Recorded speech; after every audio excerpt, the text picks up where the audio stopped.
All right. Oh,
hey, everybody, and welcome to Rock Solid Warrior. We are here for the NSC Championship Finals. This is it. The entire season has led to this.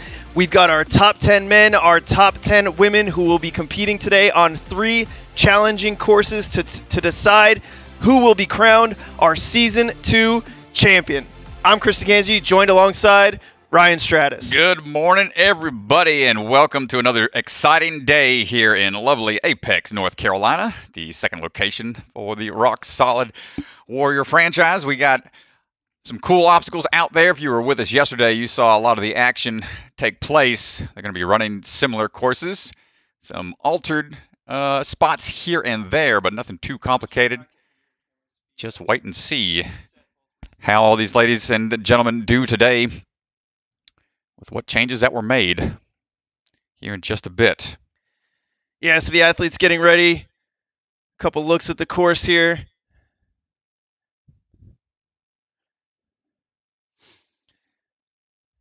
Athletes going to be taking on the same courses from yesterday, so we'll see what they were able to learn. We'll see what kind of changes they've made to their strategies, but here is a look at how the finals will play out, just like all of our finals round competitions. They'll run all 3 courses, speed, hybrid, and burnout. Athletes will be given points based on placement in each course, and then the points will be added across all courses to see who our final winner is. Yeah, we saw a lot of back and forth yesterday during the semifinals, but now it's just down to 10 athletes in both divisions. So every mistake that happens out there can mean a lot. So they're going to be trying to put in their best effort on every course. How they wound up in the leaderboard is going to be the opposite order. So if they got 10th place yesterday, they'll be running first when it's time to get things going here in just a bit. And so we are going to go down to the floor with Ethan Swanson, who is our judge for the day. He is standing by with our top 10 athletes, and he is going to bring out our women's athletes. Congratulations to everybody who's made it today, and good luck. Ethan, take it away. Let's hear it for our top 10 women who have made it to the finals of the championship.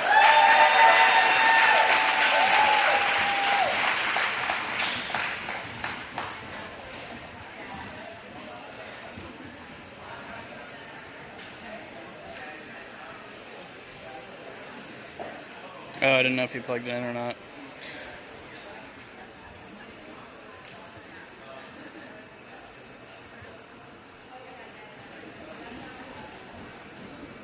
Hey, bro, that's a year core. And there's a look at What the do you top think this 10 is? Easy competitors day? for the day.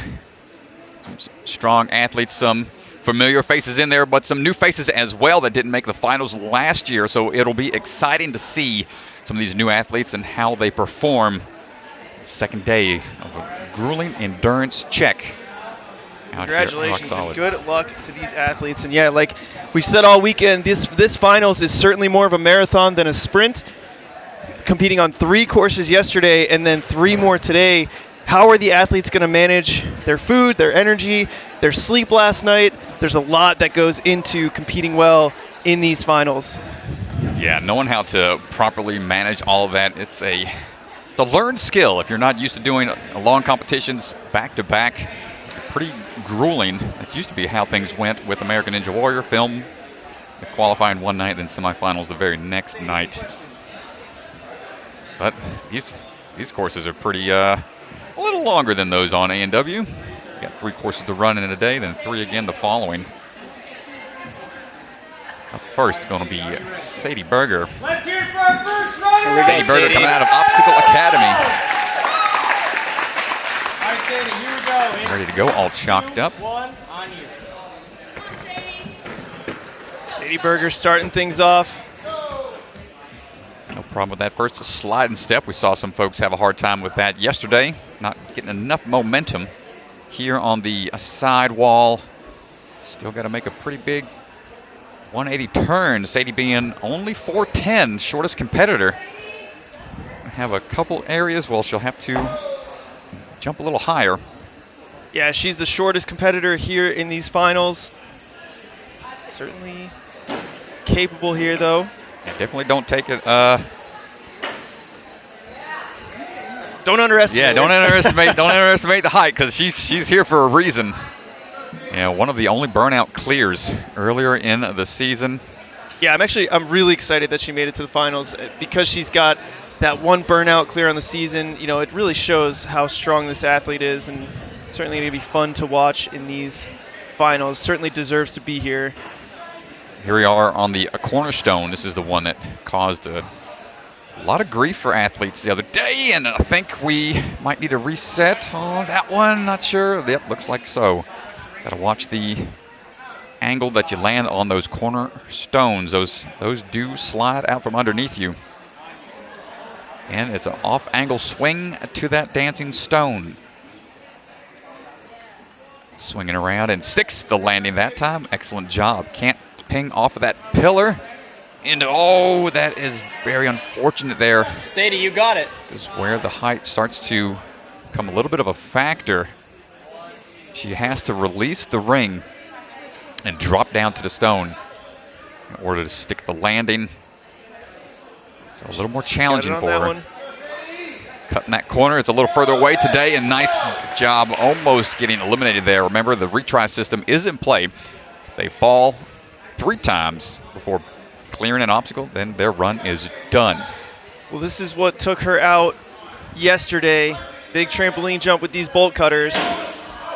Just a little early on the closing of that barn-built obstacle there. Yeah, you could hear it hit the top. She just needs a little bit more bounce on that trampoline. Make sure you don't close the bolts early. Yeah, it's just the same area she had a hard time with yesterday. Just trying to do it off of one bounce is not going to get her the height she needs. Might take a couple bounces to really figure it out, but with that trampoline at an angle, it's hard to do that. And almost enough height there, and yeah, Sadie just a little too, not enough pressure on that trampoline to get the height she needed. Coming up now is going to be Lila Nathanson. Local here to the Rock Solid Warrior Gyms. Are you ready? Here you go. 3, 2, 1, on you. Part of their competitive team. Lila Nathanson up next. Competed at a lot of qualifying events this year in order to earn that spot to the finals. Almost a little slip there. Good awareness with the feet to be able to lock it back in. Trying to go for the static move, and nice job. Had to follow through just a little bit. Again, just because this is her home gym / training turf, doesn't mean they know what the courses are. And plus, all these athletes ran the courses yesterday. They're familiar with the lay of the land. They should feel a little more confident when it comes to going through the courses. Yeah, and the one thing that I was really impressed with her yesterday is just how much she attacked the course. She really committed to every move. Ooh, yeah. Not too much hesitation from her yesterday. Sort of seeing the same thing here today. Good pace so far. As long as she can figure out this ring swing obstacle. Yeah, she got really far in the course, was one of the earlier athletes to do so. Let's see if she can figure it out this time. Nice work, good control, and not quite able to get there.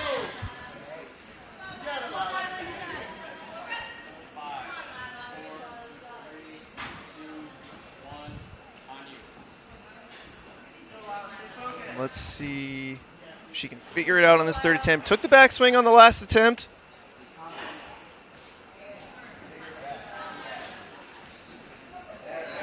She is through.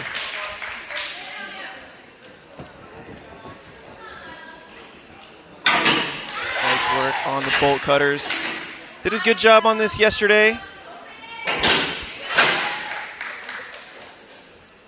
Big ring, goes for the one hand. A little risky there because if the bolts open up on you, that backhand is going to fall out.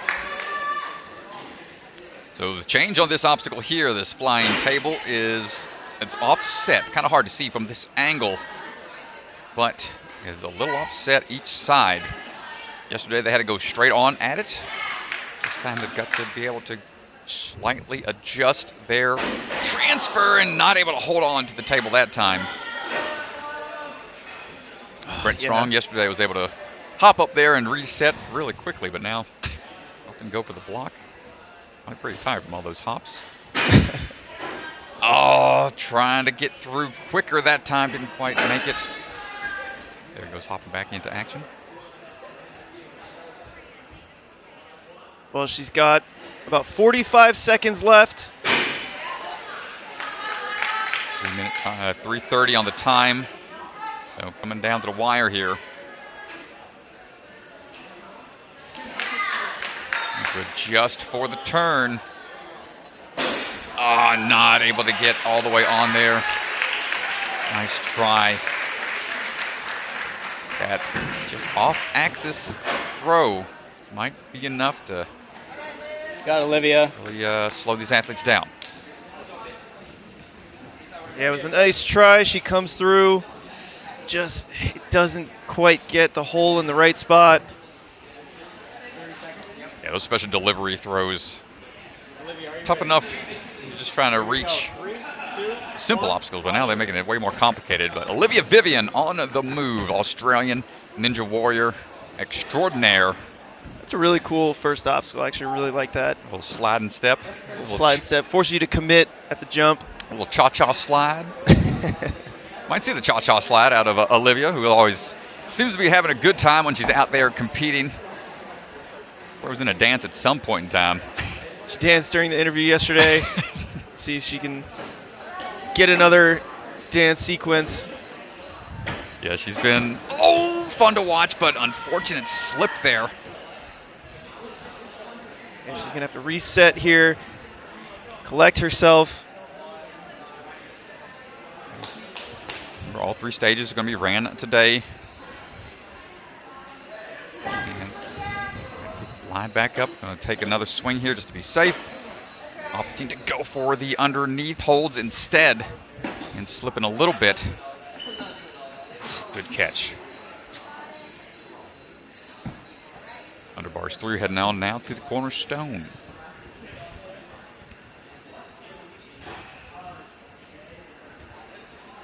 And right away into an excellent swing tech. Coming around the corner. Excellent job up and over. Yeah, that was nice work. Up on about 2 minutes remaining. Olivia, one of the taller competitors, looked really, really good on this obstacle yesterday. Ex-gymnast, so shouldn't have any issues with the trampolines. Good control stopping that bounce.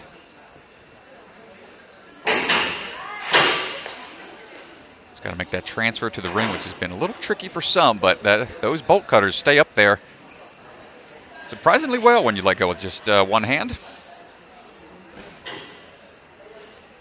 Olivia almost cleared yesterday.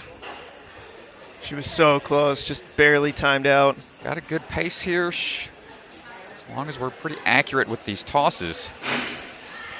Good on the first.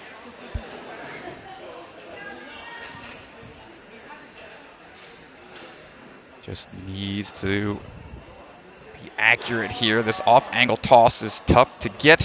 Hold on tight. Excellent job. Nice, locks it in. One more swing to get through it. There you go. Nice job, Olivia. Now on to the final obstacle here. Thread the needle. Almost a minute to go. We saw only 2 clears yesterday during the semifinals. See if Olivia can do this in the first attempt. Right through. She was so close. So close. Well, the really challenging part of this obstacle is you have to twist the bar so that it fits through, and then you ride it down the track, and at the last second, as soon as you shoot through the gap on the other side, you've got to twist it back so that it locks. Oh, she's there.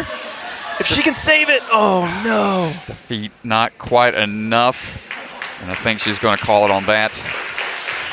Wouldn't have had much time to get through. Still need to traverse those rings to the buzzer. A nice try, Olivia. So we're gonna go down to the floor with Olivia Vivian standing by.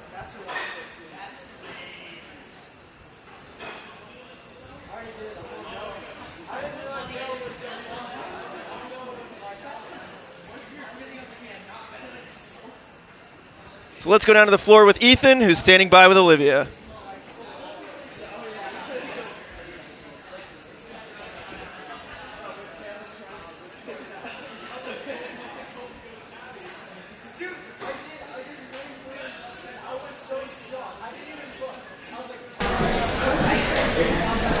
I think it's just a matter of being really tired and sore and worn out at the end, and that's when you really need to dig deep and focus on those technical things that'll get you through it. But I still had a blast. That was amazing.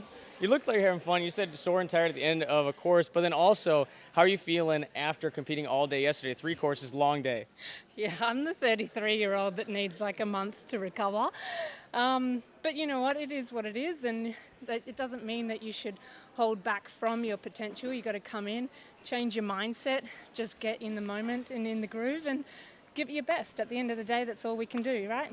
Well, we expect nothing less from you, Olivia. Obviously, decorated athlete in other sports as well, and all the way from Australia. What are you thinking going into speed and burnout?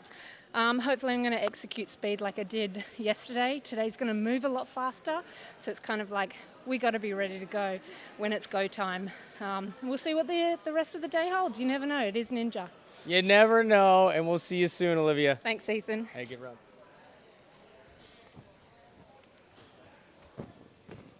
Well, congratulations there, Olivia.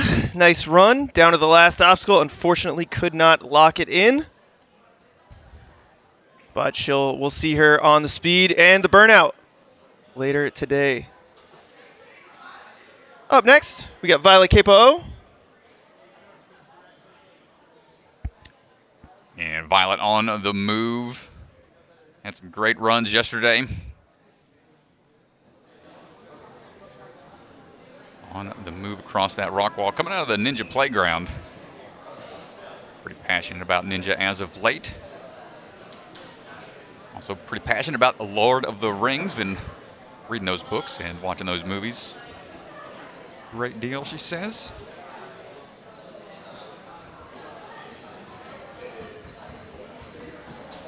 Look, Strat, I try not to be biased here, but certainly... Any Lord of the Rings fans already know that's a win in your book. With a fun fact like that, it's an athlete after my own heart. Trying to get through here on the I-beam alley. Looking comfortable out there, and see that swing tech that she was putting on display. Slight twist of the hips to get the swing going. Trying to get this swing through. Not quite there on the first attempt. I think she's going back and, oh, off angle just a bit. Unfortunate misstep there. We'll have to try again. This is one of the ones that was causing a lot of problems yesterday with many of the competitors. Just trying it out earlier during the downtime. And it's a pretty good drop down to that stone, so it makes sense that they're hesitating. Yeah, she's a little caught up right here. They want it to land on that stone and be in line with it, but you can tell she's off axis with that swing, and it's going to be hard to salvage here. Oh, no, it's getting really off axis. Oh, she's able to kick off the box. If she can do that again, might be able to correct. Yeah, I don't know what's good. You want to do that because you don't want to take the fail.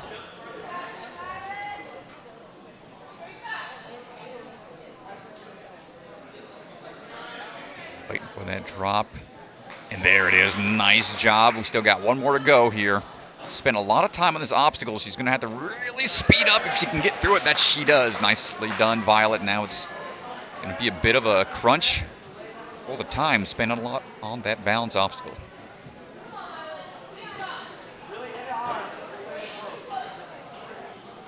Testing out the trampoline here. And, oh, just a little shy.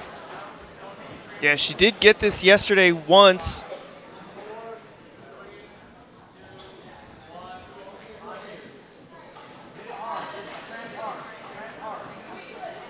So you're trying to collect herself a little bit before the bounce.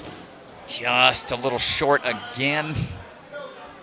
Yeah, she was 19th in the hybrid yesterday, Strat, so certainly better at the speed and the burnout. And this was the obstacle, I believe, that took her out yesterday.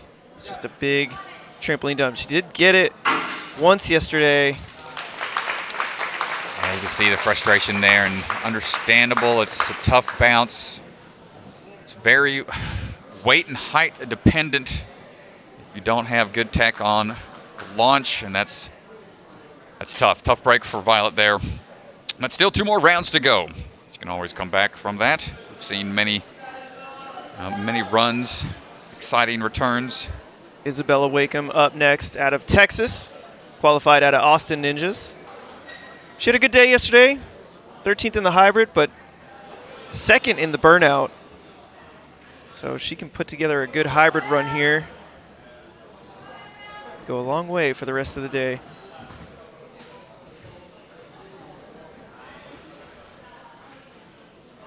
Yeah, these athletes trying to pace themselves because they know they've got 2 more tough stages after this, but how do you really determine where to keep pace and where to push the pace? Well, I think it's interesting. Yesterday in the semifinals, if you're really well off in 1 or 2 rounds, you might be able to coast a little bit to save some energy for the next day. But I mean, today, this is it. You leave it all on the line. Yeah, there's nothing after this. No, gotta give it your all when you're out there. Isabella looking strong thus far. Check tech on the swing through.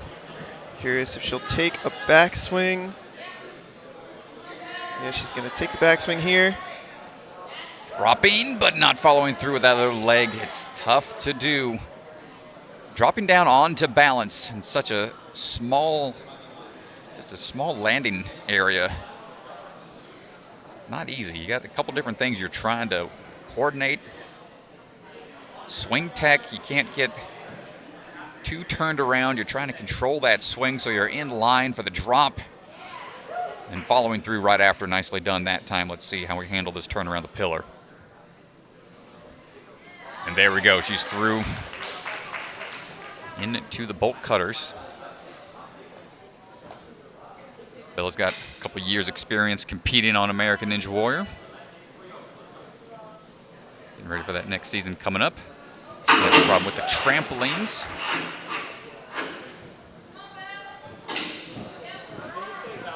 And that bounce just right. Holding pretty high up on those bolt cutters. Going to give her a little more traction in case she starts to slip. Nice transfer out of there. Yeah, good time to this point, and also just the one fail. She would like to be clean at this point, but she's got a minute left for these last 2 obstacles, and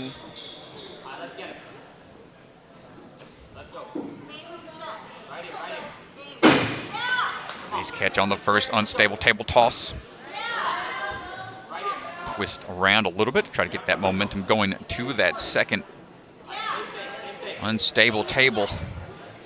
Off angle throw again. Notice the thumbs wrapped around is going to help with that grip on the toss and landing. And now we've got to dismount out of there. Clear. Isabella Wakeham getting ready for thread the needle. Get your thimbles ready. Yeah, here we go again. We saw Olivia Vivian. The tough part is really making sure you get the bar through on the backside. So as soon as they come down the slider, making sure the bar gets all the way through. Generate that momentum. Ooh, takes it out of that first cradle, but still got a twist. Go. Twist. Time it right. Ooh, that's tough. You could see she was starting to rotate on the way down the slider and just not able. She's going to have to take a fall here, and that is going to be time, unfortunately. Down to the last obstacle. But Isabella Wakeham not able to get the clear.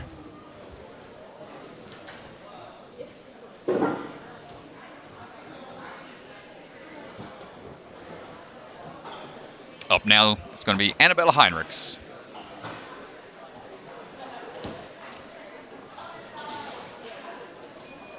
Annabella trains out of In the Core. This is her first NSC championship. You can see her best placements across the season. She's taken a first in a hybrid, a first in a speed, and a second in a burnout.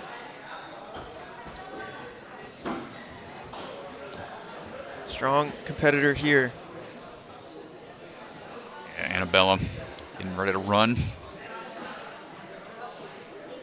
Currently coaching out of the Ninja Nation location in Lafayette.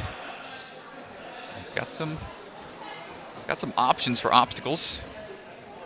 Some training in the core, more of a cross-training type facility.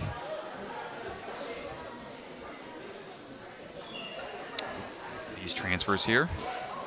Does a bit of rock climbing outside of Ninja, so shouldn't be too uncomfortable on those rock walls. Talk a lot about Colton Supa on the men's side, sort of our rookie of the year. On the women's side, Annabella Heinrichs is certainly putting in a strong case for the rookie of the year position. Nice grab on those vertical grips. Trying to find that transfer out of here.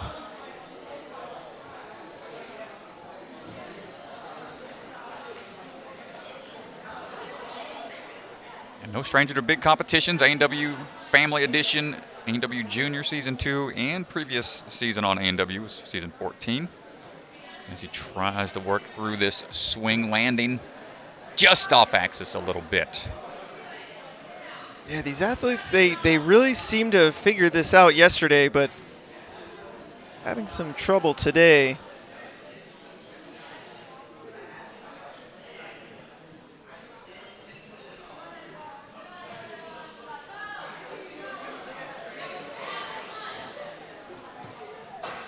A little better control that time around, and the turn, ooh, going with a little bit of a hip swivel and makes it through. Quick thinking, quick footwork. There for Annabella. Ready for the bolt cutters. Plenty of height jumping up there.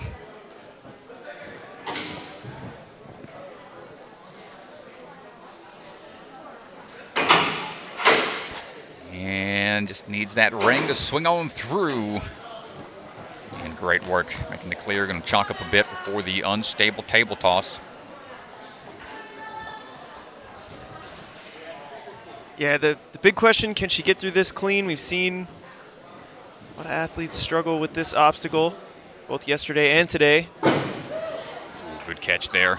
Well, it's just hard to aim because it's such a wide board. You don't have a lot of visual accuracy when you're hanging from that obstacle. You kind of just hope it's going to go exactly where your hands are placing it. Toss out and just a little short. Yeah, and I think that was just a factor of it being off angle. So yesterday they were straight, the hooks were right in front of them where they were launching. Today it's a little hard to tell. They're off angle just a little bit, and I think right there as an example, it's just enough to throw these athletes off. She's able to get that first one okay. So let's see if she can repeat that process here. So you can see this next hook is off to the left. She's got to launch straight into the left. Ooh, gets it that time, hand slip a little bit, but the base of that hold definitely helps with the grip, and she's just down to 10 seconds. It's going to be tight if she wants to go. She's going to have to do it right away. She's going for it here. 5 seconds on the unofficial time on the bottom of your screen. Almost gets it on her first and only attempt. Going to put her in third place currently, Annabella. Nicely done. Yeah, it's a good attempt, but just not enough time. I think she was desperate there to try to make that move quickly. But we're going to go down to the floor. Ethan Swanson, who is standing by with Annabella Heinrichs. You were on this course yesterday, got to the last obstacle again with time running out. What is going on? I mean, how is this course run different today versus yesterday? Today I missed an attempt over on the balance, so that definitely took away some time. Then I missed this towards the end instead of the beginning, so that used more of my time. And so by the time I got there, I just didn't have enough time to finish it. And I mentioned that I wanted redemption on that obstacle. Didn't get it, but still got to try it again, so.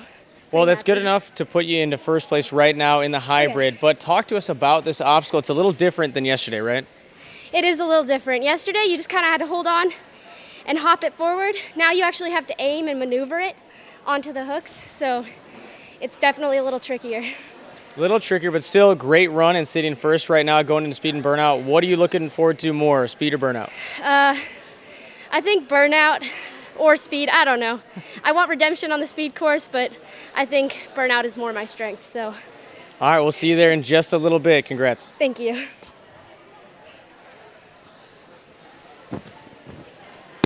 Well, congratulations to Annabella, currently sitting in third place in the hybrid. And up next, it's going to be Meredith Kim, qualified out of Austin Ninjas.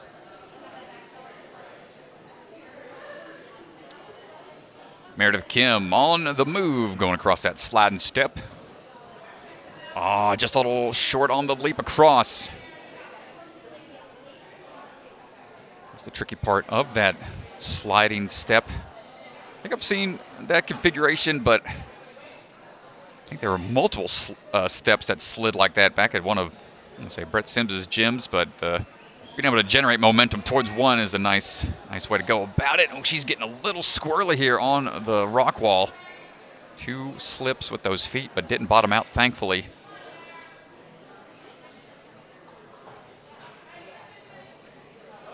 First run of the day, sometimes got to get moving in and grooving. Didn't have to start super early like yesterday, so these athletes should be fairly awake by now. Yeah, I think the strategy sort of changes up completely here for the championship. If you take an early fall, you really are going to try to push your pace now. Try to get that full clear. It's going to be so valuable, especially this late. Yeah, because the scoring, it's all about, fastest time, but also the number of fails count against you. So, good drop down there. Excellent balance. And cuts the corner up and over that vault box. Nice work.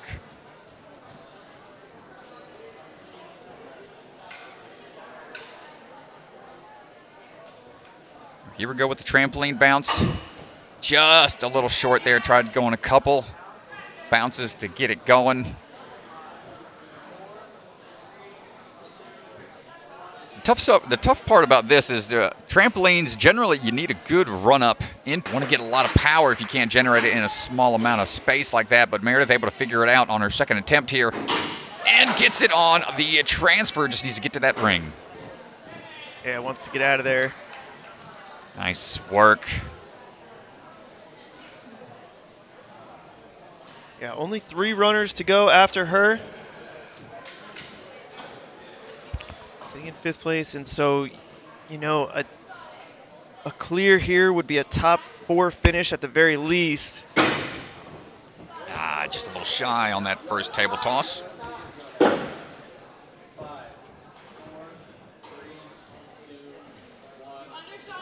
Still a good amount of time here.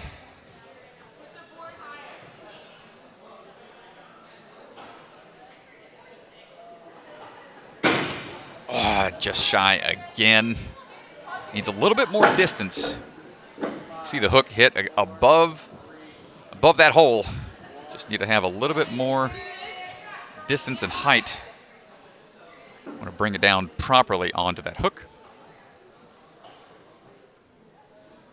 Third and final attempt gets the first transfer. Coming up on short time, 20 seconds to go. Now this one she's got to shoot off to the left.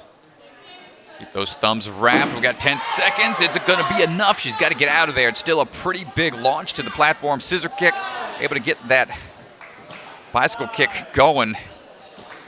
And gets the clear, bumping her up into fourth. Nicely done. Yeah, at least bumps her up into one more spot and puts a little bit more pressure on the athletes running behind her. Let's see here. Did a nice job. This was the third attempt. When she had to get it, you could see a little off to the side. A nice job there getting the clear. And up next, Abby Clark.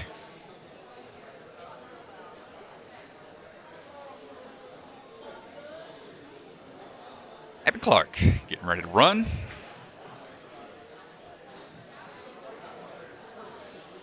And starts her journey here on that slide and step, striding across into the rock wall.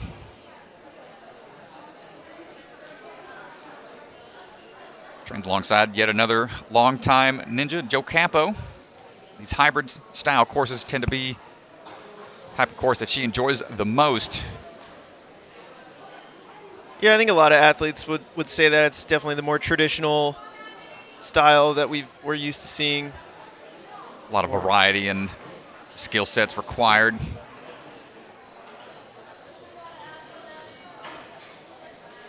Nice catch here.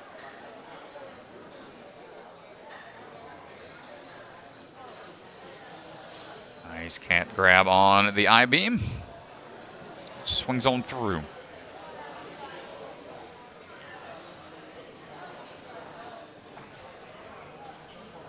Going for the first swing around, not quite able to land it, so gets the reset.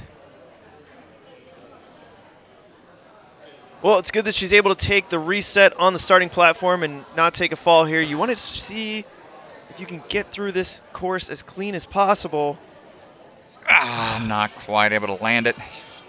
Just a little off balance. I think taking the backswing on the ring is really the way to go. We saw a lot of athletes have success with that yesterday.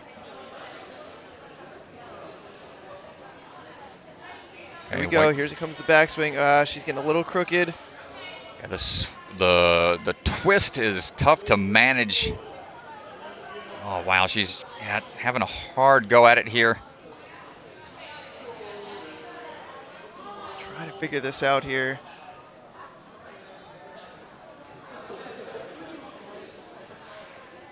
Does not want to take the fall, and you know that frustration starts to set in. She was able to do this yesterday. It's the same. It hasn't changed.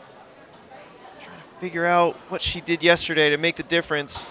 Oh, there we go. Just had to commit to that swing through. And now she's really going to have to turn on the afterburners here with a minute and some change remaining. And still, even with all that time, she's only taken one fail here. So getting through this and then getting through the next obstacle without any fails would bump her up into third place. And looking for that ring, gets a hold of it and gets on through. And just straight into it, not She knows if she wants to clear, she's got to push the pace here. But even getting through this without a fail is going to put her into third place. So you want to do this clean here. This is so important for her to set her up for the rest of the day. Ooh, gets that hook, and now we just need to get out of there. And gets the point, putting her into third place. We got about 20 seconds remaining. That's a phenomenal job there, Strat. Keeping your composure. I'm sure it felt like an eternity on the balance there. Still able to get through. A little bit of a slip, but went for the fix and gets it on the other side. Still needs to get into those cradles and unhinges it back to the start. That's the risk on that sliding salmon ladder. Thread the needle. Nice recovery after the balance from Abby Clark. Yeah, she spent so much time on the ring swing, on the balance there, but only took the one fall, kept her composure, kept resetting onto the starting platform. I'm sure it was frustrating, but let's go down and see what Abby has to say about that run that now puts her in 3rd place. So after that run, you're sitting in 3rd place right now for the hybrid, but what were you thinking? You got cut off for such a long time on that ring swing. I don't know. I had no issue with it yesterday in semifinals, so I didn't think too much going into it today. I felt really comfortable about it, but just couldn't get the right angle. I don't know if maybe I was going too much or too little, but I'm glad I figured it out and was still able to have some time to get other obstacles. And then you went blazing fast through everything else just to get to the last obstacle. You didn't even ask for time. Did it not matter? Just you couldn't stop? Yeah, I knew there was not much time left. I didn't know how much I had spent over there, but it was much longer than I had wanted to. So I was just, staying focused for the rest of it, and I knew I didn't have time to rest. And there's a lot of courses today, obviously a lot yesterday as well, but at that spot, missing it, 3, 4, 5 times, what does stuff go through your head about the rest of the day and championship, potentially podium slipping away? What happens? My main goal today was to clear every course, but it's not going to happen. But I have no control over what other people are doing, so I'm going to crush speed and then burn out and see what happens. We look forward to seeing it, and we'll see you there soon. Thank you. Hey, great save. Thanks. Yeah, it's a great save there on the rings. Congratulations, Abby Clark. 3rd place. She's able to keep her composure, get more points, and that's going to make a big, big difference throughout the rest of the day. But Emily Keener up next. Emily Keener yesterday on the speed course took 1st place. The first time somebody has beaten Taylor Green on the speed, and it's one of Taylor's training partners. Yeah, it's a fun way to do it. If you've got a friend out there, it's good to race and be a little friendly competition. And we've been training together for a while now, pushing each other. It's always good to have that extra motivation when you're out there. It's a friendly competition. Emily's making her way up that I-beam. Yet another athlete out of the Colorado area. Sure, coming down to sea level is going to help out a lot, not having to be at altitude. And she just starts linking her way through I-beam alley.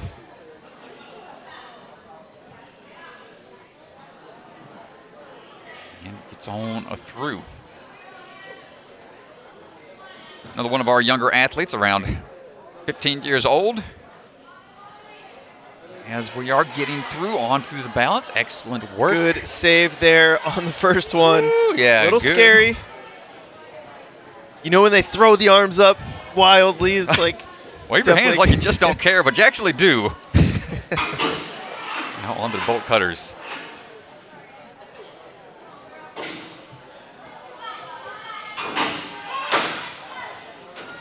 See her lock this ring move in. Nice work. Oh, goes for the quick lache off, so no need to take any extra backswings, and a great pace to this point.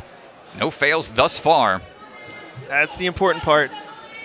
Getting through this clean makes such a big difference.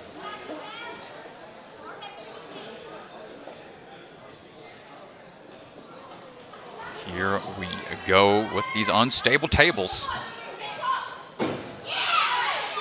Nice on the first. Got a lache off. Can't just go for that one-handed reach because those tables will tip. Just sitting on that hook, and here we go for that second throw. Nails it on the first attempt. A little more swing to get that full clear, and 1:30 remaining on the time. Emily Keener looking for a full clear here. Not just looking for a full clear, but putting up a blazing fast time as well. Really trying to put the pressure on for the last runner. Here we go. First attempt goes for the slide around and gets the cradles. Now just needs a few moves up that salmon ladder. Here's one, and she's got enough reach to get to those rings. And almost a full minute ahead of the time limit. Emily Keener with the full clear, no fails. Excellent work. 2:30.5. Emily Keener is your first clear on the women's hybrid. Congratulations. Blazing fast time as well. A minute to go. And let's go down to the floor and hear what Emily has to say. Congratulations, first clear with a minute left on the clock. What goes through your mind, I mean, being the first clear and seeing a lot of the other athletes struggle, get close, but not quite getting there? Yeah, I was trying not to think about, like, how other people were doing because, like, I knew it might, like, get in my head a little bit. So I was kind of just focused on, like, I've done pretty much all this stuff yesterday. So, like, just knowing that I can do it, like, I just got to do it again. Like, yeah. Yeah, and speaking of yesterday, you were so close to hitting a buzzer yesterday. Yeah. I think you were 1 second over the time limit. Were you thinking about that last night before your run? Yeah, I was just making sure I didn't, like, take, like, too much, like, extra time, like, resting or anything. But, like, to stay fresh, you know, like, just to make sure I don't time out.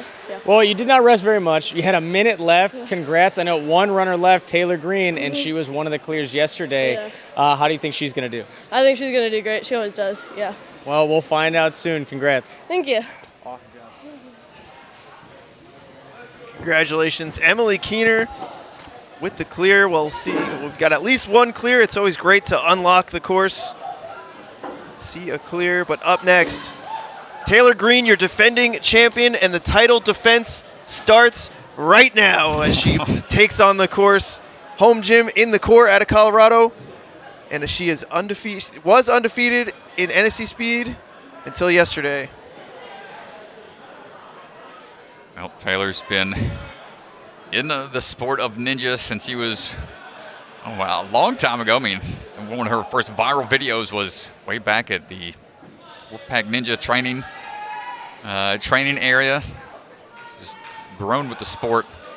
It's become a dominant force to contend with.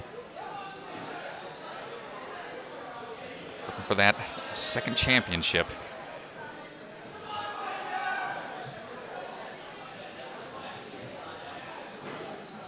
Try to link these throws right away into those vertical grips. Yeah, it's a nice job. She's able to link through.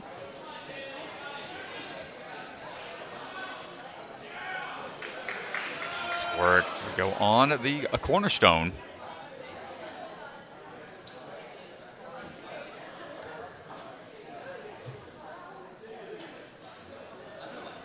Be able to swing through. Might take that reset if needed, but waiting for it to dial in. There it is. Yeah, and it's really, really smooth there. And right around the corner. Excellent job. That's why it's so important to train just the even most basic of a ring swing. A lot of people overlook how important it is to have good air awareness and hip control when it comes to swinging around on a single strap like that. Hopping on down, bouncing right back up with those bolt cutters.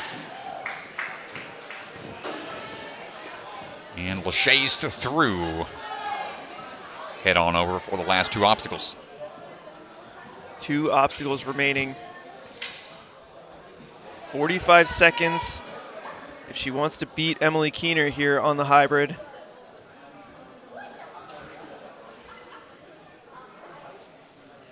The whole gym sort of getting quiet here for this obstacle. Yeah, it's a high risk, high fail percentage type obstacle. Anytime it takes a lot of finesse and accuracy, those special delivery style moves have become a lot more popular as of late. Oh no, and we're gonna take a miss on the unstable table tosses. Yeah, it's a big slip up there.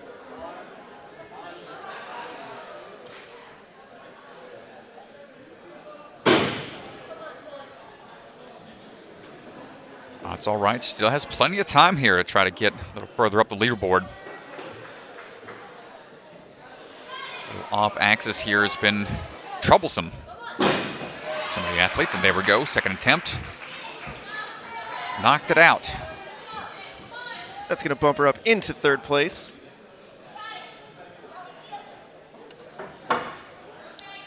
Getting a little crooked. Might try to fix it. That's going to be enough, and trying to time it just right on the way through with not enough momentum. Makes this one a tough move. Land just right. Kind of reminiscent of the Deja Vu obstacle was on. Nice catch there. Say way back on season 9 of A&W. She's only got 6 seconds. I think she'll be all right. Getting Good our second swing clear here. Ekes on by 329.8. Wow, not much time left on the clock as she's walking through the smoke. Well, that is our second clear here on the hybrid, and that does it for the women. Let's go down to Ethan Swanson, who's standing by with Taylor. So time limit is 3:30, and you were within 0.2 seconds of a clear. 3:29.8, you cleared the course. Oh, I got it. Okay. That's good. Yeah, that is amazing, but that puts you in second place going into speed and burnout. Emily Keener ahead of you by 1 point, and yesterday you were both so close on speed. What's the plan going into speed and burnout? I've looked over my run from yesterday. I found where I took back swings, could have been faster, hesitated. I'm just going to try not to do that this time. Yeah, and so, I mean, Emily Keener, you and her trained together. Obviously, she's crushing it today, and she did really well yesterday. What's it like, going head-to-head? Right now, you're so close on points, so close yesterday, and then 2 more courses left against Emily. Honestly, being so close to somebody that you train with and you're actually close with is a lot easier mentally than somebody who you don't know quite as well. So I'm good with that. I'm fine. Well, we're excited to see what happens. Congrats in second place and on to speed. Thanks. Hey, nice job. Well, there you have it for the women's division on their first course of the day. They'll be resting and recovering as they get ready for the speed round, which is going to be taking place almost immediately after the hybrid. No rules walkthrough is required. The rest of the day, here's a look at the leaderboard brought to you by Silent Ninja. Emily Keener walking away with that full clear. Going to be taking the top spot. Runner order will not change in between rounds, so this is just going to be a look at the leaderboard as things shake out throughout the day.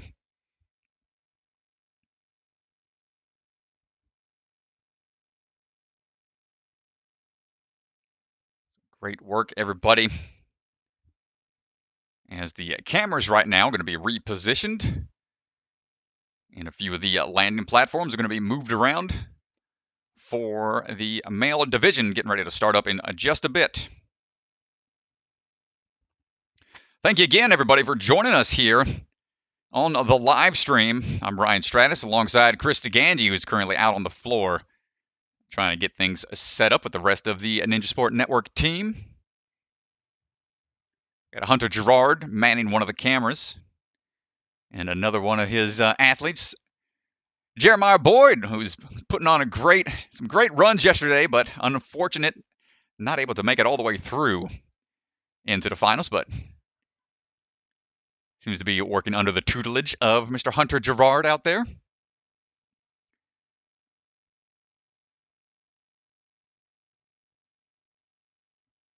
If you have any questions in the chat, feel free to chime in. I'll be here all day doing my best to bring you all the action as we see it back here.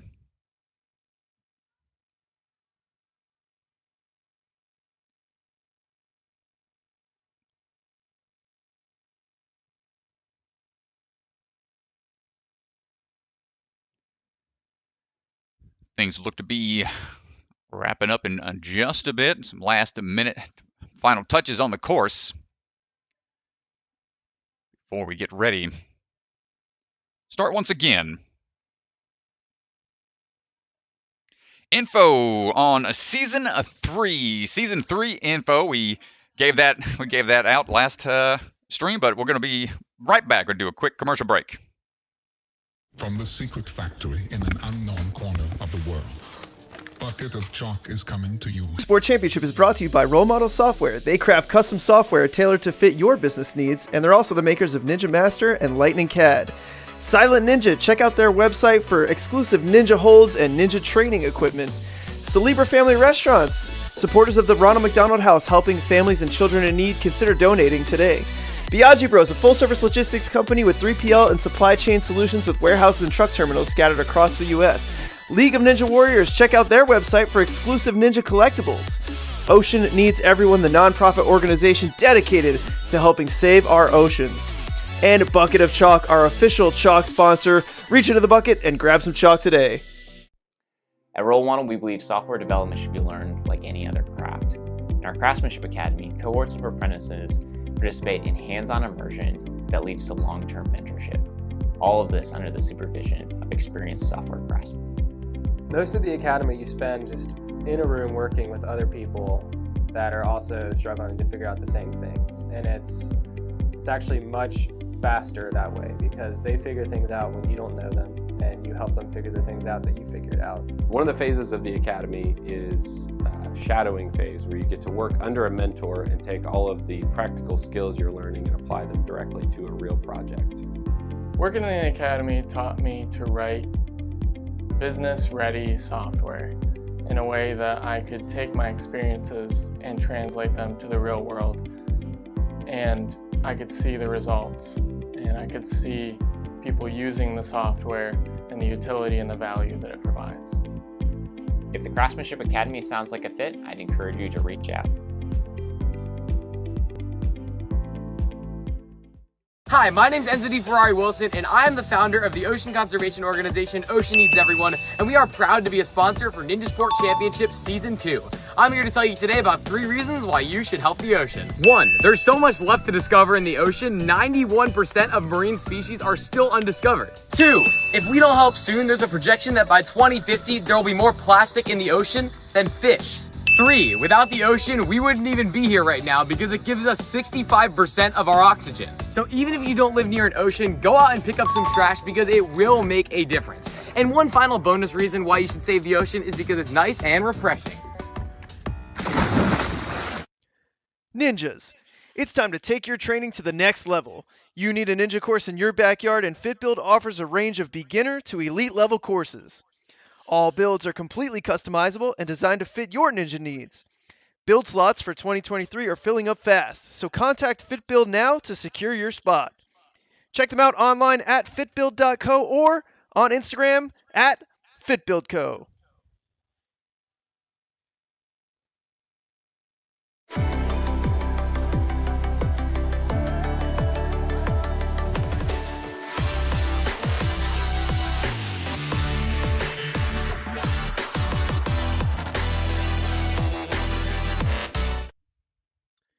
Welcome back, everybody. Your first runner for the men's hybrid is about to take his spot. Your defending champion, Naxa Garemore, on the starting platform. Season 1 champion, the only men's burnout clear last year in the champion, and he was so close yesterday in the semifinals. Yeah, and that run in the burnout is the one that saved his championship drive here. Knew he had some rough runs in the earlier stages. Had to really put it together on that burnout, which he did. I'm sure he's got that dog in him, ready to keep on fighting here for that championship once again. Here we go now on the saucer tossers. Working his way through. Nice little height there, and he's got to go back. Unfortunate landing there. Was on the corner piece of that block.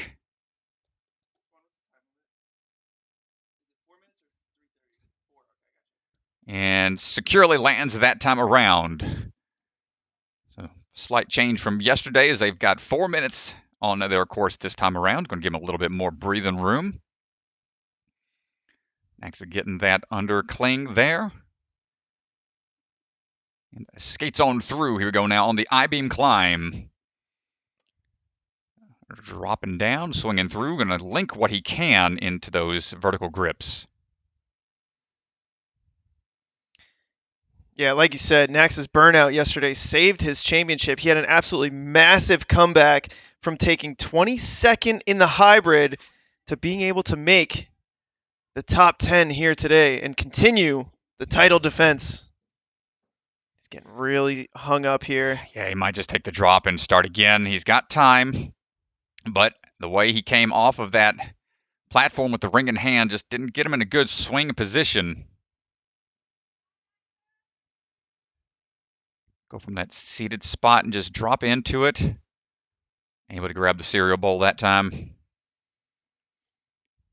Here we go on the cornerstone.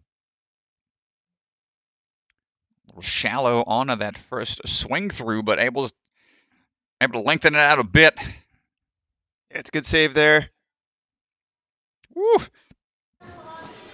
Good to hook. And got to go from that platform now onto the clock tower.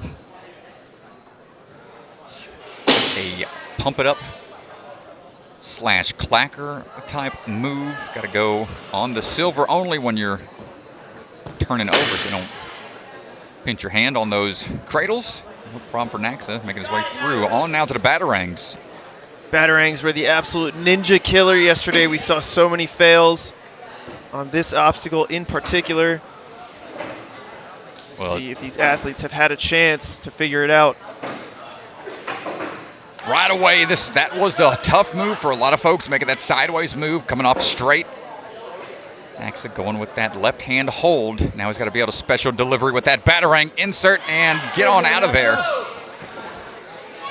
Excellent job. Still 1 minute to go, and here comes the rolling down that hill. This is the opposite of that Kate Bush song, and no, not going to get the first attempt there.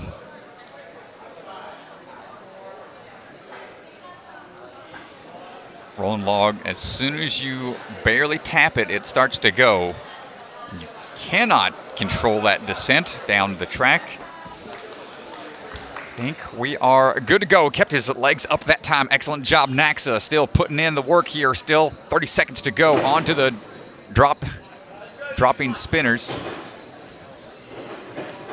The spin dropper takes him out on the first attempt. I think he's just going to call it on that. Might have had a hard fall, maybe hit the back, knocked the wind out of him. Checking on him right now. I think he's okay.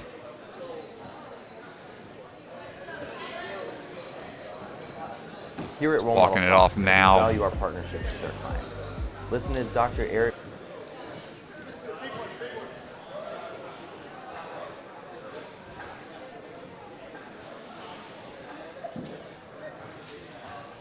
Tyler Smith getting ready to run.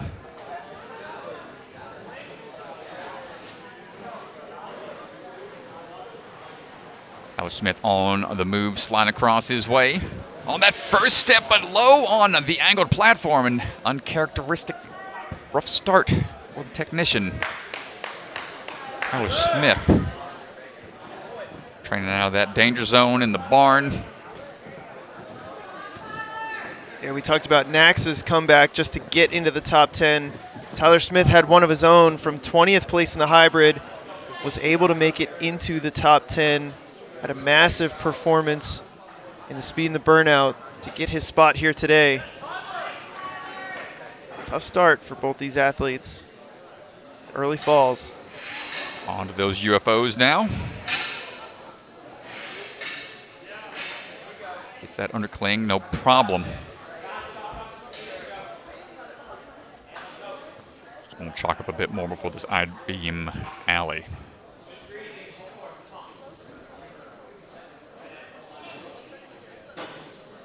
Going with that static reach. Got the wingspan for it. Up and over. Here we go. We saw some athletes go for that single arm hang to try to get those hips in a little bit better of a position for that drop and transition over. Yeah, we saw him do that yesterday. Made it look pretty good. Able to get that on the first attempt. Here comes the throw on the cornerstones. No problem on the first transition. Swinging around that corner piece, and there you go. Tyler Smith still moving and grooving despite that first little slip up. Grandfather clock up and over. Go, Tyler. And to the top in one move, down in just another. The light work of that clock tower.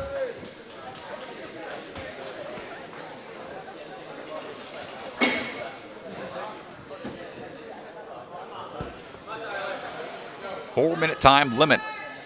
I believe this was one of the places he was having a hard time with yesterday. Let's see if the adjustments were made and able to get on First tough transfer. Into the special delivery slot, and there you go. Just needs to get on out of there. That's such a narrow area for error. You can't mess up on that entry point. And here we go with the rolling log. Keep pace with it. Just off angle. To get it.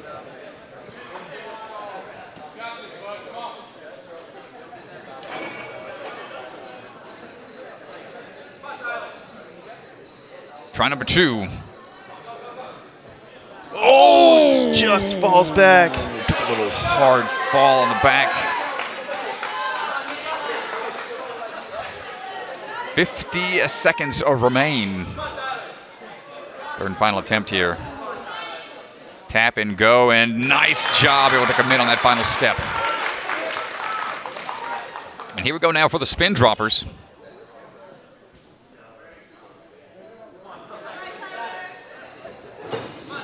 Hopping in. We've seen some static moves here. I believe Caden was one of the first to do it static mostly. And oh, you can see the drop. Just flat back these athletes. I think he's still going to try. 10 seconds remaining. Yeah, wisely.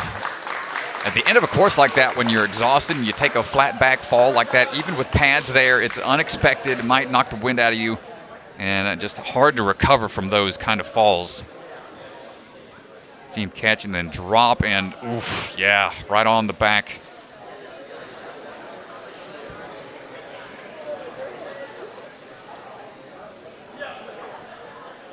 And here we go with Caleb Bergstrom. Rocking the Asa Lachesa shirt. Well, that's a tongue twister. Asa Lachesa Worcestershire sauce. And here we go, Caleb on the move. Caleb and Asa were designing courses back at the Jungle Gym for qualifier earlier in the season. Had some really cool stuff. Awesome to see course designers out in the mix here now, back on the Spinaroonies. No problem, Caleb. Working his way through. Caleb is the, I'm going to call him out, on the oldest competitor here in the men's division at a whopping 23, I believe. Almost 23, about to be. It's not much when you compare it to us. But he's been looking really strong here these last couple of seasons.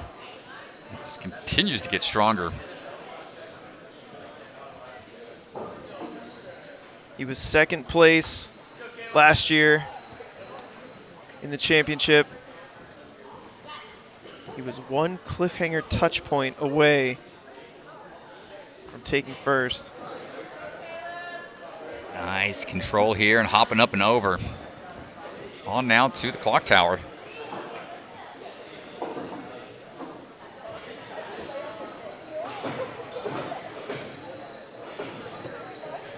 And a couple extra hops here. See if we can get through this one. Too much complications. 1, then 2 is all it needs on that second arm of the clock.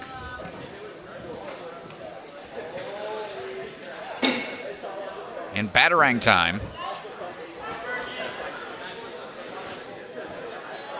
Kind of dry those hands off as best as possible here. Those are wooden holds. They're fairly light.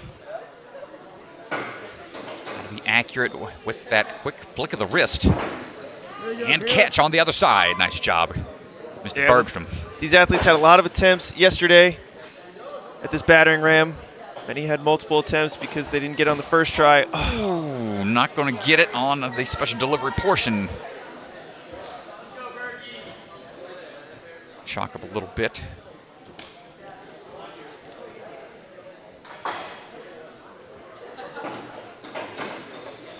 Still got a lot of time. 3 obstacles remaining, including the one that he's on. And this one's a pretty draining obstacle here to mess up.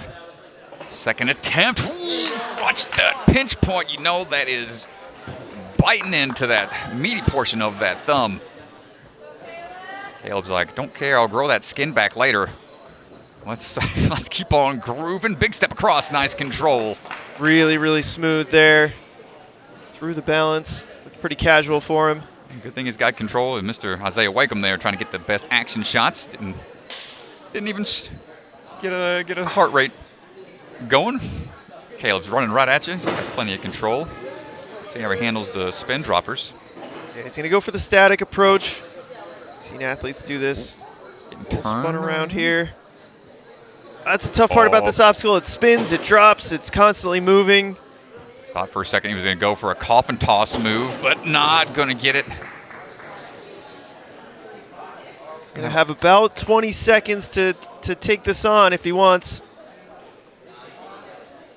You're tired at this point. 15 seconds or so. I don't know. This is a long obstacle. Not sure you'll be able to get through it in 15 seconds. Ooh, yeah, I think he was just going for it there. And we're seeing more success of athletes get to this point. But that big drop at the end, still pretty challenging. The buzzer in sight. Not able to clear that last obstacle. So close yet so far. Up now, we got Noah Munir.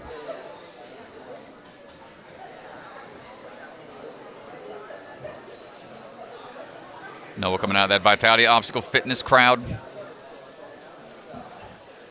Noah had a good day yesterday on the hybrid, placed 8th.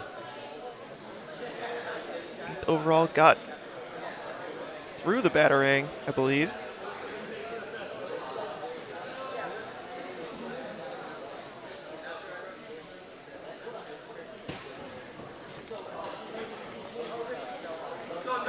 Rocking that NSC merchandise, which can be found on the NinjaSportNetwork.com. If you head over to that website, you want some Ninja Sport Network swag, go check that out. Appreciate Noah rocking the merch out on his finals run, starting things off pretty quickly on that sliding step.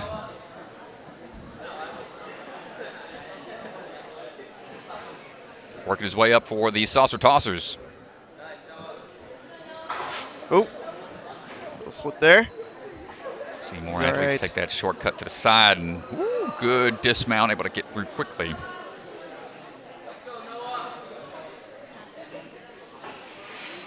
I'll take a ride down, and more momentum built up on the ride back.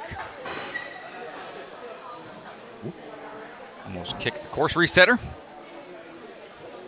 No problem. Quick chalk up and right back to it.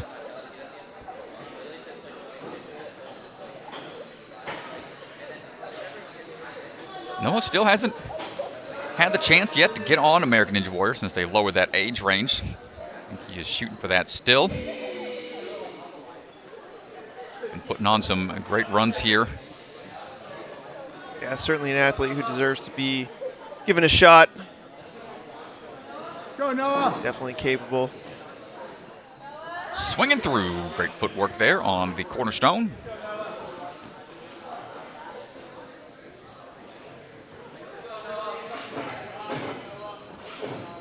Hopping his way up and over. Quick change of the hands to get ready for that impact. Right back to it.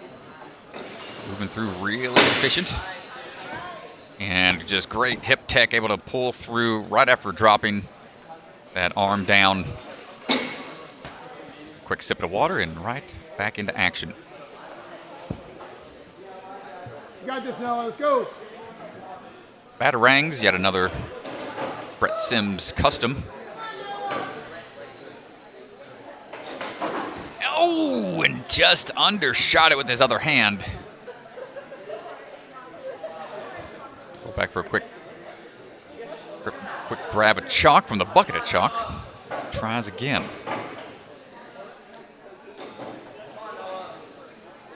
There we go. Come on, Noah.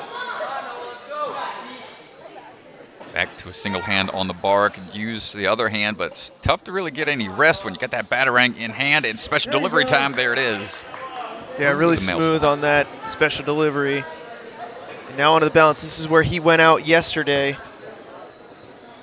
A little more breathing room here with the time, but the footwork is on point and stays high. Not skimming the ground that time around. All right, Noah, you got this. No Immune here looking for that full clear.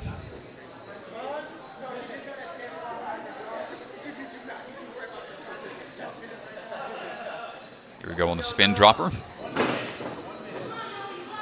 Skipping. 1 minute to go here. Down to the last obstacle. Trying to find the leverage point here so it doesn't tip anymore. And there it is. Excellent job. That was some good beta. Using the front portion of that spin hopper. And switch grip grab in order to maintain the grip on it. Trying to go for more of a static move here. It's got to reach through. Hold tight. We might get a clear here. Oh, he's so close. Big drop 30 coming seconds. up. No! Brother, you're so close, Noah. He's still got time. I think he wants to give it another go. He's going to give it another go. I don't know that there's enough time to actually finish this obstacle. He's only got 15 seconds. He would really have to fly through this here. Down to the last obstacle. Yeah, just not enough. Just not enough time. Almost gets it on his on that one attempt there, going for more of a static move, but nice job, Noah.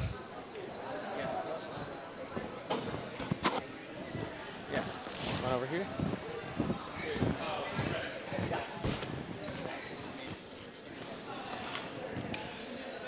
So let's go down to the floor with Ethan, who's standing by with Noah Muner.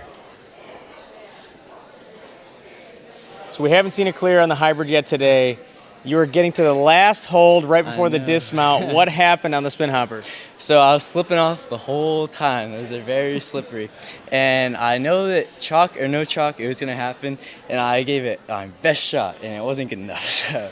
Well, still very close. And for those watching at home, you know, they may not know, you're extremely methodical, asking a lot of questions during rules, and then asking for the time break of 1 minute, 30 seconds, 15, and countdown. How much strategy and planning goes into a course as technical as this? Well, you know, I definitely wasn't planning to fail the battering, but I know how to overcome and adapt on that type of stuff. So I really try to plan out every single move and then adapt as I go.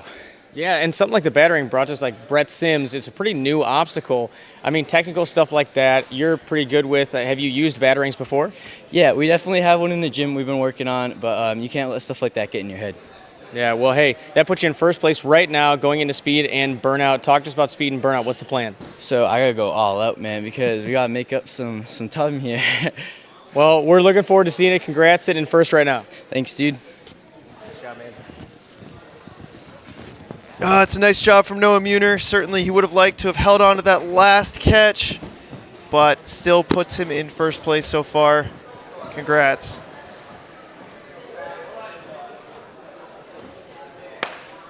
Fly, boy.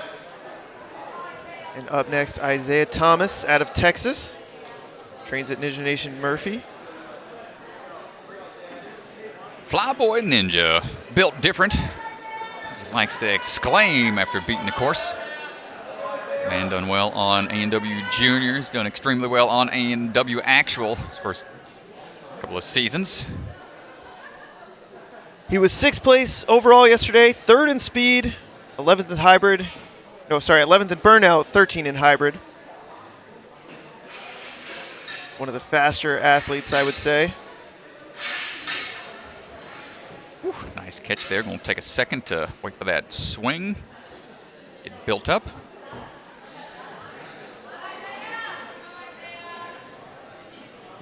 Training with the true momentum crew out there in Texas. That's a little bit of a miss grab there, but wise move to go back. Catch it again. Go, Isaiah.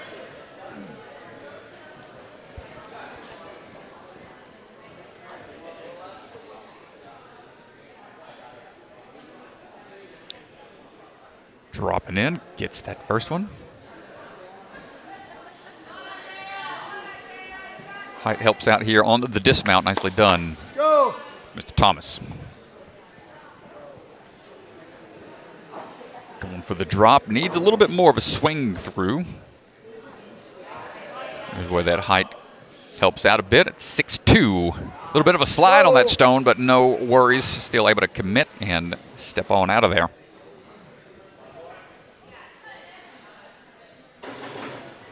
Ooh, I like that. He kind a of little knocked bit it of a forward a little slap bit. in the midair. Tech trying to get it going a little bit sooner. It's always interesting to see how these athletes can come up with new beta on the fly. And the fact that they get to run the same course almost exactly the same as the day prior means they're going to be that much more confident to try new beta out when they get there.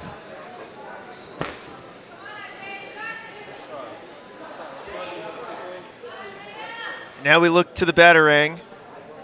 Don't think he was able to clear this yesterday.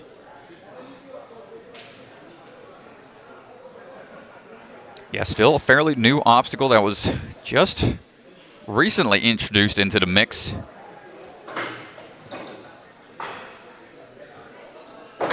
Gets that first really tough move going to the side. Can we get it into the male slot? Oh, not able to fully commit there on the toss across. And this is what took him out yesterday. Let's see if he's able to figure it out, what adjustments he can make. Shaking out here, trying to get a good rest. Knows he needs to get it on this second one. Try to conserve some strength for the rest of the course.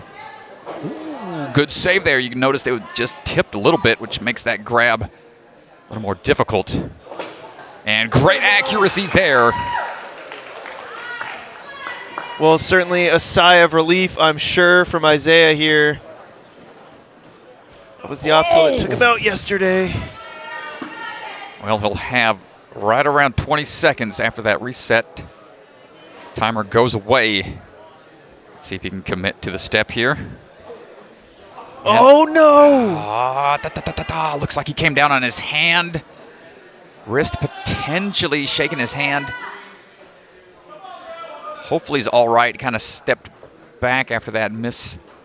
It gets at least another point. And my goodness, he's just going to jump up and give the spin dropper a try. And that's going to do it for his time. He might have just braced a little bit too much on the sit back he had after that second rolling log attempt. But still pushing forwards as far as you can get. Nice job, Isaiah. Up now is going to be Phil Folsom. Coming out of the barn / danger zone. Repping the barn on the t-shirt. Gotta love it. I think they did a barn competition not too long ago last year. I'm sure that's going to be a more regular thing. Watch that toe drag. His foot got a little close there. He tried getting a good foot position, but just toeing the edge of that rock hold. Be careful. Here comes this fun swing around. Great test of your air awareness and timing on those throws.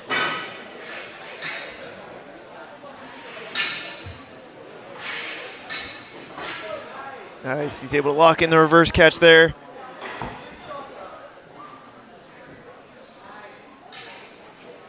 Climbing on up. Dropping on in. Phil looking for some quick moves here if possible. Taking some extra swings on the transition up to that I-beam. Go, Phil.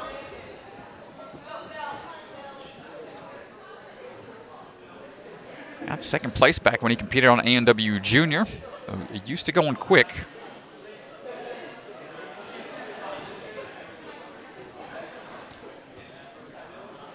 See how he handles this swing on the cornerstones.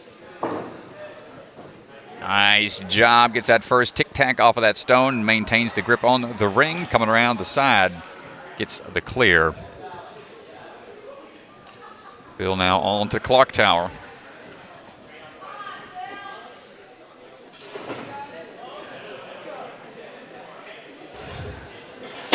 Up and over we go. 3 quick moves. And he's through. And nice job with the timing. You can see where these athletes really try their best to conserve that pull power by engaging the knee drive and hip kip in order to assist with the lift. That's the trick to maintaining that energy for later on when you can only really use that upper body on obstacles such as this. Took Phil a couple tries to get this yesterday. There you go. Gets it in one there.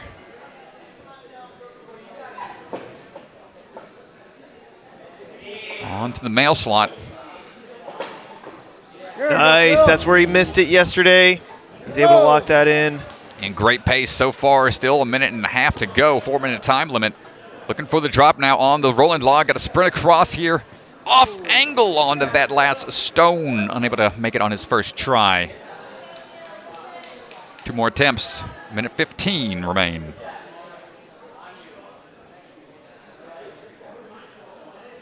Try number 2 coming up. Taking the strides across and just coming down a little too hot on that rolling log. Just not enough, and he's not in the top 5 right now, so if he wants to bump up, he's going to have to clear this here. This is where things start to get scary. Oh, that's not going to do it. That's 3 and done. Tough break form on that one. Just couldn't quite figure out the timing for that rolling log. Yeah, that's a really tough exit there for Phil Folsom. He was clean to that point, just couldn't figure out the agility there.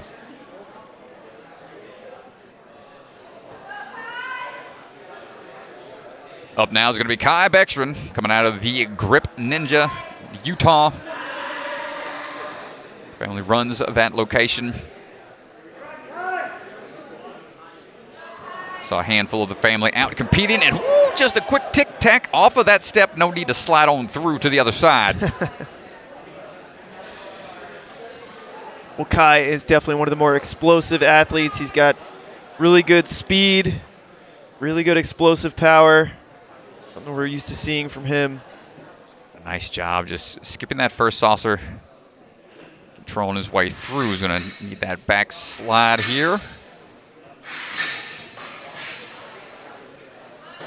Being the Wolfpack champion last year. Multiple races. So he's got the endurance and the speed.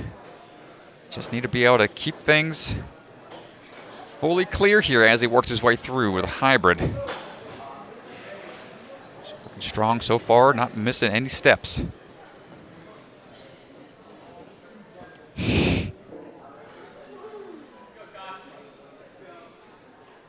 And Kai now grabbing onto the cereal bowl, making his way through. Go, Kai. No time for breakfast. Just keep on swinging. Gets that landing on the cornerstones. A minute and 15 seconds to this point. Pace is really, really good so far.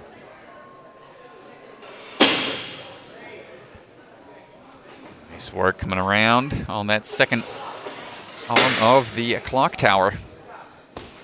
Go, Kai, you got this. Hopping on through. Looking really comfortable out there. Take what rest he needs before going again. Plenty of time remaining.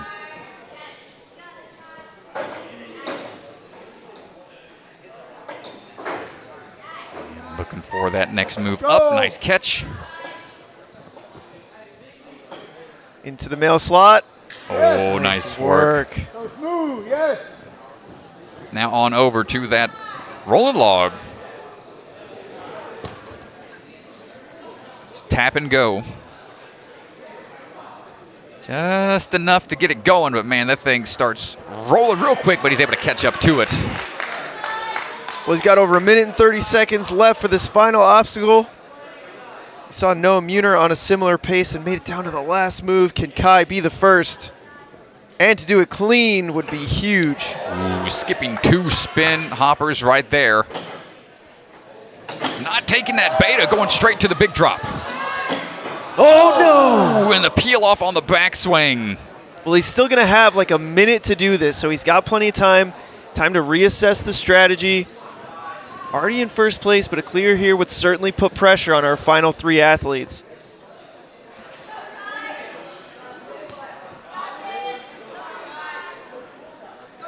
Delicious. Trying to clean those hands off a little bit. Chalk doesn't really help out on these these metal spin hoppers.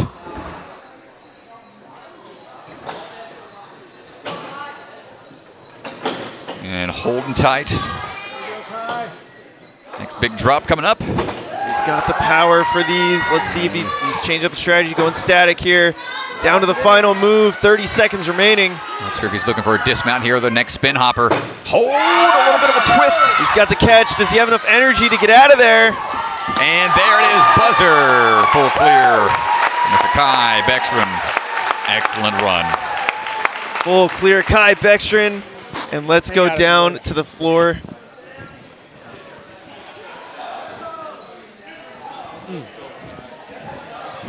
Kai, join me right here if you would. Let's go down to the floor. After that big peel out on the first attempt, he's able to get it done. Let's hear from Kai Beckstrom. You just said to me as you walked over, I'm out of breath. I mean, talk to us about your course run. I knew I had to get 2 there fast with no fails because I wasn't super confident on the pill hoppers. But once I got there with enough time to shake out, I figured I could probably get through this. I went for a big skip to save as much time as possible. And just powered through it. Super pumped though. Super pumped, but you got the clear with, I think, around 25 seconds left, still some time remaining. But your first attempt, a big peel out on the backswing. What happened? I was hanging on, just right on top of it, and it swung up a little bit when the weight was off. So my hand slipped, and then on the backswing, it just peeled me off. And then afterwards, I heard Strat say, look delicious. You're licking your hands before your next attempt. What's that? So my hands are very dry hands, so I don't use chalk a lot. But when I got there, they were kind of slick on the pills, so try to get a little moisture on the hands. Well, hey, congratulations. You're sitting in first place, obviously. The only clear so far, a couple of runners left, but great spot. Awesome. What are we looking forward to on the speed and burnout?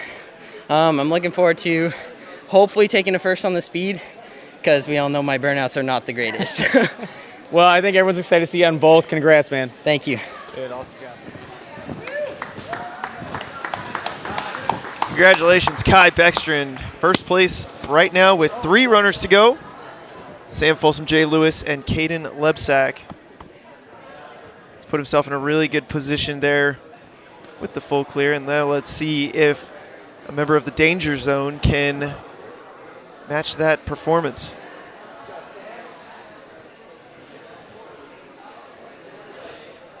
Yeah, only 1 miss on that first attempt on the spin dropper. Gonna put a lot of pressure on the other athletes. Got to do the same. Got to be clean all the way to that point. Sam Folsom on the move right now. Come on, Sam. Man who's also known for his technical skill on obstacles, designing a lot of obstacles throughout the season. Always coming up with cool contraptions there in the barn. Yeah, we saw the Folsom ring. We saw the slope grip clasper at Motive Movement. Don't know what they called that one. Oh, that was the Star Wars Star Wars ship name. He called it a bunch of different things. I'm not a huge Star Wars nut to be able to rattle off all the different X-Wing models out there. But up we go onto the I-beam.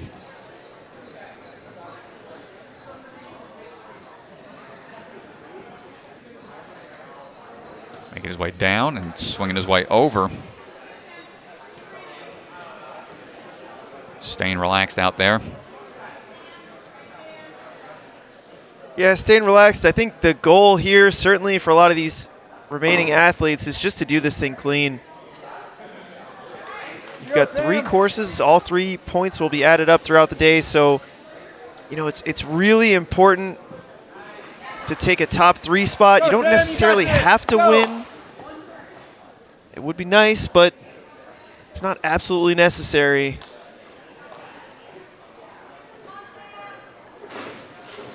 So in my opinion, time is less of a factor as it is just getting through everything with a clean run. Let's see here, big power out of Sam there and able to move through the clock tower. Just a couple of moves, no extra time required. A little bit more of that bucket of chalk.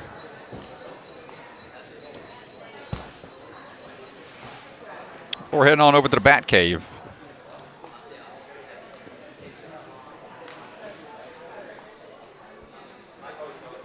Taking a extended break here. No time limit for the amount of time you rest. Just that overall time limit counting down. And you can see with the rest that he's taking, he's not pushing the pace. He's really trying to do with this all clean. Oh, almost pushed it away from himself, but able to adjust. Mid-air, nice job. There goes that rolling log, and nice step out onto it right before it gets away from him. Well, he's got about a minute to go, and here it is right here in front of him. A clean run to this point. If he can do this, he's guaranteed a top 3 finish here on the hybrid, which would be absolutely massive in terms of points going forward. For the rest of today, he's going to take his time to think about this. Only 2 runners after him, so this would be huge. He's only going to have 1 attempt at this. Taking a fall would pretty much end his run with the amount of time that's remaining. Big skip, almost peeling back a little bit there. And no! Decided to go for the dyno through. Not quite able to hold on. But decides to go back and taking the time to clean his hands a little bit. Chalk usually helpful, but not on this one. And again with that big drop, another back flop. I think he's going to call it on that. Nice try, Sam. Great pace to that point, but unable to get through that spin dropper. See how hard it is to be able to get the swing going, because once you start to swing to it, it starts to raise up, and that increases the amount of the drop you have to take. And unable to clench it there at the end, but still a pretty good time to that point. Final 2 runners getting ready to go. Jay Lachey, Jay Lewis, coming out of the Warrior Factory in Syracuse, New York. Come on, Jay. 6 out of 6, making it to the top 10 for all the different qualifiers he competed in. Only one of 2 men athletes to clear burnout this go around. Let's see what he's got for us today. Mr. Jay Lachey. Go, Jay.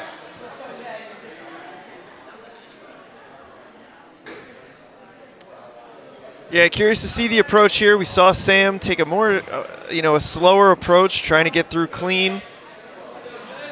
Still put him in 2nd place since he didn't have any falls, but didn't get the full clear. So I'm curious to see between Jay and Caden what the strategy becomes. Jay typically moves pretty quick. Not opting for much rest when he goes.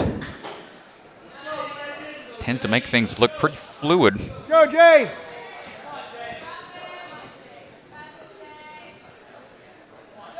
Take that quick change of direction.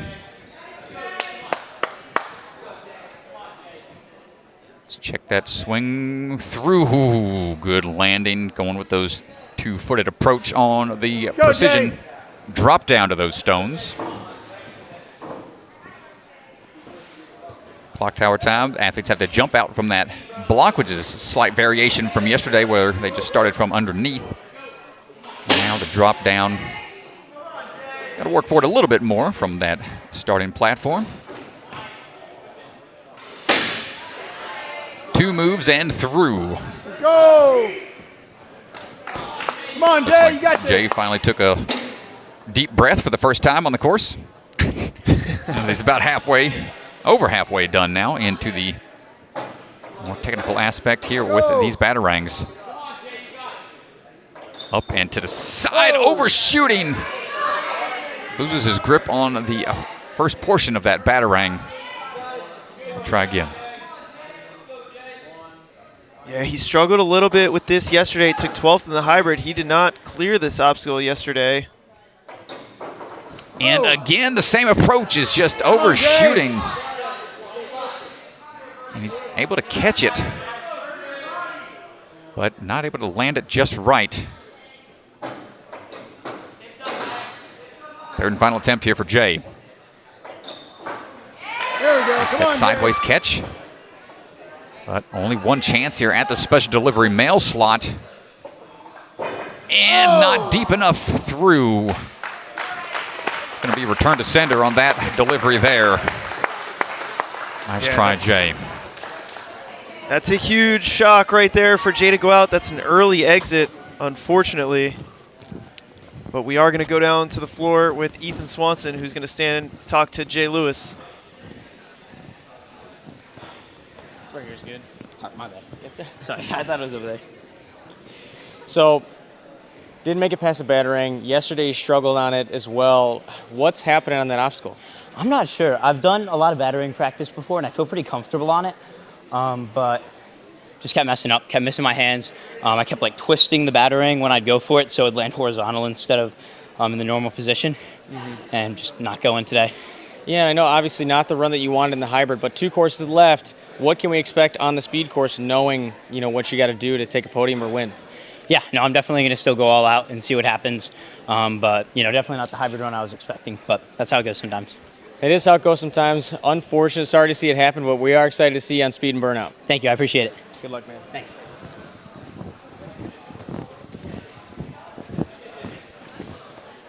Yeah, that's a tough early fall there for Jay, and he's going to need a big comeback throughout the rest of the day.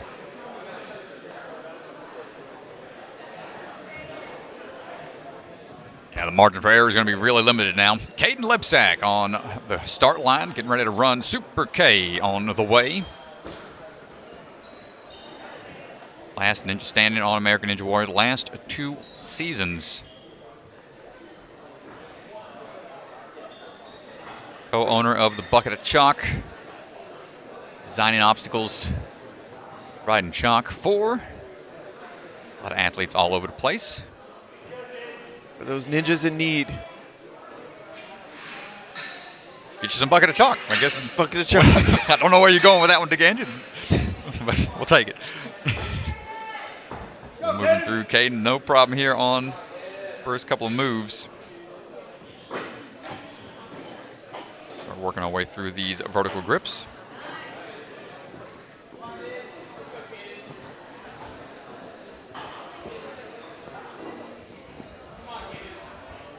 Swinging on through. Just in Castle Rock, Colorado at Ninja Intensity, their home gym. Last qualifier where they put a pretty brutal course together. Go, Caden. Caden was our only clear on the hybrid yesterday. Here we go. Out of all 32 athletes, we had 1 clear. And we thought we were going to get a shutout, and Caden came around and decided to change that, thankfully, as he's working his way through these clock tower arms.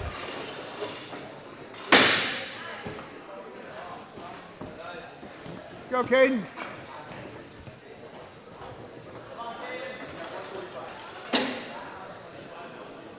Here we go on the batarang.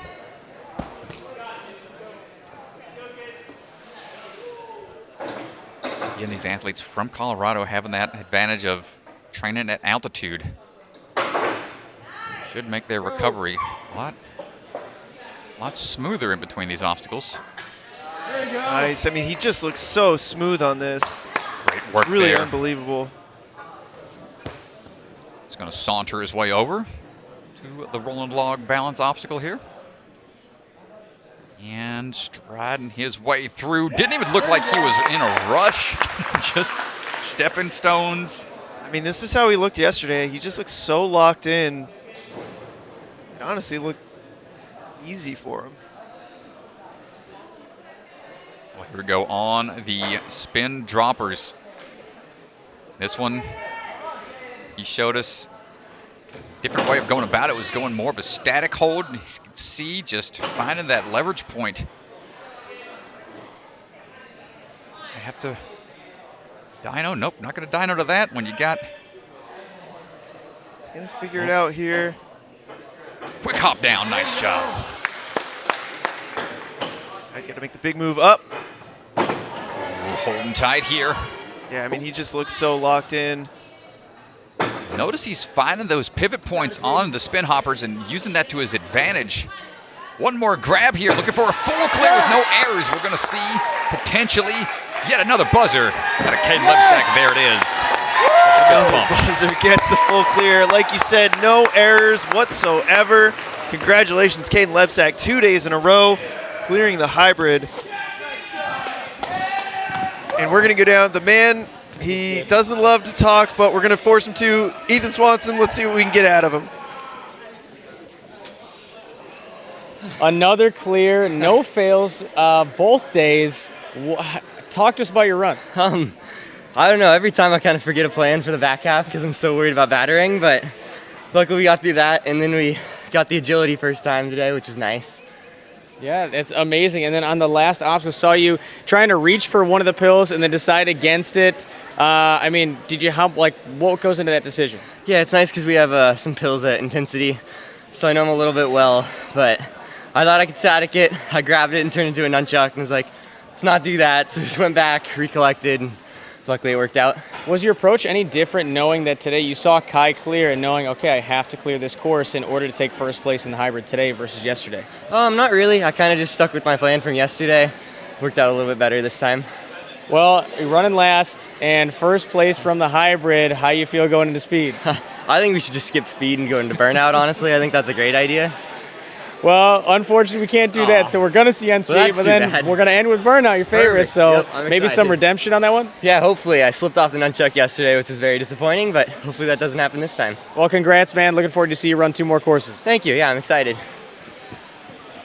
Well, congratulations, Caden Lebsack. Appreciate I forgot you fell on balance yesterday. the interview, even though he's not much of a talker. He lets his talking, he lets his course runs do the talking, but congratulations to him. Let's pull up a leaderboard.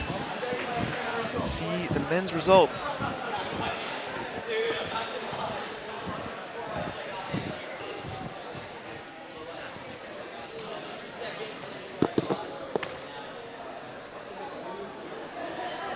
So here's a look at the men's standings. Caden Lebsack, Kai Beckstrom, and Sam Folsom, your top 3 here on the hybrid. They will get points throughout the day, and the points will be added up across all the different courses. Unfortunate Jay Lewis, Phil Folsom, some early exits, not able to quite figure out the batarang, but we'll see if they can pick up the pace in their speed and burnout runs. So we're going to go ahead and get the cameras moved around. We're going to get things set up for the speed course where the athletes will be flying through. Yesterday the times were absolutely electric.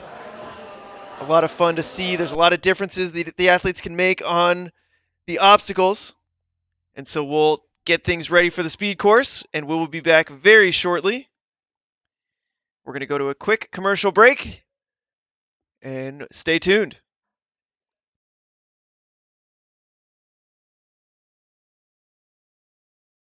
From the secret factory in an unknown corner of the world, Bucket of Chalk is coming to you handmade, perfectly balanced, and made with love.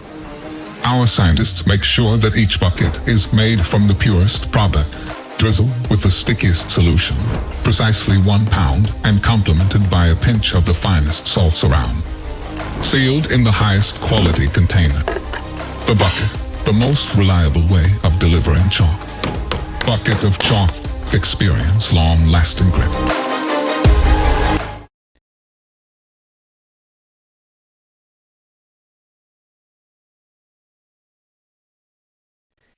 Ninja Sport Championship is brought to you by Role Model Software. They craft custom software tailored to fit your business needs, and they're also the makers of Ninja Master and Lightning CAD.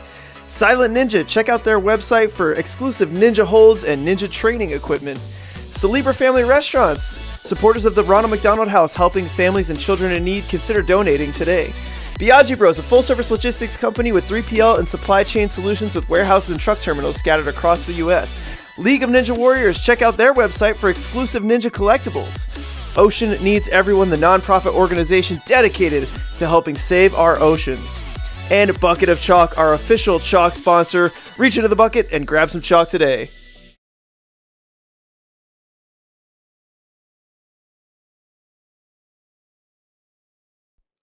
At Roll One, we believe software development should be learned like any other craft. In our Craftsmanship Academy, cohorts of apprentices participate in hands-on immersion that leads to long-term mentorship.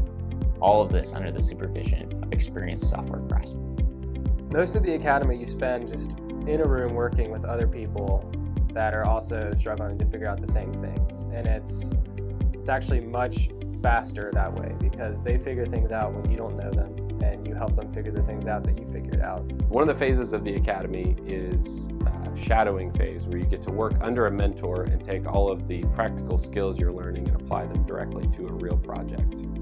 Working in the academy taught me to write business-ready software in a way that I could take my experiences and translate them to the real world. And I could see the results, and I could see people using the software and the utility and the value that it provides. If the Craftsmanship Academy sounds like a fit, I'd encourage you to reach out.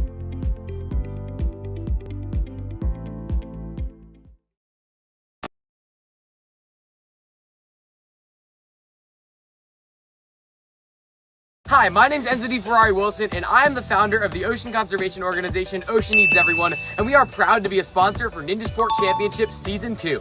I'm here to tell you today about 3 reasons why you should help the ocean. 1, there's so much left to discover in the ocean. 91% of marine species are still undiscovered. 2, if we don't help soon, there's a projection that by 2050, there will be more plastic in the ocean than fish.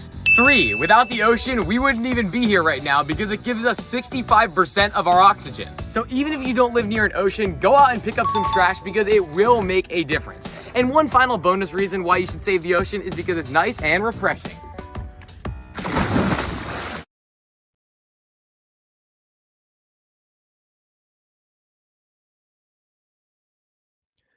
Ninjas, it's time to take your training to the next level. You need a ninja course in your backyard, and FitBuild offers a range of beginner to elite level courses. All builds are completely customizable and designed to fit your ninja needs. Build slots for 2023 are filling up fast, so contact FitBuild now to secure your spot. Check them out online at fitbuild.co or on Instagram at fitbuildco.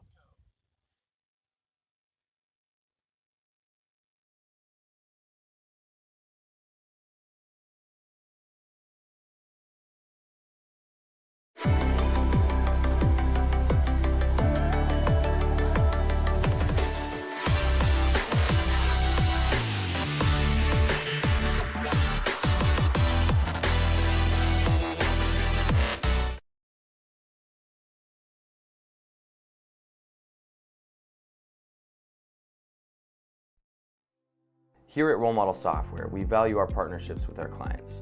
Listen as Dr. Eric Freeman talks about our partnership with Cultivate Leadership Institute. CLI was trying to find which software company we want to partner with. We talked with a number of different ones, but the thing that made Role Model stand out was the connection that we had with them. So if you're trying to figure out how do I select the right company for us, you need to make sure that you don't just do that digitally. It's not just an email, it's not just a Zoom call. You need to make sure that you get face-to-face with these individuals to make sure that your mission and your vision align so that you're creating the product that you want to create. And Role Model has the ability to do that. They're very personal, they care about your product, they care about you personally, and they want to help deliver the product that you need. If you're curious if Role Model could be the right fit to partner with you, reach out to us today. We'd love to talk to you.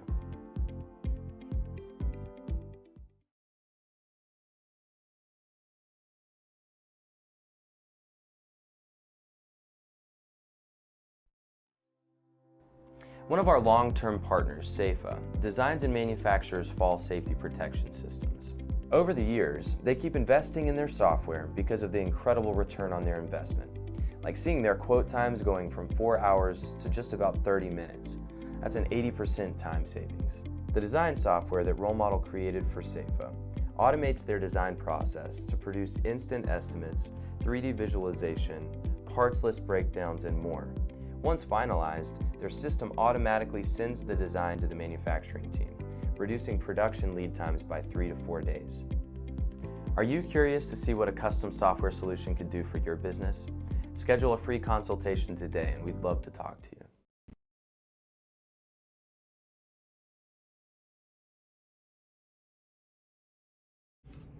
Have you ever experienced extremely sweaty hands? Not knowing where to step on agility? Being unlucky on special delivery? Or being absolute trash at Double Dipper? then Bucket of Chalk is the right chalk for you. Side effects may include extremely grippy hands, even after washing them. Always know where to step on agility. Adds a bit of extra luck on special deliveries, and it tastes like success.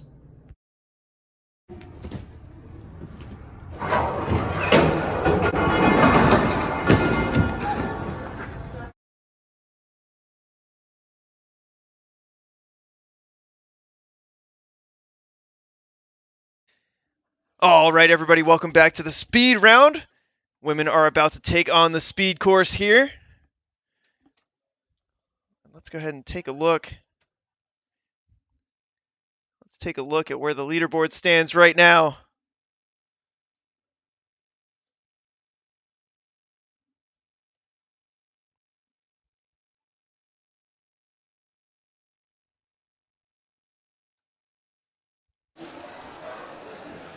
So you can see Emily Keener, Taylor Green, Olivia Vivian, your top three right now so far. Leaderboard presented by Silent Ninja. Sadie Berger going to kick things off here on the speed. Did pretty well on the speed yesterday. Ended up taking 9th place on speed out of 30 athletes. Not too bad.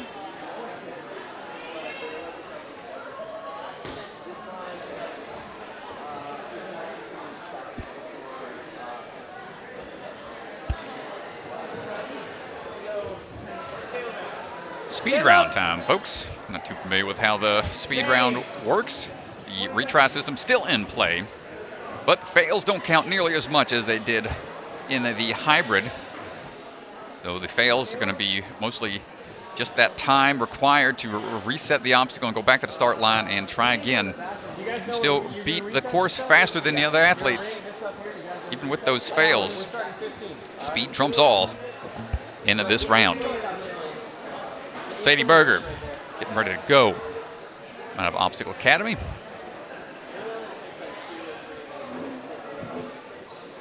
Ready to start things off here on this speed round. Yeah, Sadie was our lone burnout clear on the women's side this season. I know we've said it a lot, but it's such an amazing feat, accomplishment, that I feel like it needs to be said every time because, man, out of all the athletes, 8 qualifiers, 8 burnouts, she's the only one. Yeah, no easy task. I'm trying to look to do the same. So here we go. Sadie Berger down on the starting line, about to kick off the speed course.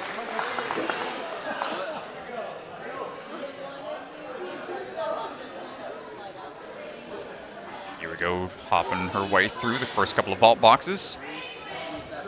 Take that high road here on the split decision on this climb up on the ladders. Her way back down, and great transition off into that next obstacle. Going straight into the Lachey lane. Got to go on to that stronghold grip hang and twist at the hips. Get up and over. Cruising through, trying to link what she can. And that cat grab and transition, we saw this being one of the spots athletes were getting hung up on, these off-angle trapeze bars, making it a little tricky to dismount, but Sadie looking strong and moving through pretty quickly. Here we go now on the sidebar throws.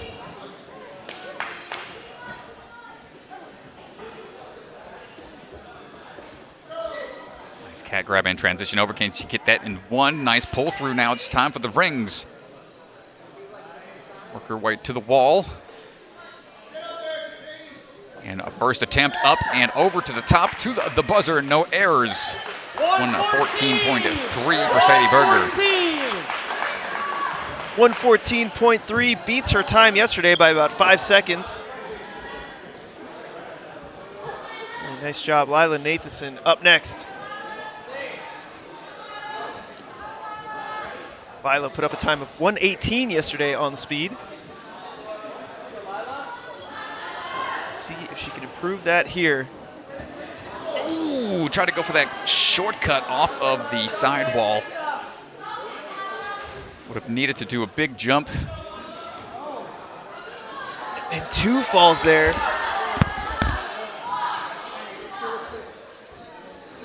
And decided to go that safe route up top. Now the climb for the ladder begins, so unfortunate, those first 2 attempts.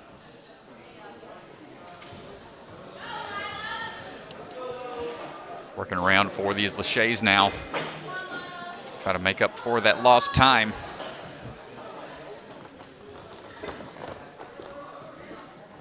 Still trying to push the pace.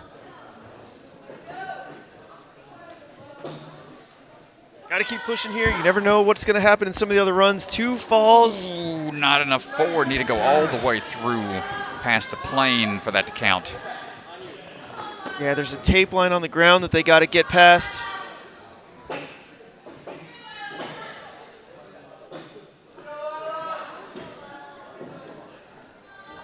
And there we go, a lot more control there coming off that off-angle trapeze. And now it's going to be working her way through these sidebar throws.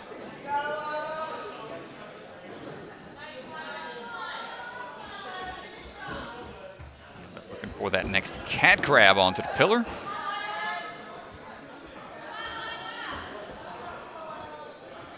A couple of misses early on in the course. It's eat into her time a little bit, but still looking to try to finish strong here. Work her way up to the top of the wall and the buzzer. 52.9 for Lila Nathanson. Yeah, it's not going to be the run that she wanted. Couple fails there, unfortunately. Olivia Vivian out of Australia. Let's see what kind of speed she can bring here. Did a nice job, was 3rd overall in speed yesterday. Time of 1:10. Nice, confident with that first drop down. And working her way through the ladder as efficient as possible. It's the step on through. Just to link what she can here. Not the static reach to be able to monkey bar her way through those lache bars. Nice tic-tac across. Into the kitchen sink with this various types of holds here. Hips a little off angle, but nice job waiting for that swing around. We're heading over to the sidebars. See, trying to monkey bar through and get that momentum built up and nice, a little stretched out there, but still keeping the swing going, and just 2 swings is all she needs for getting back on into that trapeze bar. Looking for to be just over a minute at this pace. Let's take a little extra swing here. Oh, come on, Olivia. Oh, no. Angle. Oh, that's going to cost her a little bit. Yeah, that off-angle throw just causing her to take a little extra time to reset. See the hands on the face. You kind of knew what she did there. Still pretty good time. Yeah, it's tough. Still a If lot of she would have efforts gotten to go. that first pull, oh man, she was right around 60 seconds. Let's see, Violet Capo. Violet coming out of the Ninja Playground on her way. Speeding her way through.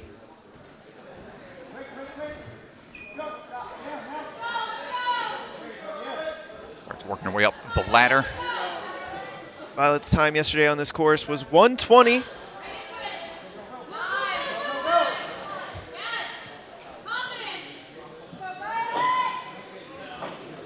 Good catch and pull through. Nice big move.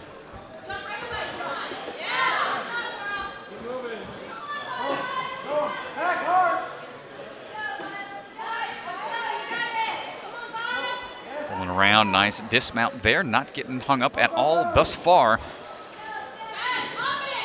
Right away into the reverse grip grab for that toss across. Going to try to maintain that swing somewhat for the next move.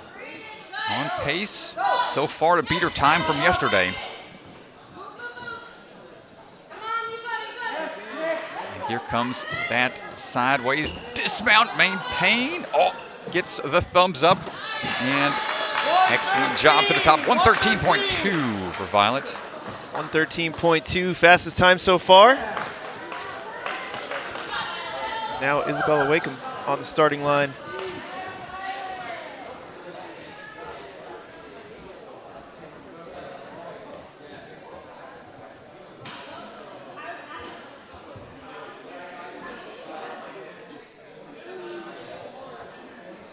Bella working through that visualization a little bit more at the start line. Visualization is so important in this sport. You want to know, especially on a speed course, you want to know exactly where your hands are going, where your body is positioned. Every little inch is going to help here. And takes the shortcut. Nice job. See how much impact that is on that leap.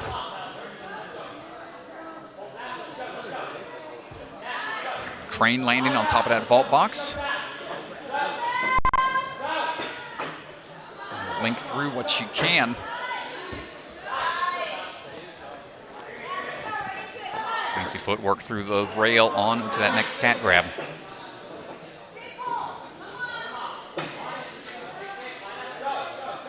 Wait for that hip swivel to come around.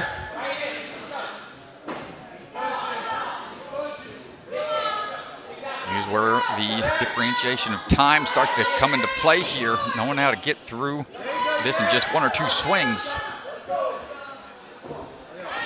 Get through this ring, transfer to that warped wall. Come on, Isabella. Pull back and go. Come on. Commit. One big swing here potentially as she lines up for it. Hold on tight. Oh, the ball is in play. We're working our way to the top of the buzzer. 113.2 again. That is going to be your second fastest time so far on the speed here. You can see the bottom leaderboard updating who is winning the competition overall. So with their points added up between speed and hybrid, that will constantly change to show you who is winning the overall competition. Here's a look. Annabelle Heinrichs. Annabella, another athlete out of the Colorado area.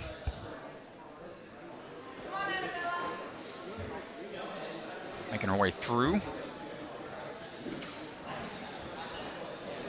Taking the high road on that rock wall combo. Well, we talked to her during her hybrid run. We had the post-run interview. She said she wanted some redemption here on the speed course. Put up a time of 1:25, certainly a time she was a little disappointed with. So she's looking to make those corrections right here. Oh, nice monkey bar tech, and to be able to pull through there. Ooh, and was leaning back that whole time, able to save it. Excellent job from Annabella. Anytime that balance starts to go on you, you got to just commit to one way and follow through, which she does, making great time here so far.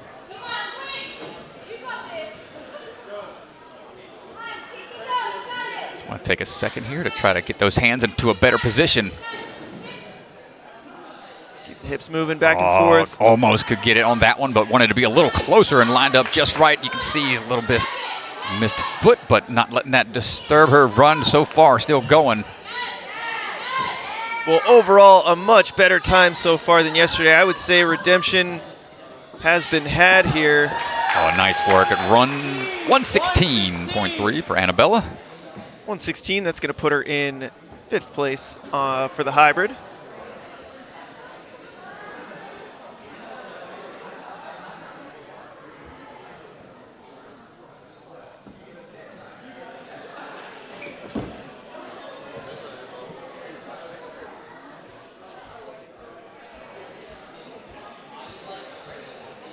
And Meredith Kim getting ready to go.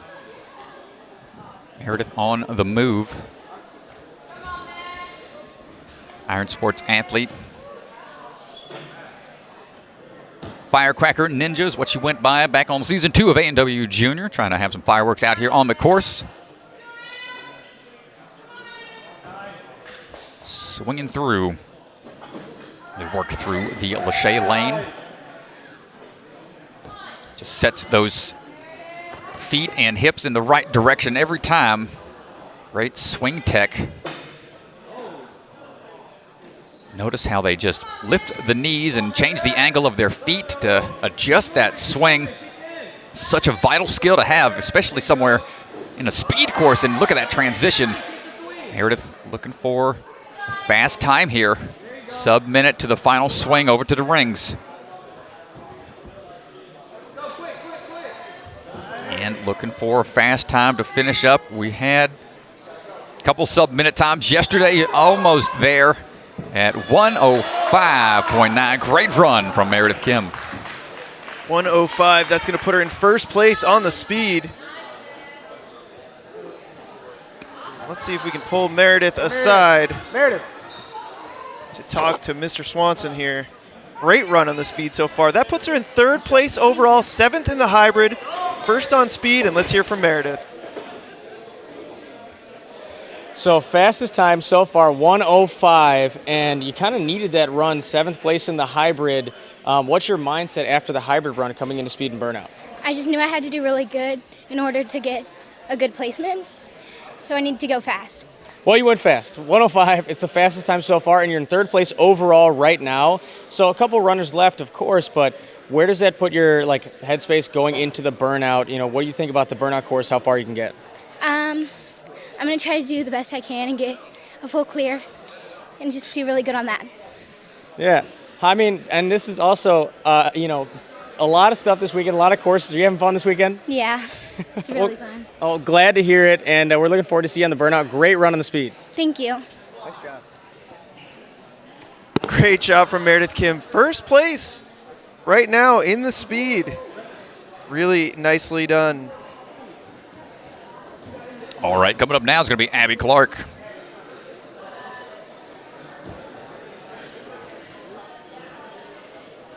Abby Clark, gymnast for 20 years, a lot of experience, various competitive environments. So no stranger to the pressure.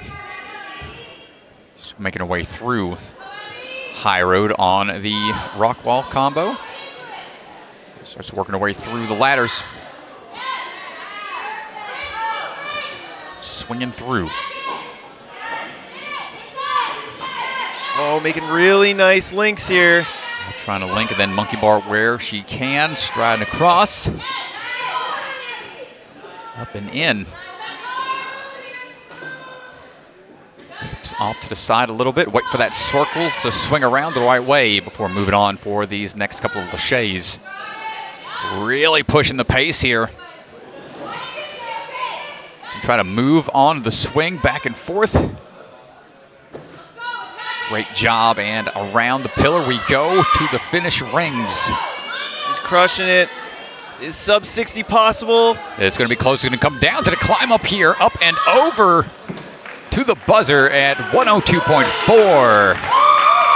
Great run at Abby Clark. 1:02.4. That's going to put her in first place for the speed. Interview.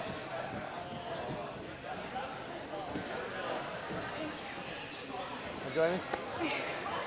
Oh, God. Hunter. So let's go down to the floor with Abby Clark. 1:02. We were wondering if sub 60 was possible. What do you think? I think it's possible. There was maybe one or two spots that I felt like I took an extra swing, but definitely possible, but I'm really happy with what I did. So it looked like you almost went for the early dismount to the cat grab over here on the shower bars. What's going through your head at that moment? That was my plan, just to kind of take one swing, shimmy over while I was doing it, but I didn't quite get as far to the left as I had planned. And at that point, I just didn't want to risk it. I had a decent run going so far. Mm-hmm. And so also, people watching may already know, but on TikTok, you've blown up, and we see a lot of speed courses on TikTok. Is that like a big strength of your speed courses, flow, that kind of thing? I preferred burnout and endurance courses, but we're starting to see more speed courses, and with the upcoming season in Ninja, I know I have to just kind of work whatever's coming our way. Well, if you prefer burnout courses, lucky you, because that's what's next. How do you feel going to burnout? I feel really good. A couple changes that we went over earlier for burnout. I think they're good changes, but I definitely have my eye on that buzzer. All right, well, hopefully you get it and hopefully get to watch, but congrats. That's the fastest time so far. Thank you. Nice job. Thanks.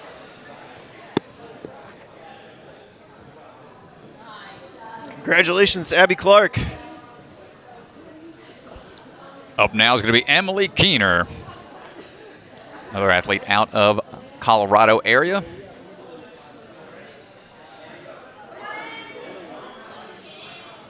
Emily starting her way through the speed course. Training alongside Taylor Green a lot, so they've been going back and forth now with these competitions.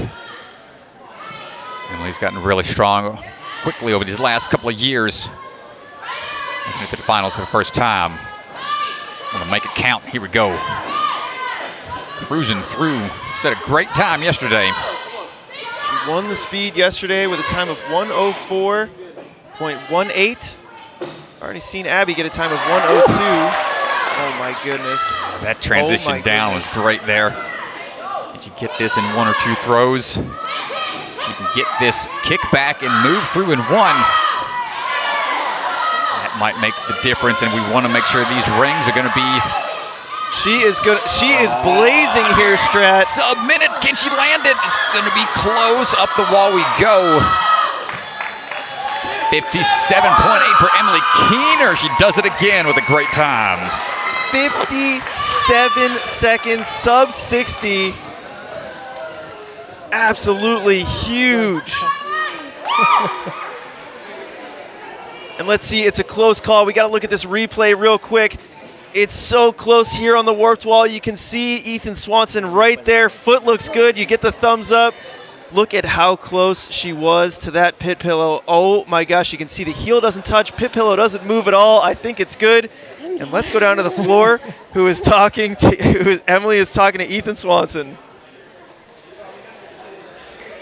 57 seconds, the fastest time so far. Yesterday you put up the fastest time on the speed course. What are you doing different out here? I was just mostly trying to have fun. Like, I knew I did pretty well in hybrid, and I knew I did well in speed yesterday, so I was mostly just trying to have fun because I'm like proud of how I've done already. So. Well, it looks like you had fun. I mean, did you? Yeah, definitely. Yeah, okay, awesome. I mean, sitting in first place from the hybrid and right now first place again in the speed. You know, Taylor's still to run, but either way, you know, what's your mindset going into the burnout? I'm still just trying to have fun. Like, I know like burnout's not usually my best, and I usually pump out pretty quick. So yeah, but like yeah, I'm so glad to be having so much fun. Well, you are killing it so far. One thing we want to ask you about is on the launch to the warp wall, did you know how close your feet were? You're like maybe a half of an inch away from the pad. Oh, actually, I was mostly trying to like go as fast as I could because my swing was going like really sideways. But yeah, I didn't know that. Well, great save over there, and congrats in first overall and first in speed. Thank you. Hey, nice job. Great job from Emily Keener so far, and again, putting the pressure on our final runner, Taylor Green. We'll see if she can put up a faster time.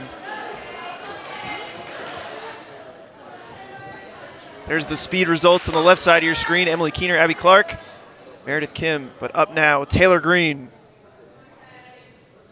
Taylor Green, 15 years old, coming out of that Colorado camp. Good enough now to compete on American Ninja Warrior Actual. Got that call this year. Training in the Corps. Been putting on strong performances all season long here. Trying to defend that title. Get our way through onto the balance beam. Let's see if we got a quick dismount here. And the switch grip grab. Nice job. Just lined it up perfectly. See what kind of tech we got here. Figure it out. Going to be on the backswing and try to transfer here. Oh my God, the pace. It's a little faster pace. It's all going to come down to these rings right here. It's going to be tough. She's off angle a little bit. Needs to wait for it. And no, going to have to go back. And to the top of the wall at 55.5. 55.5. That is going to be first for the speed.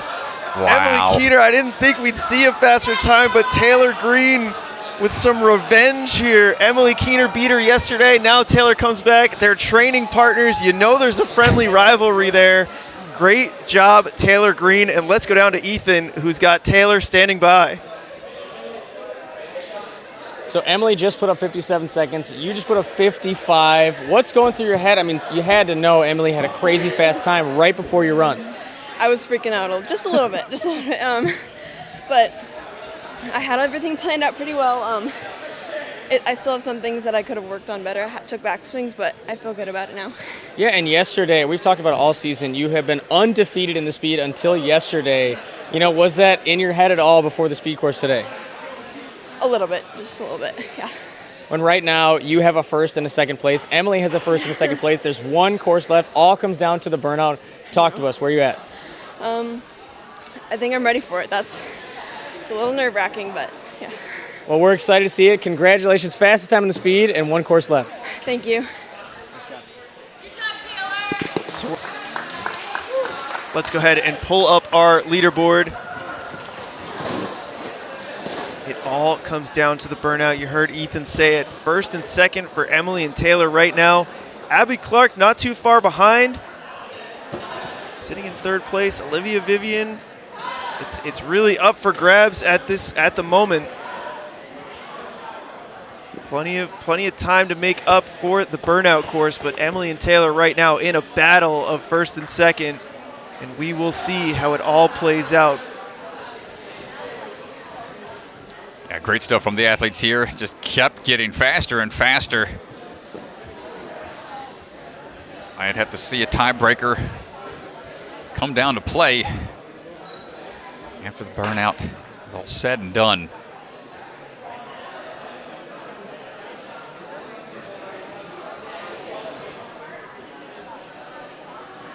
So we're going to take a quick commercial break. And our first athlete will be called to the starting platform in just a few minutes. Don't go anywhere. We'll be right back. At Roll Model, we believe software development should be learned like any other craft. In our Craftsmanship Academy, cohorts of apprentices participate in hands-on immersion that leads to long-term mentorship. All of this under the supervision of experienced software craftsmen.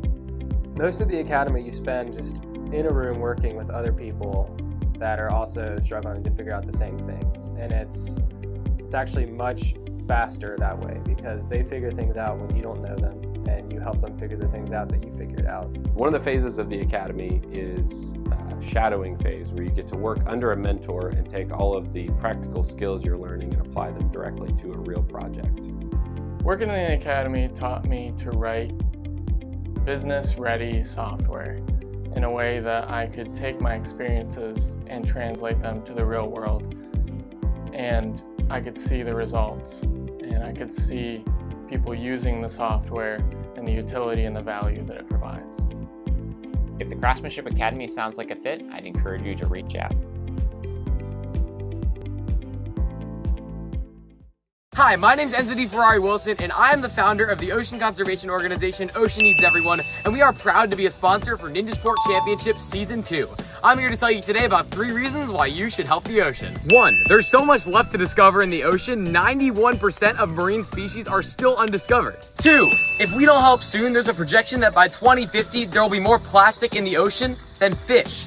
3, without the ocean, we wouldn't even be here right now because it gives us 65% of our oxygen. So even if you don't live near an ocean, go out and pick up some trash because it will make a difference. And one final bonus reason why you should save the ocean is because it's nice and refreshing.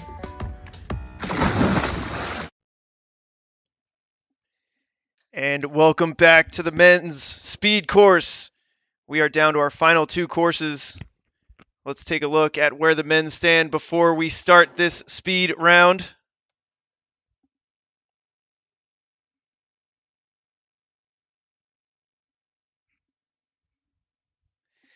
So here's a look. Caden Lebsack sitting in first place with 10 points. 2 hybrid clears. Kai Beckstrom also cleared the hybrid round, but unfortunately took a fall. And so Caden ended up taking the first place there, but it's going to be a battle here for the speed. You got Phil Folsom and Jay Lewis right now, 2 faster athletes who are going to need to really sell out here in the speed round. It is going to be exciting. Brady Parks really kicked things off yesterday with some huge moves, and that set the course for the rest of the day in the speed. We will see if these athletes can keep pace. Starting with our defending champion, the title defense continues. Unfortunately, he's got to run first. But here is your defending champion, Naxa Garemore, out of Obstacle Ninja Academy down in Florida. He is on the starting line and ready to go. Naxa leading that charge, a big old leap right out the gate here. Going to be trying to make some quick moves when he can. Knows he's got to be working behind the power curve here. A little conservative there on that rock wall. Naxa trying to push the pace. No RJ and crew down there at O&A always putting on some crazy course designs. And went for the boot scoot underbar dismount. Couldn't quite get it on his first attempt, but that's all right. Still moving through pretty smoothly. Heading on now to the kitchen sink. A couple different angled throws and dismounts. Take a couple swing backs on that, but no problem dismounting through. Keeping his hips up. We saw him do this yesterday. It was really impressive. Oh, nice tech. He needs one more swing here, though. Up and in and out. That one box is gone. Got to go a little further for the gentleman, but going for that big swing up to that warped wall and coming in at around 58 flat. Nice job, Naxa. 58.04. And goes for the belly slide down to. Just cut away from the head first slide. I'm sure he would have got yelled at by the lifeguard had that been at the pool. I know that was me when I was growing up. I was a lifeguard during the summer. Don't give me a whistle. No running. No whistle for me anymore. I'd be quick to yell at people. And anyway, speaking of running, we got Tyler Smith out there on the move coming out of the barn. The danger zone. Danger right there on the wall. Unfortunate miss there. Well, he did take 6th in the hybrid, so he does need a big speed round. That's a huge setback. See if he can recover.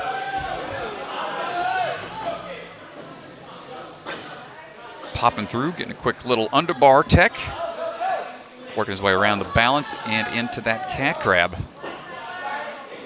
Static out to that first bar. Going to try to wait for those hips to circle back around. Nicely done. Sticks the landing.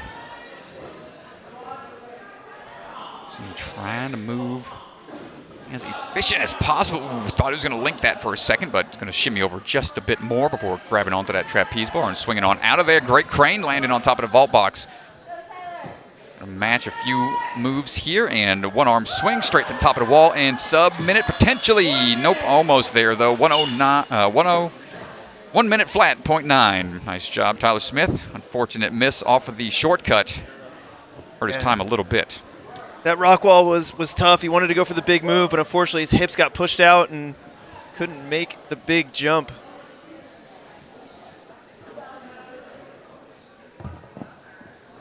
Caleb Bergstrom getting ready to run. Coming out of the Jungle Gym down there in St. Petersburg, Florida. Been putting in the work, been training hard. Second place last year at the championship. Looking to take the gold home this time around. Here we go, big leap over the vault box and just right away into it. Big leap, skipping that one tic-tac off the wall. Ganji almost falling out of his chair next to me. I could not believe he made that strat. It was a great move. He's going to save a lot of time as long as he's not too sloppy everywhere else. Keep it moving and a grooving here. Quick bunny hop off of that angled platform into the kitchen sink we go. Going to grab way out to the side, pick those hips up and swing them over. Gets the landing. Big leap out to the sidebars. Looking for the next move. Going to kick up and out for that 180 and backswing. Should be able to get the transfer on this one. And linking that Lachey out to the ring and plyos directly out. Getting those drop down plyos up to that warped wall. Might be a sub 50 time. Plenty of time through. 46.4. Mr. Bergstrom. Not a single wasted second. Not a single wasted transition. Unbelievable from Caleb Bergstrom. He was 5th in the hybrid, and he absolutely needed a speed course like this, and he delivers. Let's go down to Ethan Swanson, who's got Caleb. 46 seconds. I believe that's faster than any time from yesterday, which was the fastest was 49 seconds. You had the one fall yesterday. Needed to clean it up. Talk to us about your run. Yeah, I had a few links I wanted to hit, but I didn't hit them. Thankfully, that didn't slow me down from what it could have been, And no falls is a good plus. I just want to give the people a show now, We have to ask you about the humongous rock wall jump completely laid out in your mind, like as you're going for it. Did you know you had it the whole time? Yeah, I knew I could do it basically from standing, but sometimes the angle goes off. And I just want to make sure I hit it straight, so I got off there quicker. Well, unbelievable run. Obviously fastest so far. A lot of athletes left, but talk to us, after hybrid, not the run that you wanted, of course, but you needed to have a fast run and speed. Yeah, that's why I wanted to hit a few of the links that I didn't hit, so we'll see how it goes overall in placement. But I'm just happy to be here, happy to be doing courses. Yeah, last year's second place at the championship, and we have one more course left. And last year, the championship burnout was what lost you the championship. So what's burnout going to look like? I've been working burnout, but I haven't seen it, So we're going to just see how it goes and give it our best. All right, well, good luck. Excited to see you in the burnout, man. Great run. Thank you so much, Swan. massive performance from Caleb Bergstrom. Good golly, that boy can fly. My goodness. Said he wanted to put on a show, and I think he certainly did. Yeah, that's as an early runner in the waves too, so the other athlete's gonna be looking at that and trying to figure out their new plan of attack potentially. Because my goodness, I don't know if anybody else is gonna go for that leap like he did. That set him up perfect for a huge move up the ladder as well. Everything just linked together so perfectly. Barely had a time to catch my breath calling the commentary on that one. And well, I like you said, I don't know if anybody else is going to go for that big jump. It's such a huge risk. And he's got very explosive leg power, so it's deceiving because he made it look pretty easy, but you know it's a big jump. All right, on the course right now, getting ready to go. Noah Munier on the way. Let's see if he decides to take any risks here, and that one, that's unfortunate. Got to reset. And how much of a product of Caleb Bergstrom's run is that, forcing these athletes to really go outside their comfort zone? Dude, you know it's coming down to the wire here, and if a fast time's put ahead of you, there's no breathing room. Just got to keep it going. A quick dismount there off of the ladder, though. He starts to kick his way through, trying to pick up the sort of lost time. Falls don't count as much as the time does, so he can get through quickly. Still has a chance at a good position here. Quick jump off to the side, huge dismount into the sidebars. Catching on that swing through. He's got to link these drop downs. It's one thing to link Lachey's, it's another thing to link these plyos. Noah, sub-minute time, 58 seconds flat. Third place in the speed so far.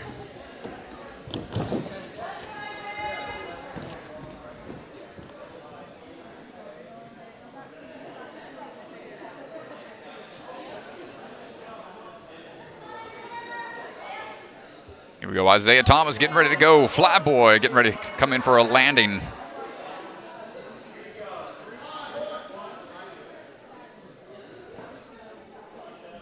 And See if Isaiah goes for that move. Doesn't look like it. Gonna pull in for the rock wall. Nice tic-tac off the side. And swinging on up. Huge move up the ladder. He's got the wingspan for it. Shouldn't be too much of an issue. Keeps swinging his way through. Link all those Lachey's, and there's that underbar tech. Boot scoot Lachey on out of there. Great job. Gonna be hung up a little bit, but kicking out to the side and circling back around for the hip swivel. And goes for a big throw out to the side. Keep that ball rolling. Hung up a bit there, but 40 seconds right now. It's going to be close. Can get this climb up in one. And wow, what a time. 48.9 is nipping at the heels. 48.9, that puts him in second place. I think interview. Ethan Swanson's going to pull him for the interview. Deserving performance there. That puts him in third overall, 8th place in the hybrid, so really needed a strong speed run. And let's go down to Ethan, who is standing by. You needed to have a strong speed run. 48 seconds, faster than any time yesterday, but a little slower than Caleb's today. I mean, talk to us about your run. Man, he was flying. But before the course run, I was planning to do some crazy things, like skip the rings, jump to the whipped wall. But let's follow the rules, man. Yep. Yes, it was a force move. You have to utilize the rings. Couldn't just jump from the platform to the wall. But I think some people at home probably would like to see you do it. You think you can make that, huh? Yeah, that's pretty light, man. Yeah. Well, how are you feeling going into the burnout course? Feel a little better. Didn't do as well as I wish I could in hybrid. But it's just all about staying up and not touching the floor. Yes, it is. And hopefully your grip doesn't leave the chat this time. Look forward to see it, man. Yes, sir. Good luck, kid. Congratulations, Isaiah Thomas. Strat, can you tell everybody watching at home to explain that underbar technique for just a second? So the underbar is like when it's a parkour term where you're grabbing onto a bar and you have to try to shoot through a narrow passage. That generation of momentum in that manner, it's a good way to Lachey and get a dismount if you're dismounting right away. So keeping those hips up and pulling through when you grab onto a bar is generally how those underbar techniques are accomplished, but see that put on display a couple times today. Phil Folsom on the move, going to be looking to make some quick moves here. best as we can. Might see that underbar tech utilized somewhere throughout this course. Well, Phil had a rough go on the hybrid. Needs a big speed course here. Yeah, you see that swing back is what was required there without that underbar tech to shoot through. That's the reason you see that underbar move come in handy sometimes, but some athletes know how to keep their body moving. Phil happens to be one of those types. Just keeping grooving through, keeps those feet back, pulling and kicking out. Oof, right there on the corner, too, of the vault box. Another blazing fast time, sub 50. Almost sub 50. Might be 50 flat. 50 flat. And some change, perhaps, but nice job. These athletes really pushing the pace here. Up next, Kai Beckstrom, down to our final 4 runners. Well, speed is something he's known for coming out of that Wolfpack Championship. Put some blazing fast times throughout the rest of the season in speed rounds. He's probably the only athlete just as explosive in lower body as Caleb Bergstrom. I wonder if we'll see him try to go for the same move off the rock wall. See if the pressure kind of forces him to go for it. Big hop right there, dropping down. Is going to take a couple triple steps there, and no need for a big drop if you've got fancy footwork coming through that rock wall.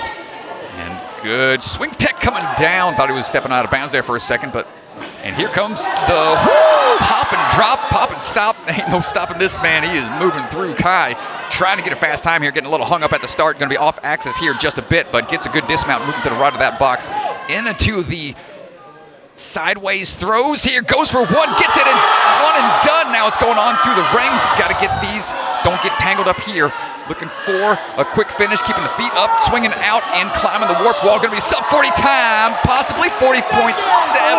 40.76. The crowd going absolutely electric here. The moves that he made through the Lachey lane were unbelievable.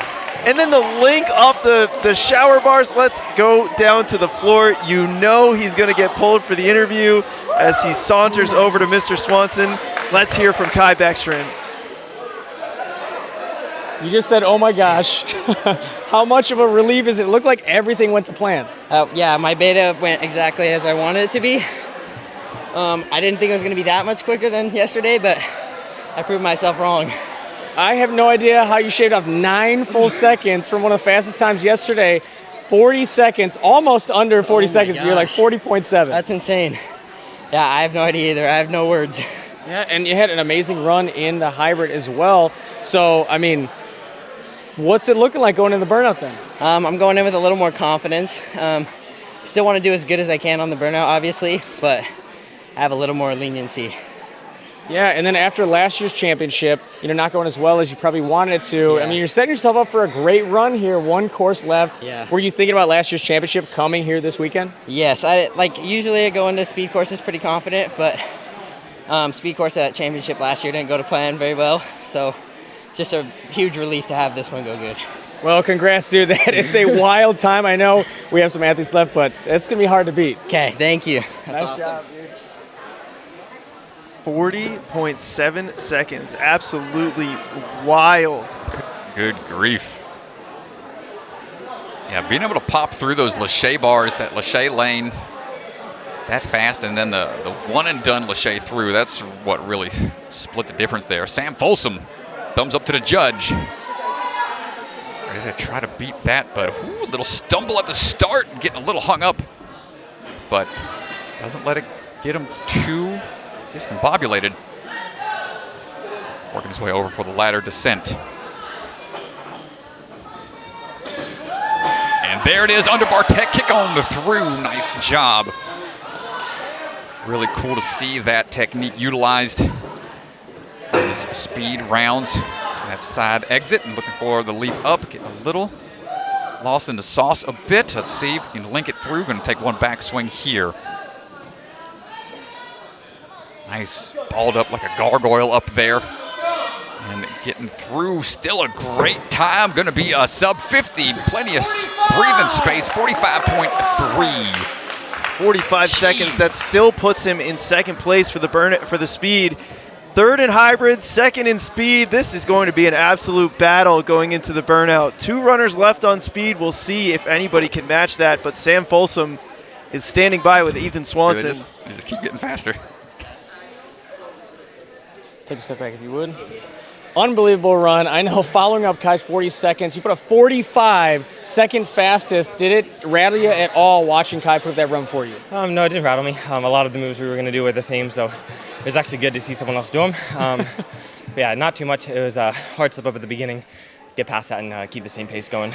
Yeah, well, great first 2 runs, hybrid and speed, both going pretty much to plan. 1 course left. Where's your mind going into burnout? Good. Ready to fix up yesterday. Be a little bit smarter on how I recover when I chalk up and all of that. But good mindset going into burnout. Well, I think everybody's excited to see how this plays out. You and Kai pretty close on points right now. It's going to come down to burnout. Yeah, it'll be interesting. Good luck, man. Thank you.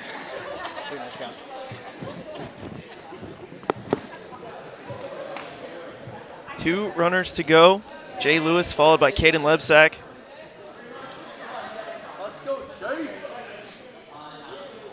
Let's see what Jay can do here on the speed course. Jay, 10th place right now.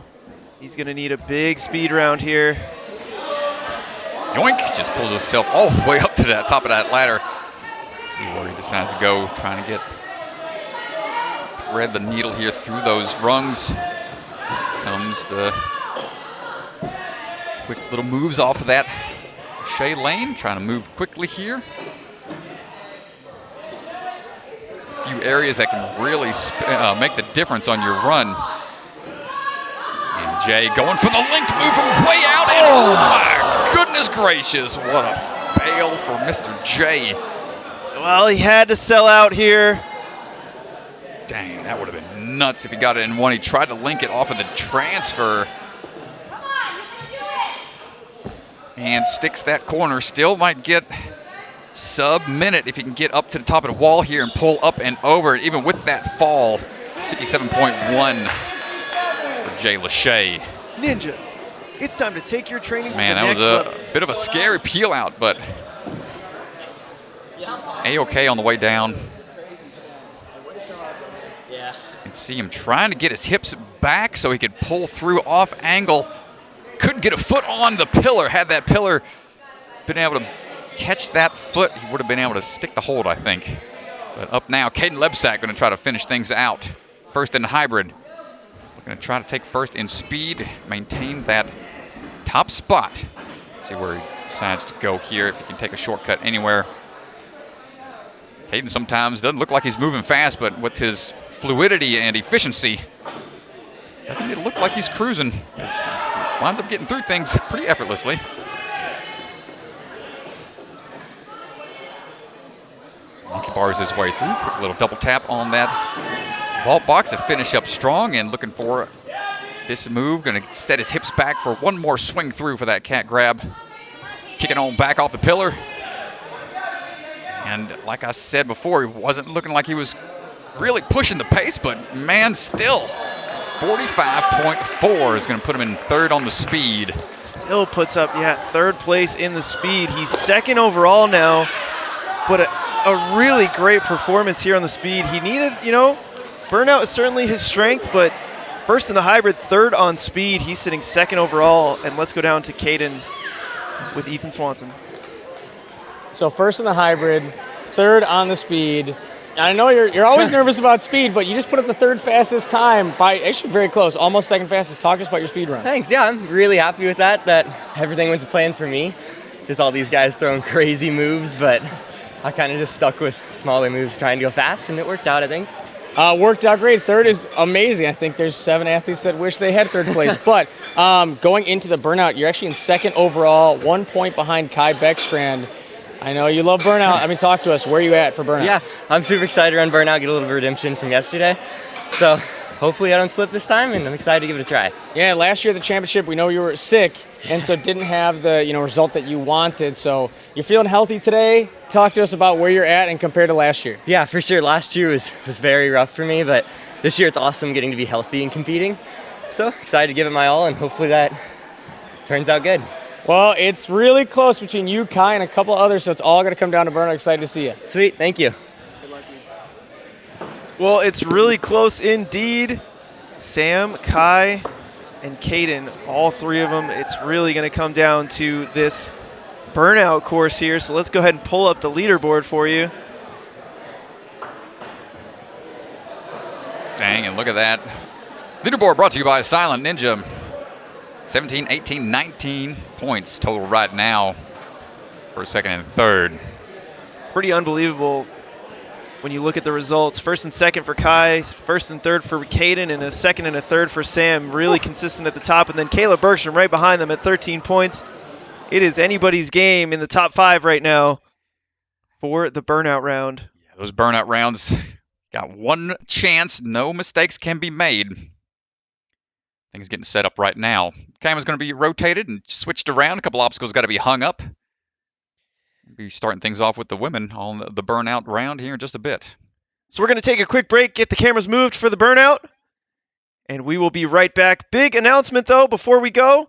NSC is back for Season 3. Hey. Here is a look at our Season 3 schedule. Take a look at the gyms. We've got 2 still to be determined, but the dates are there, so mark your calendars. Here is the schedule for Season 3. We'll be back. We're going to get some cameras moved around, and we'll see you guys for the women's burnout in just a bit.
Ninja Sport Championship is brought to you by Role Model Software. They craft custom software tailored to fit your business needs, and they're also the makers of Ninja Master and Lightning CAD.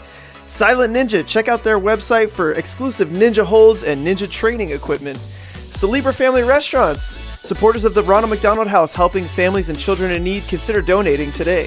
Biagi Bros, a full-service logistics company with 3PL and supply chain solutions with warehouses and truck terminals scattered across the U.S. League of Ninja Warriors, check out their website for exclusive ninja collectibles. Ocean Needs Everyone, the nonprofit organization dedicated to helping save our oceans.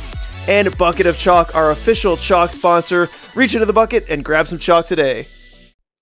At Roll Model, we believe software development should be learned like any other craft. In our Craftsmanship Academy, cohorts of apprentices participate in hands-on immersion that leads to long-term mentorship. All of this under the supervision of experienced software craftsmen. Most of the academy you spend just in a room working with other people that are also struggling to figure out the same things. And it's actually much faster that way because they figure things out when you don't know them and you help them figure the things out that you figured out. One of the phases of the academy is shadowing phase, where you get to work under a mentor and take all of the practical skills you're learning and apply them directly to a real project.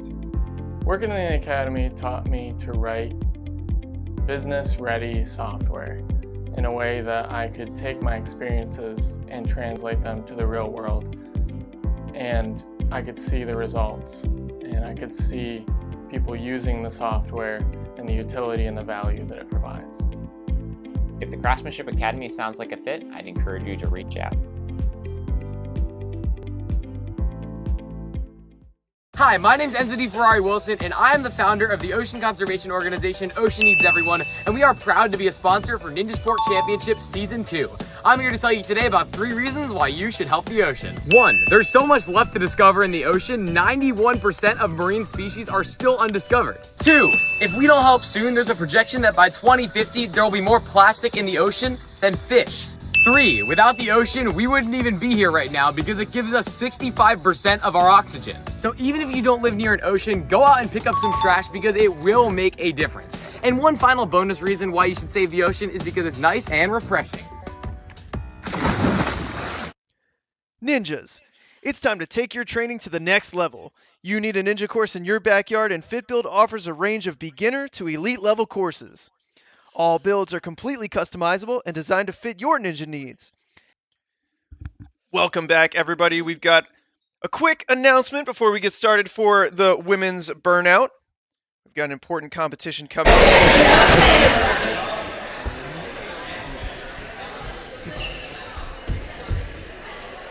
Swan, let's get a quick test in the mic real quick. Let's make sure our audio's in the right spot.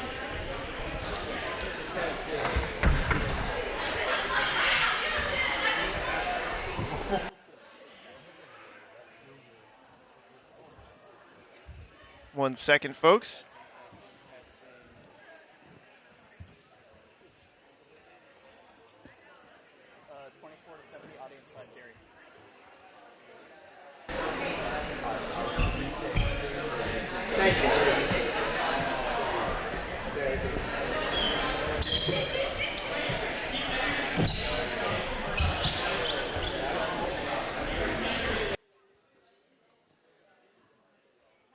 Test. Test.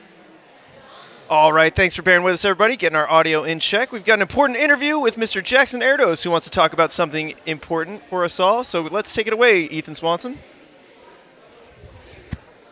Jackson, you have a really big competition coming up for a great cause. Just want to give you the mic and let you tell everybody at home about your competition and what it's all about. Yeah, thank you so much. I guess I'll hold the mic.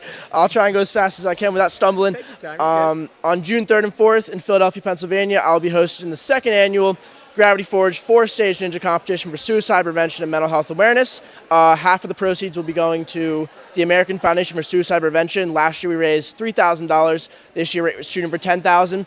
We're going to try and get as many ninjas as possible, make it the funnest competition that I can. I'll be designing all the courses. I actually already have every single obstacle designed, and I'm starting the building process now. We have sponsors from all across the country and trying to get just as much fun and as much ninjas as possible. We have some of the biggest names trying to make it out there. We hope to see you too. You can sign up on ninjamaster.com. It's called the Gravity Forge 4-stage jam sesh. Every obstacle is named after a song, and we're going to try and make the course music themed. It's going to be a great time.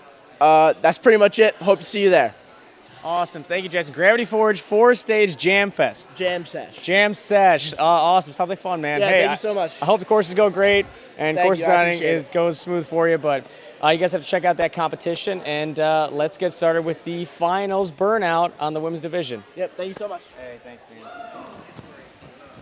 So we're going to go down and look at the results for the women's before we get started here. And a huge shout out to Jackson Erdos doing a lot of important stuff for mental health and suicide prevention. We certainly appreciate what he's doing, helping to raise money for that. So thank you, Jackson, for taking the time to tell us about your competition. Certainly something important to talk about. Sadie Berger on the starting line. Let's take a quick look at where the standings are before we get started here. You can see at the top, Emily Keener, Taylor Green, Abby Clark in a battle. Olivia Vivian not too far behind, so it all comes down to the final course here, the burnout. Sadie Berger getting her last look at the course. And whenever she is ready to go, she will kick things off for the burnout. And here we go. Swanson getting a crowd hype. Final round for these athletes. Burnout, usually the most important one. It's because it's last and you know what you got to get. Sadie, only burnout clear of the season.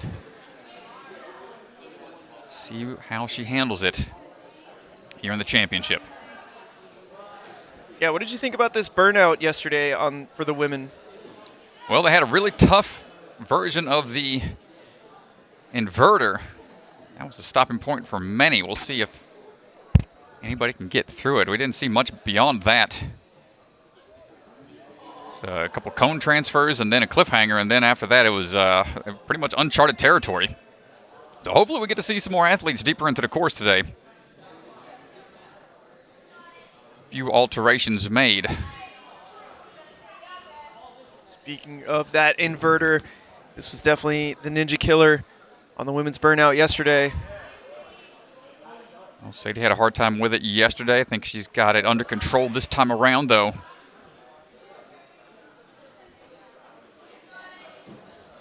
Still needs the pull power and accuracy on these captain's hooks.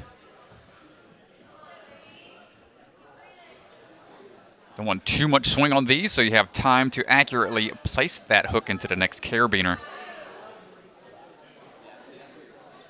Sadie accurate, about as accurate as you can get. No backswings required. Transfer into the cliffhanger, an unfortunate slip there, and that's going to do it for her run. A tough break for Sadie, who's been a strong burnout athlete. Just didn't have a good transition onto the cliff from the cones. A tough early exit from Sadie. But now it's going to be Lila Nathanson. Yeah, tough for Sadie. That's actually where she went out yesterday as well. It's a tough burnout course, especially with that inverter taking a big drop. Let's see what Lila can do here.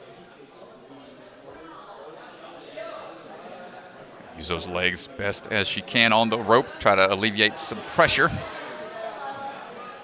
But transitioning on to the battering ram can be a little tricky, but gets through it. Open grip. Pretty taxing early on. Here's that special delivery, Lachey. You got to go across that bar. Just underneath that truss, that wooden beam up top. Not too narrow of a grab, but we saw a couple athletes yesterday struggle with that one. See that white tape mark? That's where their next point they had to get after that Lachey across. Now see how she does on the inverter. This transition was tough for her yesterday. And not quite going to get it this time around. Tough break for Lila. See just the side-to-side shimmy. As this thing swings side to side, it makes those transitions tough, and on the reach through, not quite able to get there in time. Lock off strength. It's pretty vital here early on the burnout. Olivia Vivian representing Australia. We're going to take top prize back home potentially. See how she fares on this course. Took third in the hybrid, did a really nice job, 7th in speed. She wants that trophy. Gonna need a good burnout run here. And she got to the cliffhangers. Where did she get to last time in the burnout? Saw a lot of folks yesterday, but she's dropping in now. For the cliff to drop down, kind of need to lock off a little bit, pull into it and get ready for the drop here. She's trying to really ball up and hold it, not able to hang on. A tough break for Olivia. And again, this inverter is spelling early disaster. Good couple of these athletes. So tough break for Olivia on the way. Down to transition, almost getting it. Not able to hold on.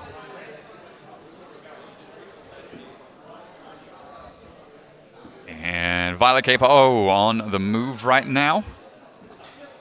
Really strong burnout athlete. Got pretty far into the course yesterday during the Open, or during the semifinals, excuse me.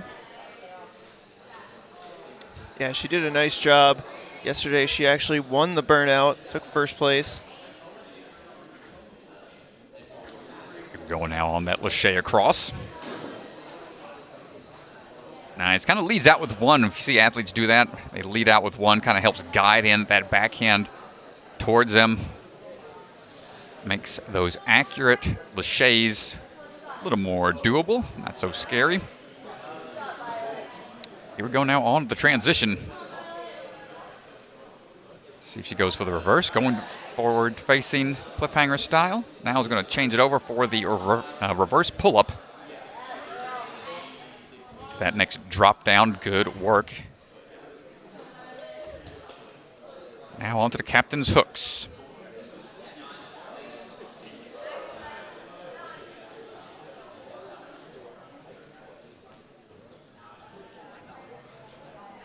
Hooks swinging through.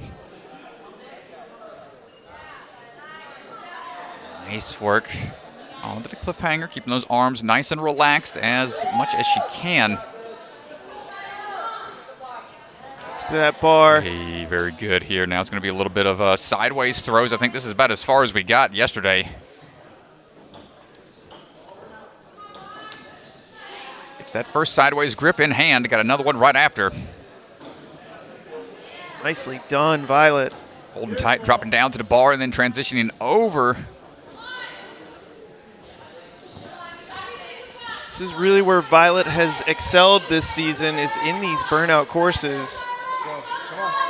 Sorry, shake out. Catching the ring. Unbelievable right now. How much does she have left? Violet Capo is down to the last obstacle here. And took the ladder up. Now it's going to be a little bit of canes on the way down. Hold on tight. This is really grueling here as you drop down each step. Strat, I think we're going to see it. Go to the buzzer.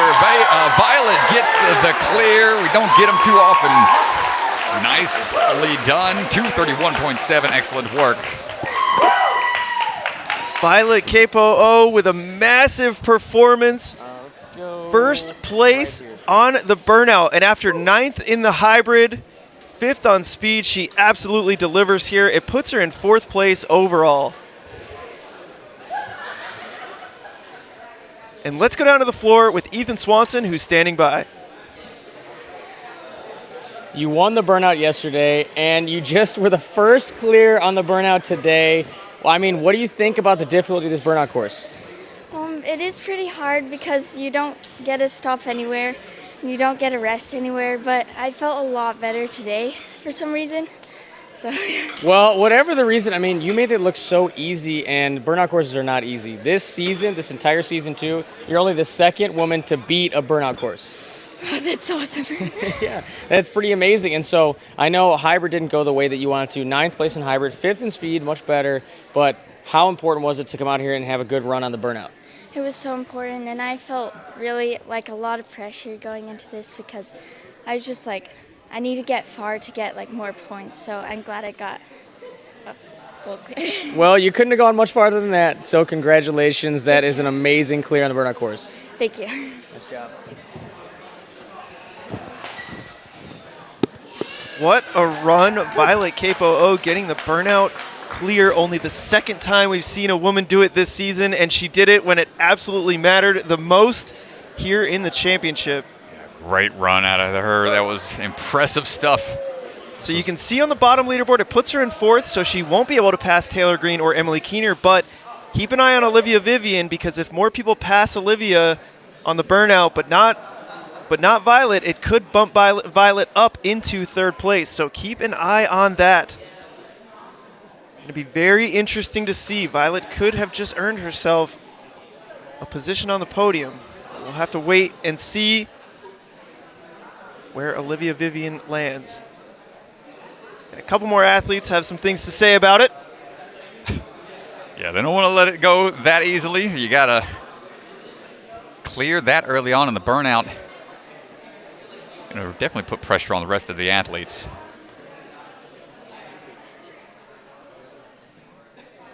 Isabella Wakeham getting some final clarifications down there.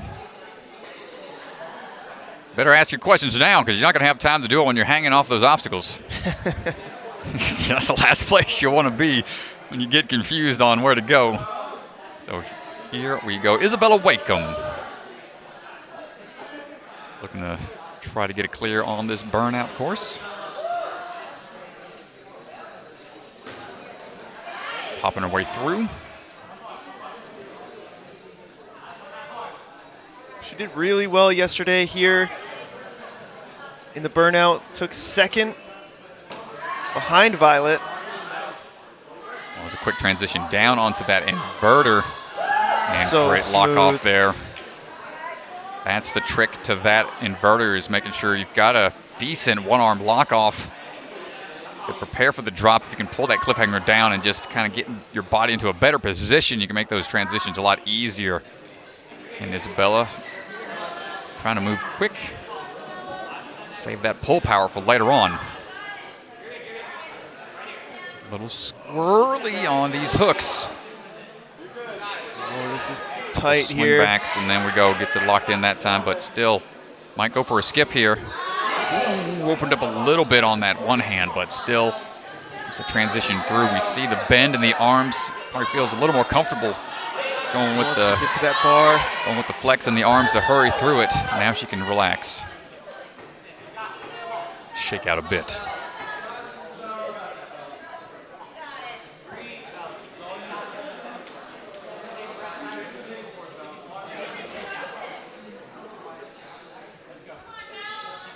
And looks like she's about ready. And these dead hangs and shaking out, it's about the best you can do and best you can hope for. And decided to go on the outside. I think she went for that technique as well yesterday and just didn't pan out. Yeah, it does put her in 2nd place right now, 1st overall. With a few athletes to go.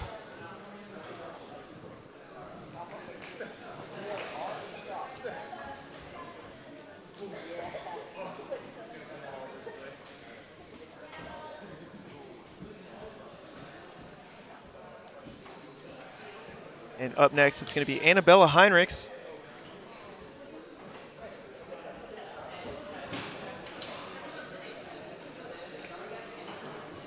Annabella getting ready.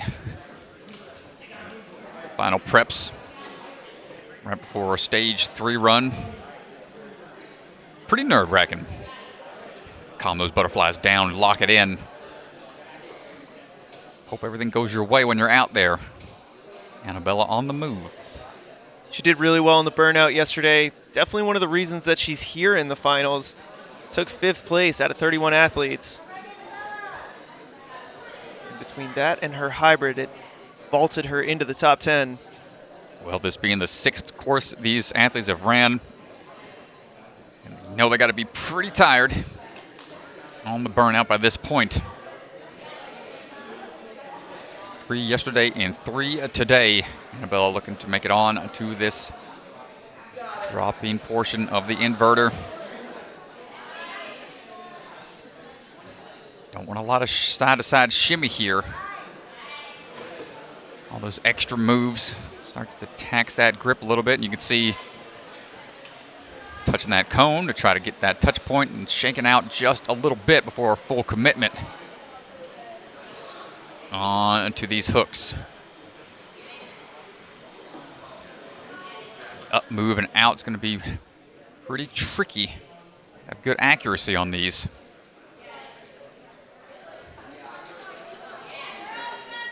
Where that one hand vice grip strength is going to be put to the test, especially with these misses. Hold tight. Gotta get that backhand. Oh, she dropped it. She's gonna go for the cliffhanger. Almost saved it. Tough break for Annabella. That was just starting to really work away that strength. And the more swing backs you do, the more that grip's going to be taxed. Yeah, she dropped one of the cones. Just tried to make a big move here to the cliffhanger. Unfortunate there. Nice try, Annabella. And now Meredith Kim. Meredith coming out of Iron Sports. Ready to rock and roll on the burnout. Begins her climb. Starting to see some good rope technique out of all these athletes nowadays, which is nice to see. Always important to have that in your bag of tricks. Never know when it's going to come in handy. Quick transition, just one hand, trusting that her backhand won't get spun off that battering ram. There's that bicycle kick. And transitions right away, starts working her way through over to that inverter. Going right into the inverter, not wasting any time here. Yeah, wants to go pretty fast. Got to be careful on the drop. Nice. Almost bottomed out there. Big pull to the bar. Another athlete. She was 4th yesterday in the burnout.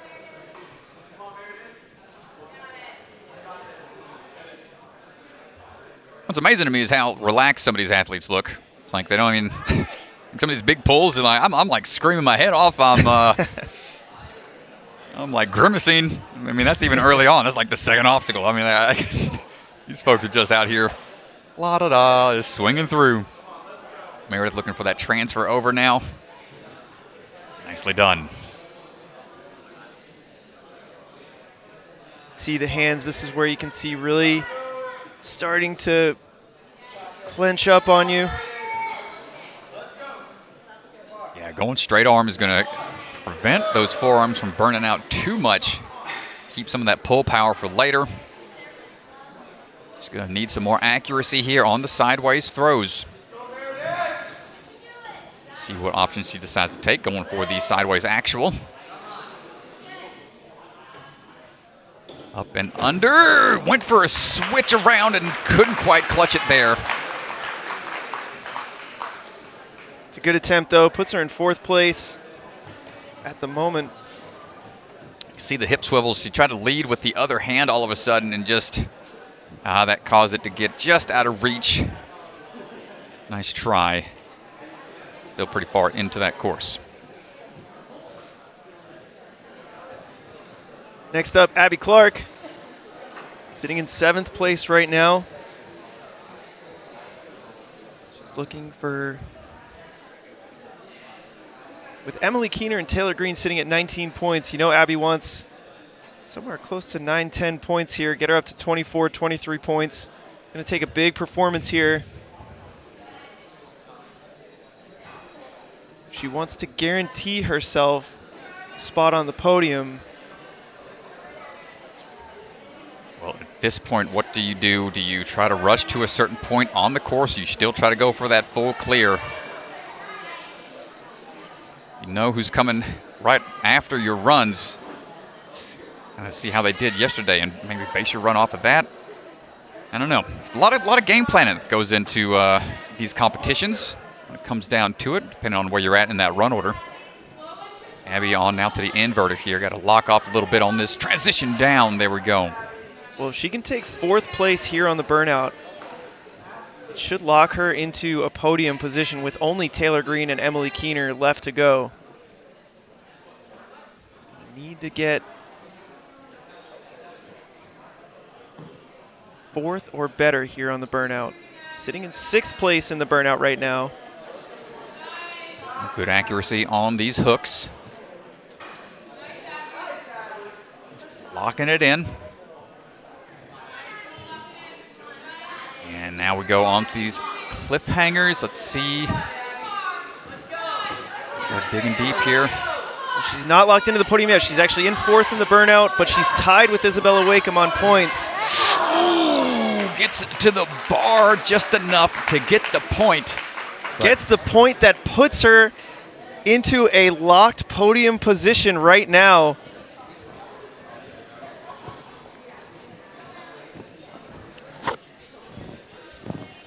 Abby Clark with that final touch point there puts her in 3rd on the burnout, and that gives her 22 points.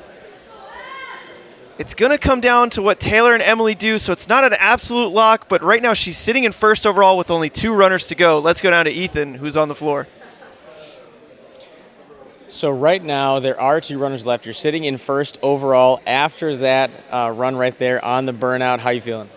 You know, I didn't get the clear, but I got a little further than yesterday, and I felt a little bit better. Not quite where I had expected myself to be, but overall I felt better. I felt much more controlled through some of the parts compared to yesterday. So Yeah, much better. It looked a lot more smooth and farther on the cliffhangers. But you barely got your fingertips on that bar. That is a touch point, and that might, depending on what the next 2 runners do, make the difference between a podium spot and not being podium. Did you know that when you were at that spot gritting through the cliffhanger?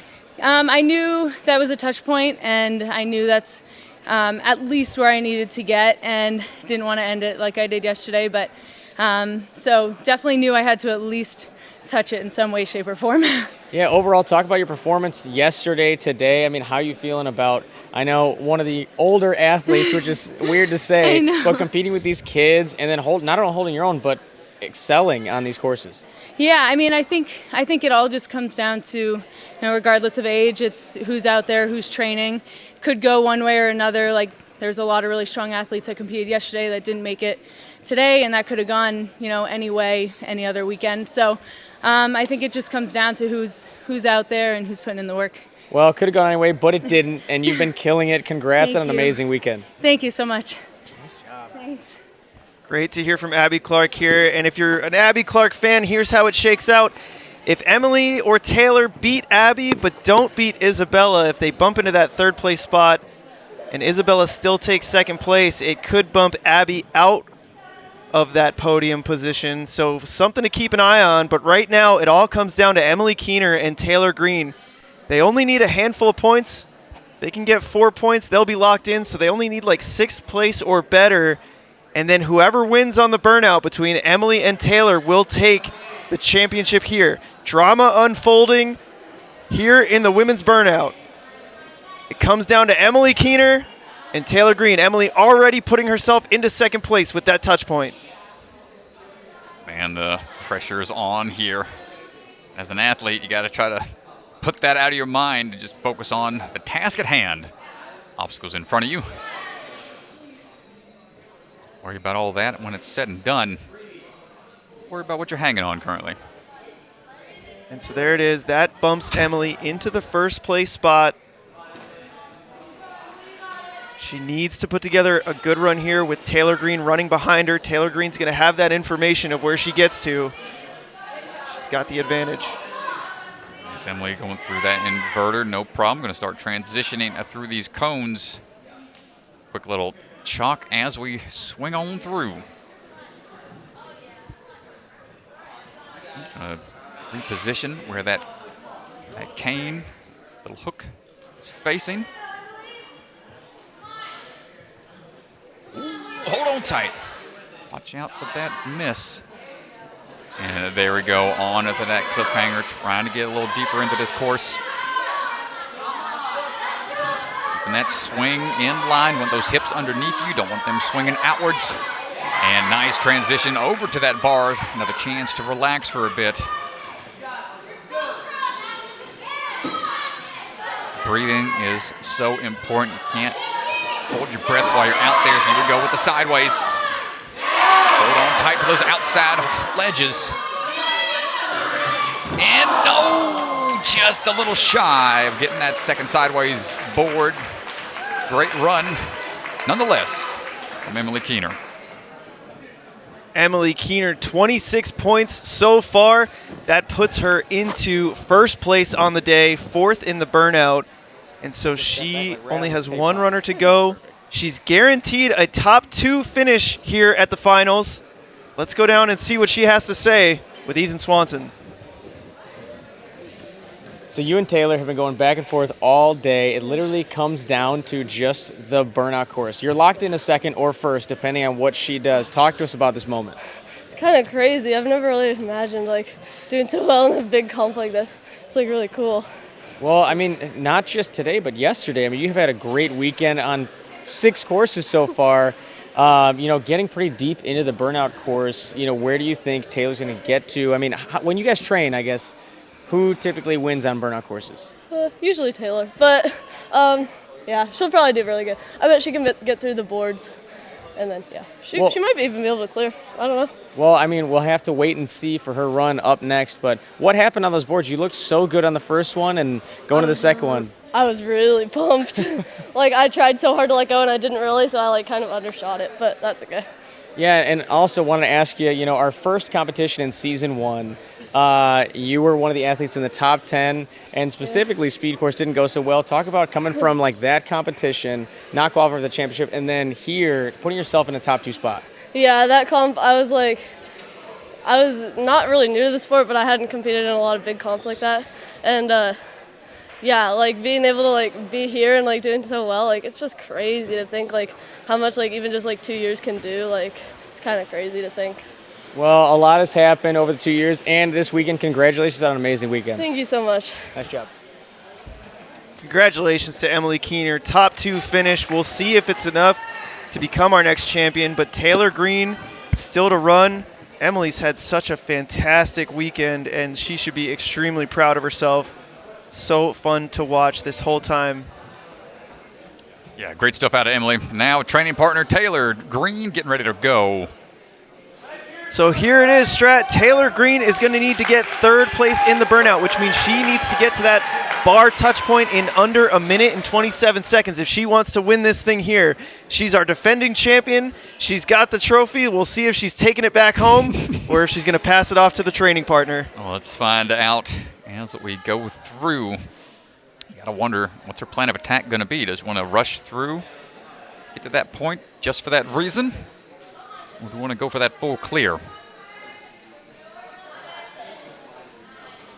Burnout when there's no retry system in play, more of a traditional style. Everything is that much more stressful. Well, you can almost hear a pin drop in this gym. Everyone's sort of holding their breath for this run. Here we go on the inverter. It's been causing so much trouble for everyone. Drop down on the cliff. Got to be ready with that lock off. She's bumping over a little bit. Might be going for the forward facing method. Now rotating around. All these extra moves start to add up a little bit.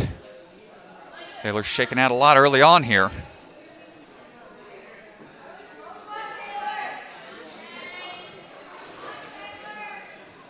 So it doesn't look like at this rate she's going to get to that bar within the time limit. So she's going to have to clear. Going to have to clear the sideways. She will have to clear the sideways, gets to the cliffhanger here. And it all comes down to this. She's got to beat the cliffhanger and then get through the sideways if she wants to hold on to that trophy. Oh, man. Now it's not down to time. It's down to who can clear this obstacle. Sideways throw coming up. She's got to clear this here, Strat. This is the moment right here if she wants to take home the championship again. Oh, no! The hands just wouldn't let go. The T-Rex syndrome strikes. The hands just wouldn't open up. Taylor Green. Great job running, almost getting through, knew what you had to do. But impressive stuff all weekend long from Taylor. Exciting finish here in the battle for the top. So impressive from Taylor Green. Second overall, nothing to be ashamed of. And let's go down to Ethan Swanson on the floor. I know you say burnouts aren't your favorite, but you made it as far as anybody else except for one athlete. Talk to us about your burnout run. I felt pretty good about it. I started to feel it on the cones, and I was like, push through, because my goal was to get further than I did yesterday, so I passed the cliffhangers. And I did that, so I'm happy with it. Yeah, and then also, I mean, we've been talking about this whole weekend. You and Emily Keener have been going back and forth, first and second on so many courses yesterday and today. What's it been like competing against your training partner at a huge stage like this against so many great athletes? It's been great, honestly. I'm really happy to be competing against her. Like, last year she wasn't in the finals, so I didn't, get to compete against her or a lot of my training partners. And this year, with Annabella and Emily, both of them, it's been great. Yeah, and so with that run, you're one move away from locking in first place, so that puts you in second place, Okay. but Emily takes first, so the trophy is coming back with both of you guys. Yeah, it is. That's awesome. Yeah, and I mean, last year champion, this year top 2 finish. What can we expect from you next season, in the off season? What do you have going on? I'm just going to keep working. That's all. Well, we look forward to seeing you compete again. Always exciting. Congrats, an amazing Thank weekend you. and second place. Thank you. Nice job. So close.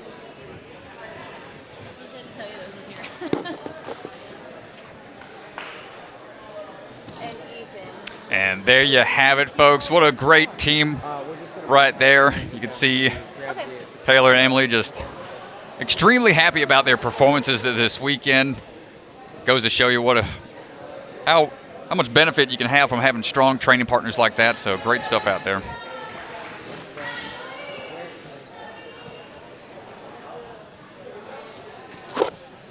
So down to the floor, Ethan Swanson is going to announce our female champion for season 2. Ethan, take it away. So we will be doing full podiums later, but since the women's burnout just ended, we have a new champion for Ninja Sport Championship, Emily Keener! All yours. Here, step over this way if you would. Right there is great. Congratulations, Emily Keener, on such a solid performance here today. I mean, she took first in the hybrid, second on speed, and fourth in the burnout to lock in first place. And that is our new champion. Thank you so much for her competing. Ethan, any final words for Emily? Congratulations. This is unbelievable. I know we just talked to you a second ago, but what does this mean? You're holding the trophy. I know, it's kind of crazy. It's huge. This is so cool. I've never even imagined this. It's just so cool. Well, you get to keep that until next season. Are we going to see you come back for season 3? Definitely. I'm going to try and go to as many comps as I can. Yeah. Well, we're excited to see you again. Unbelievable competition, and you've dethroned the champion. Taylor's been undefeated for so long. This tall task, and so just tell us about what's your training schedule looking like? What do you have going on? What are you looking forward to next? Yeah, well, I train a lot. I usually train 5 or 6 days a week, and I'm gonna definitely train hard, and I think I'm looking forward most to the next big comps. I don't know. I don't really know. I'm on the show, so that's cool. I'm gonna do that. That's probably the next big thing. So yeah. Well, congratulations. Good luck on the show and all your competitions in the future. Although it seems like you don't really need the luck. Thank you. Hey, awesome job. Thank you. What do I do with this? You take it. It's yours. Take it. She said, what do I do with this? It is her trophy. Congratulations, Emily Keener. Here is a final look at your women's leaderboard. So proud of Emily Keener. Here you have it, everybody. The final leaderboard. Emily Keener, your new champion. Taylor Green in second. Abby Clark, your top 3. Congratulations to all the women who made it in the top 10. It's such an outstanding achievement, even just to be in this field. And there you have it. There's your final results for season 2. Yeah, great stuff from all the competitors out there. Impressive to see. We got men's division coming up next in just a bit. So we're going to take a quick commercial break, and we will be right back. We're going to move our cameras into position. We're going to get things rolling with the men's burnout. Thanks for tuning in, everybody. We'll see you in just a bit. From the secret factory in an unknown corner of the world, Bucket of Chalk is coming to you hand. Ninja Sport Championship is brought to you by Role Model Software. They craft custom software tailored to fit your business needs, and they're also the makers of Ninja Master and Lightning CAD. Silent Ninja, check out their website for exclusive ninja holds and ninja training equipment. Celebra Family Restaurants, supporters of the Ronald McDonald House, helping families and children in need. Consider donating today. Biagi Bros, a full-service logistics company with 3PL and supply chain solutions with warehouses and truck terminals scattered across the U.S. League of Ninja Warriors, check out their website for exclusive ninja collectibles. Ocean Needs Everyone, the nonprofit organization dedicated to helping save our oceans. And Bucket of Chalk, our official chalk sponsor. Reach into the bucket and grab some chalk today. At Roll Model, we believe software development should be learned like any other craft. In our Craftsmanship Academy, cohorts of apprentices participate in hands-on immersion that leads to long-term mentorship. All of this under the supervision of experienced software craftsmen. Most of the academy you spend just in a room working with other people that are also struggling to figure out the same things. And it's actually much faster that way because they figure things out when you don't know them and you help them figure the things out that you figured out. One of the phases of the academy is shadowing phase, where you get to work under a mentor and take all of the practical skills you're learning and apply them directly to a real project. Working in the academy taught me to write business-ready software in a way that I could take my experiences and translate them to the real world. And I could see the results, and I could see people using the software and the utility and the value that it provides. If the Craftsmanship Academy sounds like a fit, I'd encourage you to reach out. Hi, my name's Enzo Ferrari Wilson, and I'm the founder of the ocean conservation organization Ocean Needs Everyone, and we are proud to be a sponsor for Ninja Sport Championship Season 2. I'm here to tell you today about 3 reasons why you should help the ocean. 1, there's so much left to discover in the ocean. 91% of marine species are still undiscovered. 2, if we don't help soon, there's a projection that by 2050, there will be more plastic in the ocean than fish. 3, without the ocean, we wouldn't even be here right now because it gives us 65% of our oxygen. So even if you don't live near an ocean, go out and pick up some trash because it will make a difference. And one final bonus reason why you should save the ocean is because it's nice and refreshing. Ninjas, it's time to take your training to the next level. You need a ninja course in your backyard, and FitBuild offers a range of beginner to elite level courses. All builds are completely customizable and designed to fit your ninja needs. Build slots for 2023 are filling up fast, so contact FitBuild now to secure your spot. Check them out online at fitbuild.co or on Instagram at fitbuildco.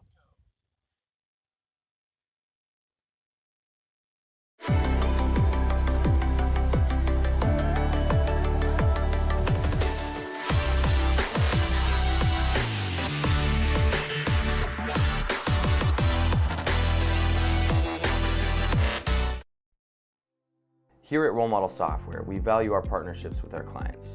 Listen as Dr. Eric Freeman talks about our partnership with Cultivate Leadership Institute. CLI was trying to find which software company we want to partner with.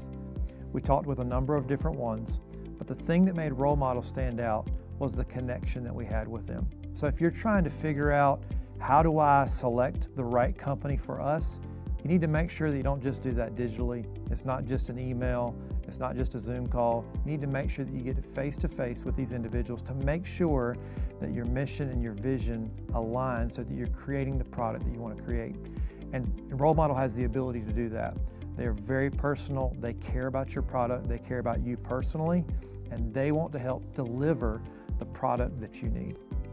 If you're curious if Role Model could be the right fit to partner with you, reach out to us today. We'd love to talk to you.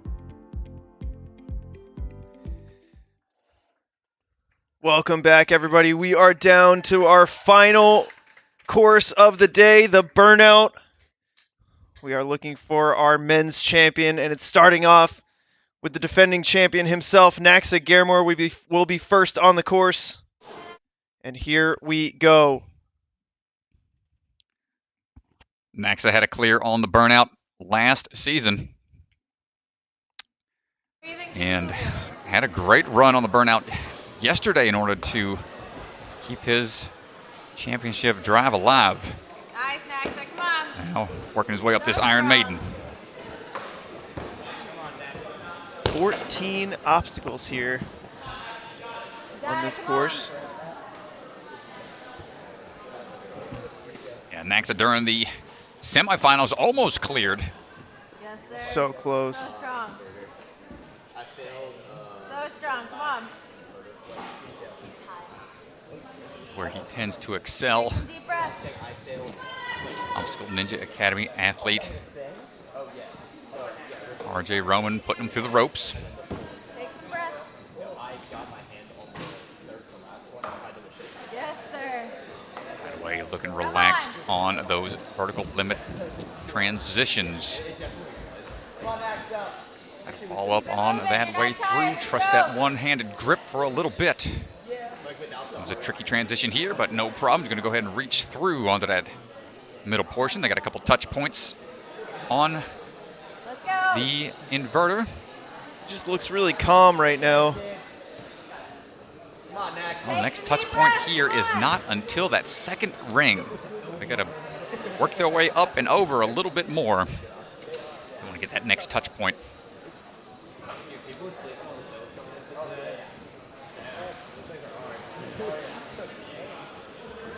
Here we go, trying to build that momentum up. Going forwards. And nicely done, gets it in one. Come on, Naxa. Come on, nephew, let's go. And swinging his way up again. Nicely done. And into the You're not tired, let's go. nunchuck grabs. Second nunchuck's the touch point here. Trying to shake out a bit as he transitions through. Quick little flick of the wrist. Builds all the stamina back up.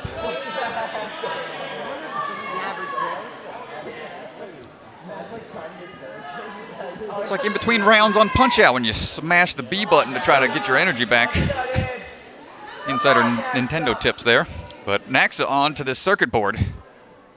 Let's see if he can make it through.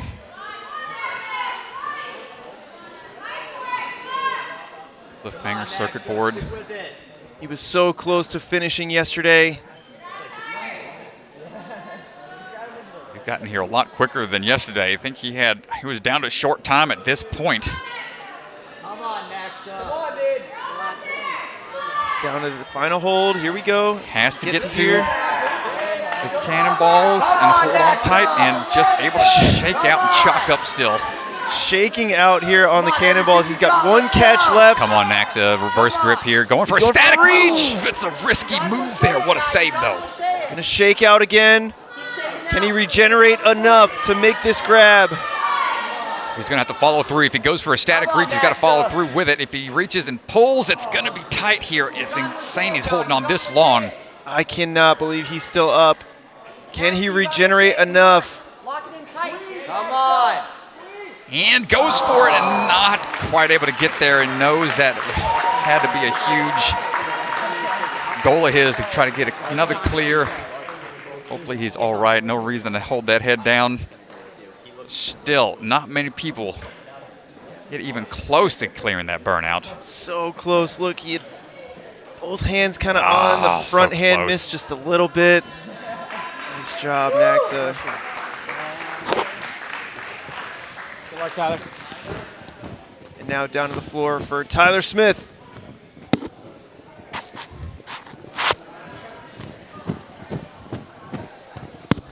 Tyler Smith getting ready to go, coming out of the barn in the Ninja danger zone. Stiganji runs out onto the floor. Find him a GoPro spot. Leaving me all alone back here. Tyler Smith on the move, going to start his journey on these battering rams. Find his way up and over onto these cannonballs.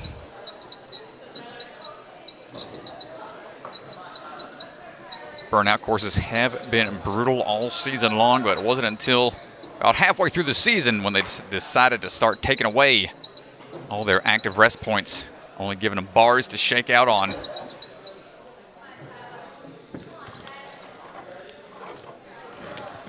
Really tests these athletes' endurance, ability to recover. T-bar transitions, no problem for Tyler.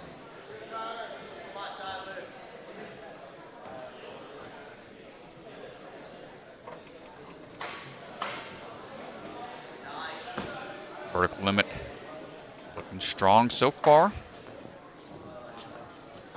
Rotate that board, hold tight as you go.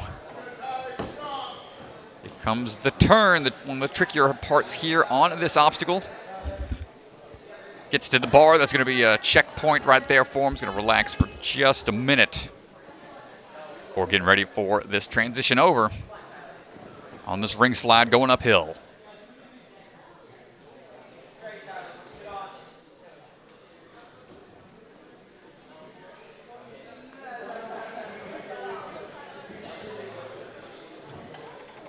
And here we go on to the sliding ring. This one really going to engage a lot of the core muscles here. You got to really get those hip flexors in place. You fly your way up and from about 2/3 of the way up, able to kick through one more time and lock it in. Take it home. Let's transition over.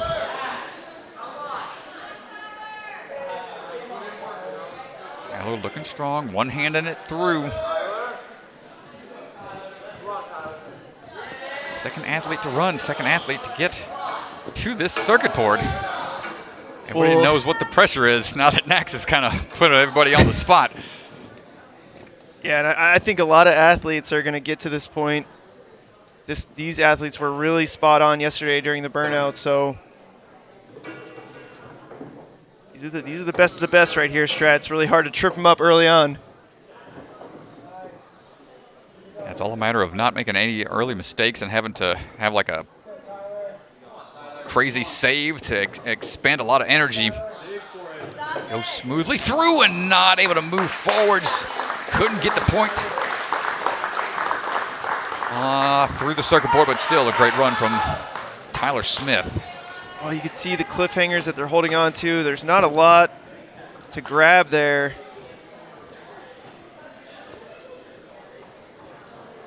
Yeah, tough break. That's a circuit board by themselves. Usually it's just on a handle, so a lot easier to grasp, but cliffhanger handle's going to be hard to manage. But here we go. Next athlete up, Caleb Bergstrom, putting some exciting runs together. Rocking the Gnarly Nate t-shirt. Another athlete out of Colorado. Saw him a couple times at a few qualifiers throughout the season. Caleb Bergstrom right now, a 4th in the speed, a 5th in the hybrid. Top 3 finish here would go a long way. He's one of the athletes within striking distance of the podium. Caleb generally likes to move quick. Let's hope we don't have any slight hiccups here due to the quickness. Knows time's going to play a factor if everybody starts getting to that end point. Unable to get a full clear, so looking to try to get there quickly. He was our runner-up last season, 2nd place.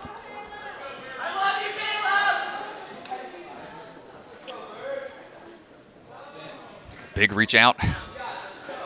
Right away onto those vertical limits. Hold tight for that drop. A little bit of shimmy here. Got to careful on the swing through, and no, sir, just missed the hand placement. Went a little deep onto that vertical limit. Shaking the head, was a little upset with that transition. That first board was swinging around just a little bit too much. It might have caused a misplaced hand there when he went for the move. Well, that's what took him out yesterday, unfortunately. Not able to figure it out today. Tough break for Caleb on that one.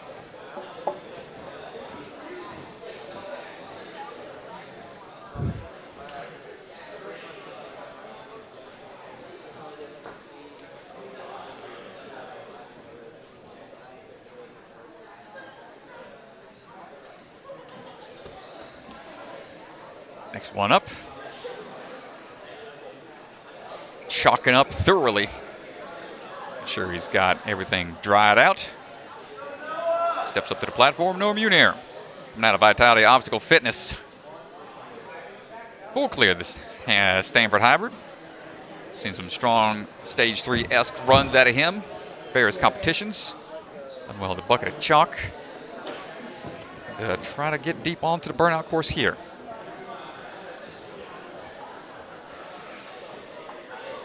Peg moves, nothing to shake a stick at. They are substantial. Almost one-arm pull-ups as you go with a spinning hold. Athletes just making it look like a normal pegboard. Not too worried about it.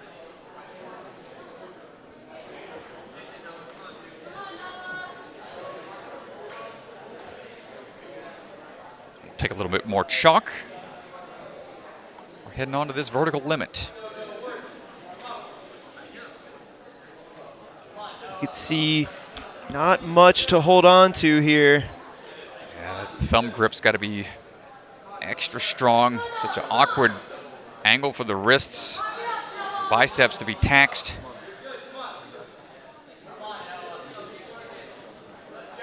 They're moving through, hanging on the bar here. Nicely done. And get that clear on the vertical limit inverter. Starts working his way over to the sliding ring.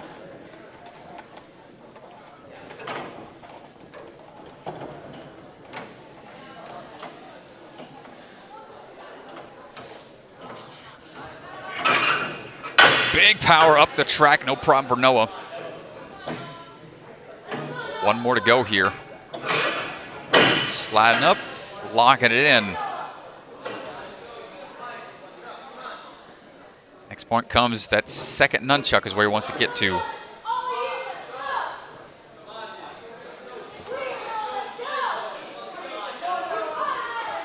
And looking for a quick transition over. Going to bypass a couple of those nunchucks. Smart move there. Going to take out some of those extra hand placements. You're at 211.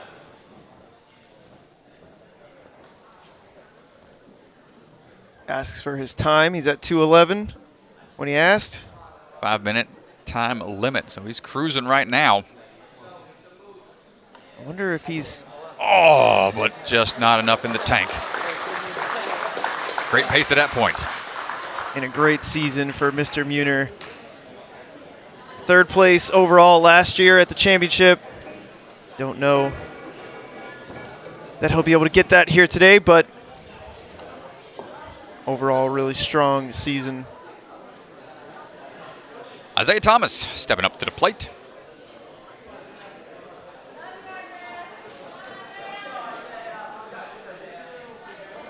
Coming out of Murphy, Texas. They represent.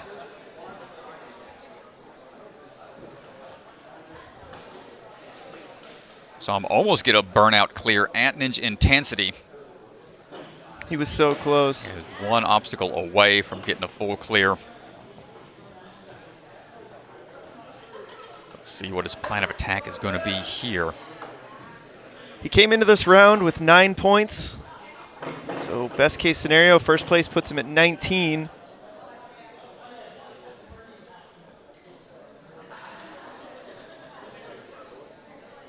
He's definitely going to be fighting for it here as he works his way through these T-bars.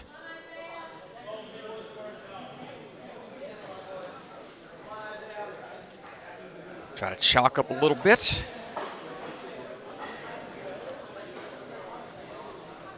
Shake out when he can. Let's go on to this inverter here.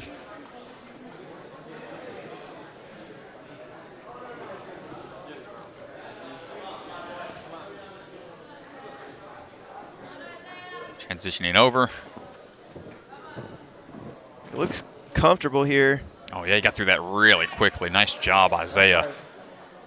Just wanted to hurry up here on through. Might chalk up just a bit more to be safe because you don't have any real spots to do it in a comfortable position after that until you get to underneath that circuit board.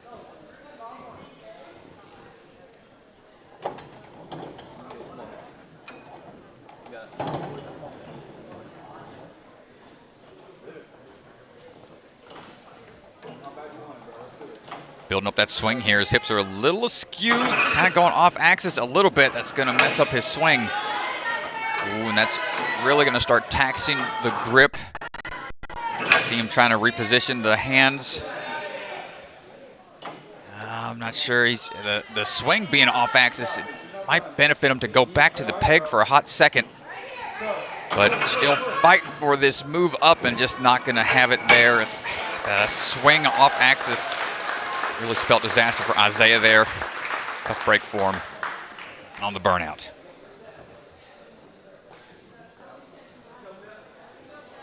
Phil Folsom up next, came in to the burnout with 7 points, 6 on speed, 9 on the hybrid.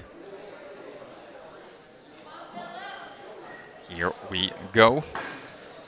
Hopping in.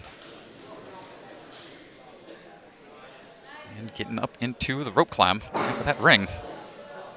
Ooh, big skip there. Doesn't even need to go to that second cannonball. You're going to try to find some shortcuts when he can. See how much that helps him in the long run. Ooh. Locking that one in. Comes that transition.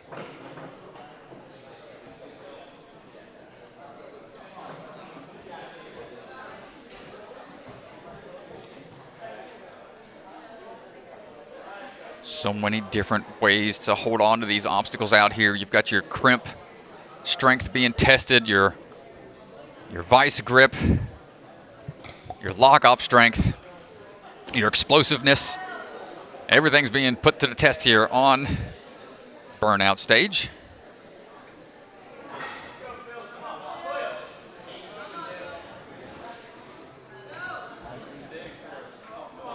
Only thing really missing is a good old-fashioned body prop.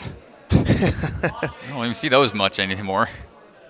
Last body prop we saw was at Motive Movement, and it was 20 feet in the air. That's probably why we don't see those very often. Phil on now through that inverter. Shake out a little bit.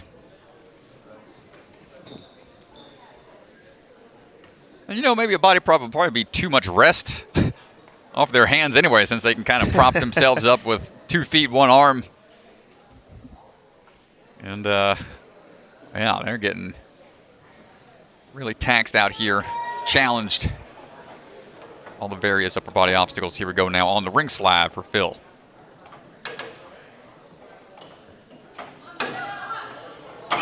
Kicking up, cutting back, and hopping it up. Excellent technique there. Trying to steady those hips. Kicking up, taking it to the top, and now on to the nunchucks.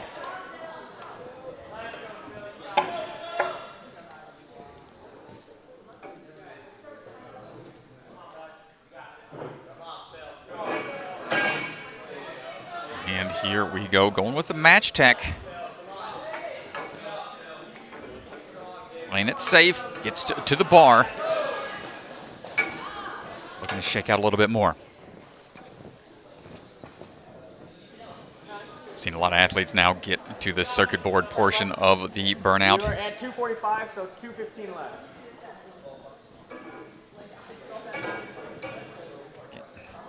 Can we see a full clear?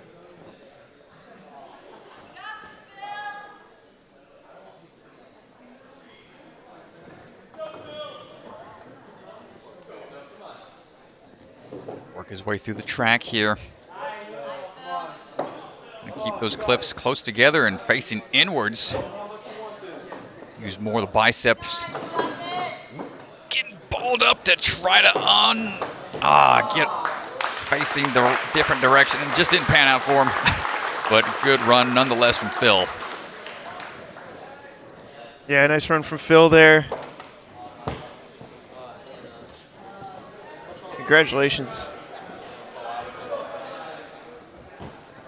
And Kai getting ready to fly through the course here.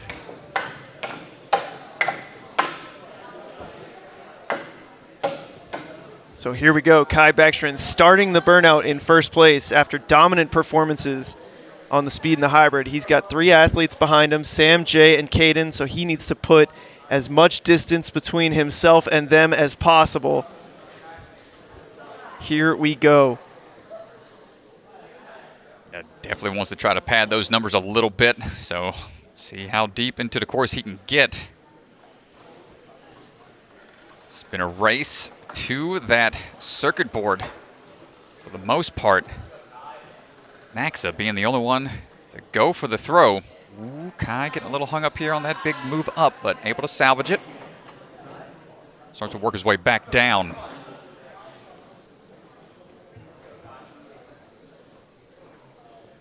And this combo between these T-bars and the vertical limit ones, it's just a cruel combo here.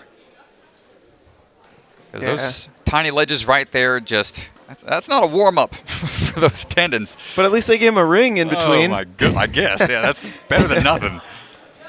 I guess. Better than a straight transition.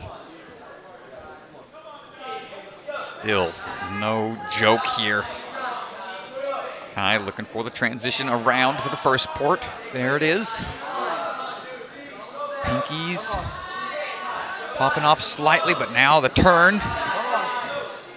He's so close to the bar. He's just got to get to this bar here. Ooh, you can see the grimace on his face and the relief in his eyes when he grabbed that bar. Man, oh man.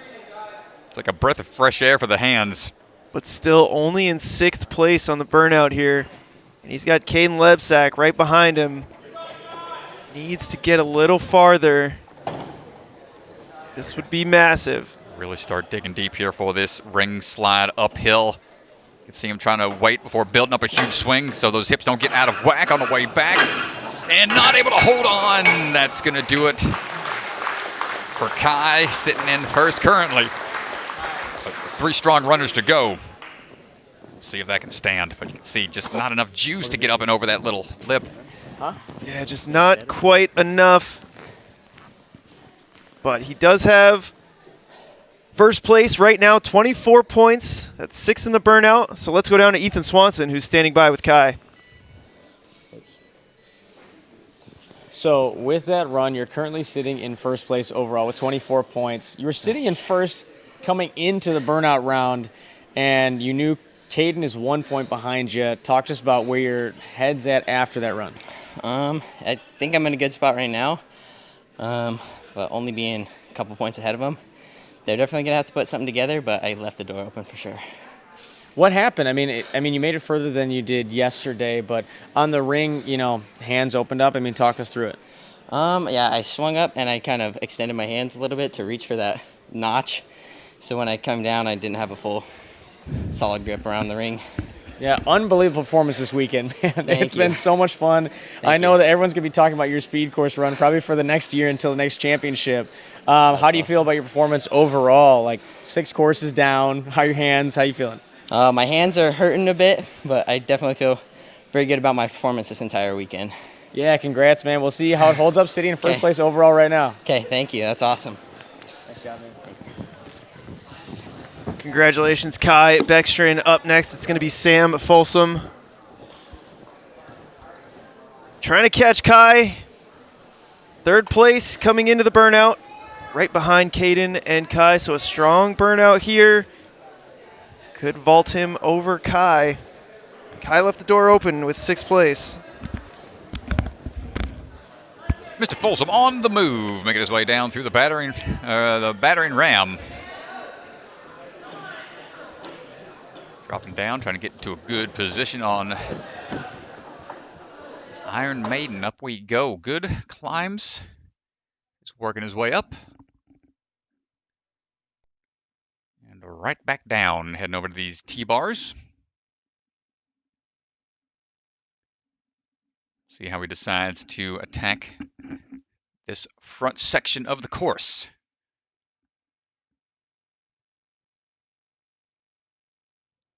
Take a chance here to chalk up a little bit. Gonna reapply before he goes on now to these vertical limit inverters. Go get a little deeper onto that ledge before transitioning around. Oh my goodness, I'm not sure. I think he tapped and just couldn't recover. Sam, shocking fall there. Off of the inverter. Tap down. He was third place coming into the burnout. It's only going to get him 8th place so far. Not the run that he needed, but let's go down to the floor with Ethan Swanson to talk to Sam. So after the speed, you were sitting in 3rd place overall, coming into burnout, close between you, Kaiden, and Kai, and you were blazing fast at the beginning of your burnout run. What just happened? I don't know. I think that's just like a improper warm-up situation. I feel like vertical limit is weaker than my actual cliff strength, and so I had to take that into effect on how much I wanted to rest on the ring. But I think like being more prepared for VLs just in training would be more helpful. Yeah, and you put yourself in such a good spot before the burnout run. How are you feeling about your performance this weekend, just in general? It was clumsy. It was overall clumsy. My speed wasn't like me. My hybrid was very close, so I was the most happy with my hybrid, and then endurance very clumsy. Yeah, well, I mean, you're obviously no stranger to championship runs and NSC podiums. What is, this going to do for your training for next year? What are you looking forward to in the next coming months? I think looking forward to in the next coming months is training with Knox like Garamore. Goodness gracious. But yeah, a lot of endurance training, and then being a little bit more precise on execution in comps. I think a lot of training for endurance on that specifically. And I know you wanted to be someone who hit the buzzer on the burnout, but we only have a couple runners left. Do you think it's going to happen? Maybe.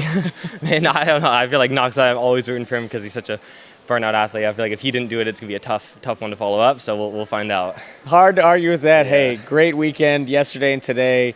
Tough result in the burnout, but you killed it everywhere else. Awesome. Thank you. Tough break there for Sam coming off of the vertical limit. Still sitting in 2nd place right now. 2 runners to go, though.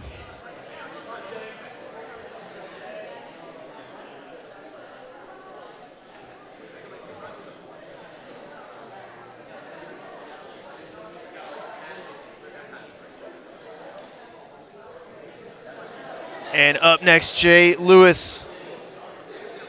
Ready for the burnout here. Took 3rd on the burnout yesterday. We'll see what he's got here, the burnout today. So tough, Strat, because like, what do you have left in the tank after running all these courses, 2 full days of competition? Mentally, you're probably exhausted. Physically, you're exhausted.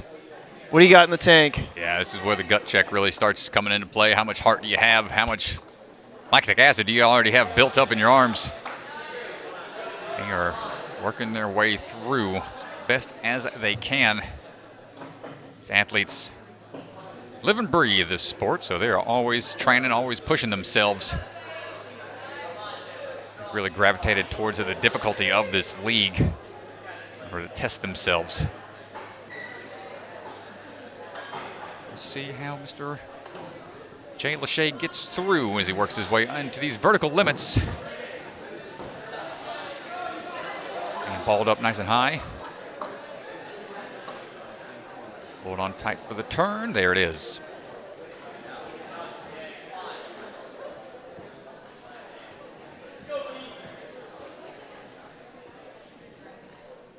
Chalk up a little bit more before going on next to this sliding ring.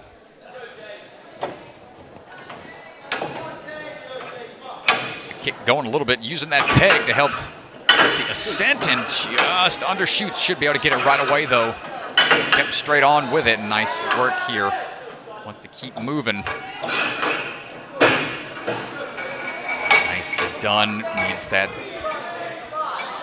next nunchuck, and here we go. Starting to shimmy his way through quickly. One-handed. Wow, going right into it, right over to those bars.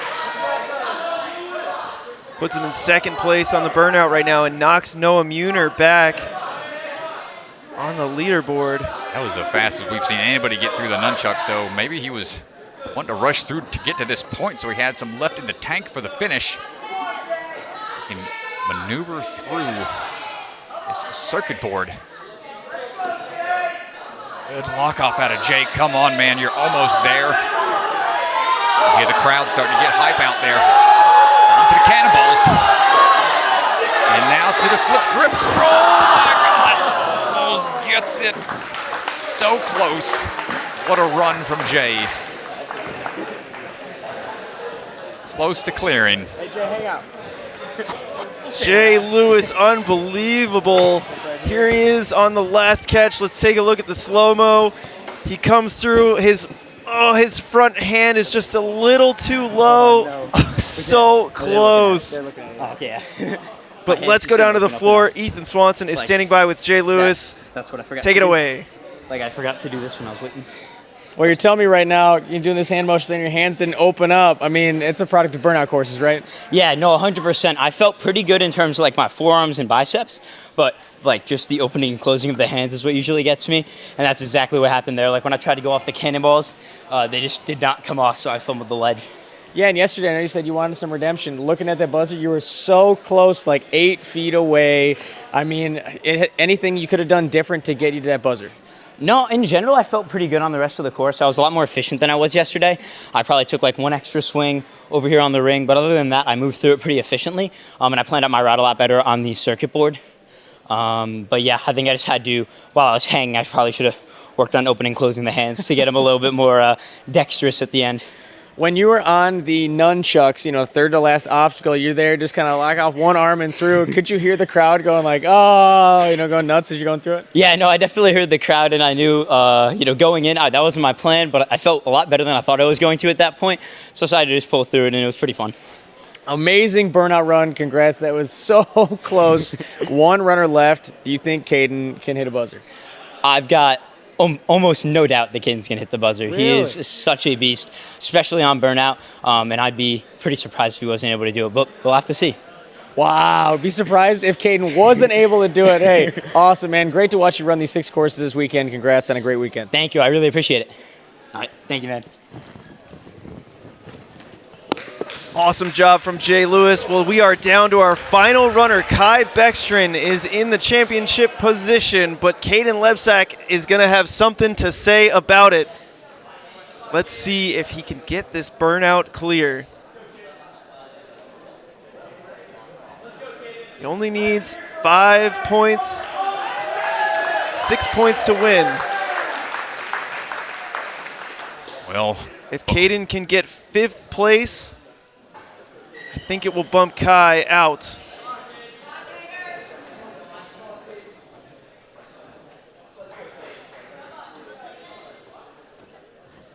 Yeah, both trophies might be heading back to the Colorado Mountains. Caden has anything to say about it? Well, that trophy's been living in Florida for a while. It's going to be a little disappointed about the weather, but it's going to be getting chilly.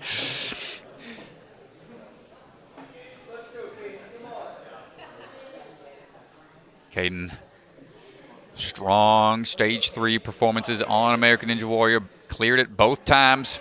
First time facing it. Not something many can say they can do.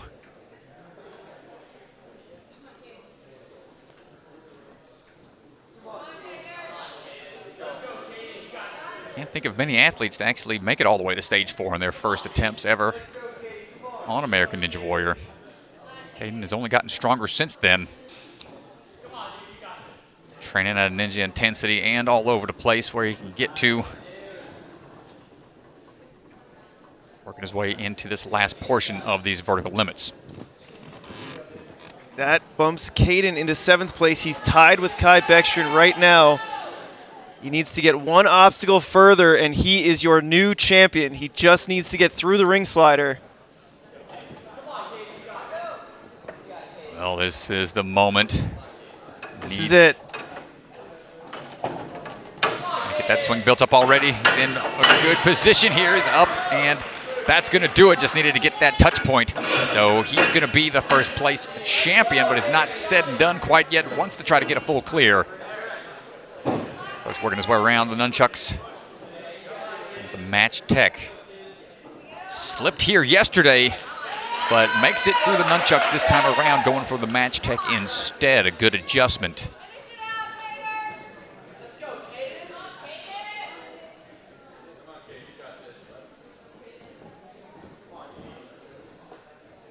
Everyone in this gym wants to see this course beaten. Did you hear a pin drop right now? Caden Lebsack certainly the one to do it. Circuit board. You don't see too often nowadays. definitely a challenging version of a upside-down pegboard, especially when you got to add cliffhanger holds into the mix. Oh, and unfortunate there for Caden, but still walking away a champion. Impressive stuff from Mr. Lebsack.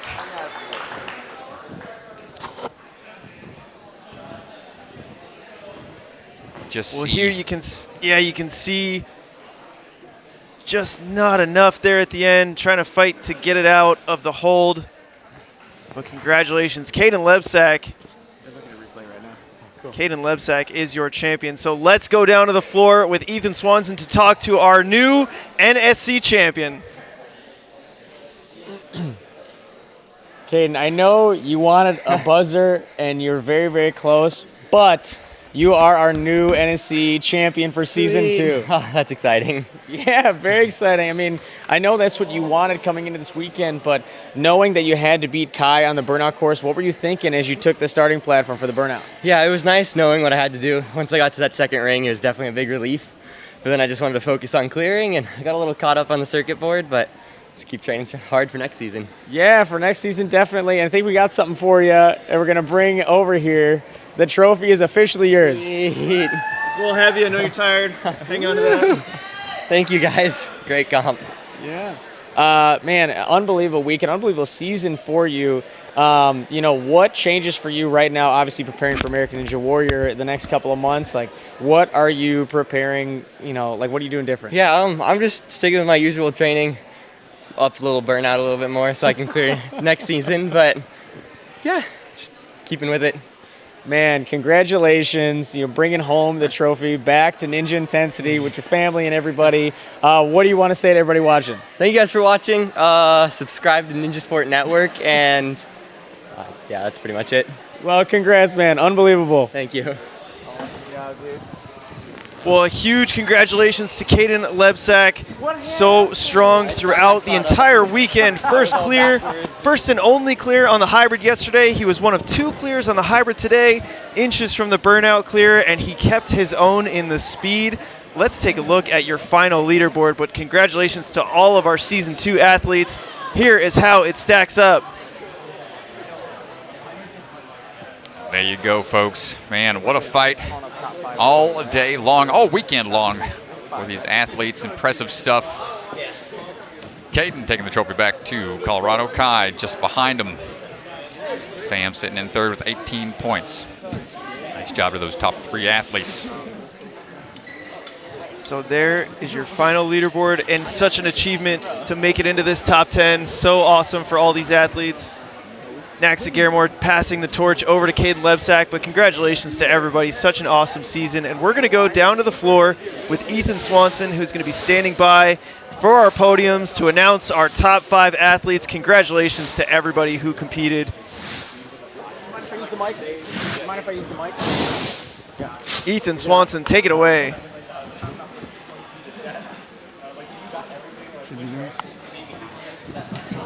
Hey guys, clear this area, please. Off the course, please, off the course.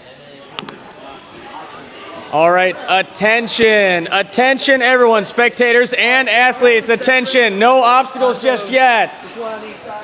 Attention, everyone, we're gonna do podiums very quickly.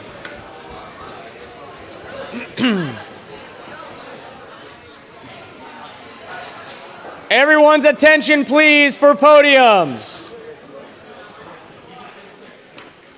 First off, congratulations to all of our top 10 men, top 10 women for making it this far.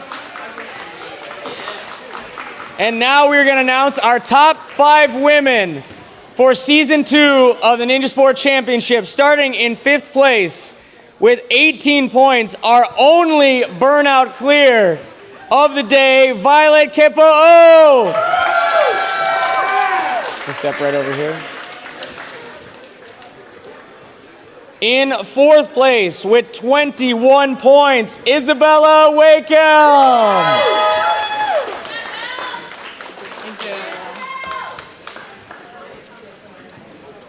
And in 3rd place, holding it down for the adults in the competition, Abby Clark.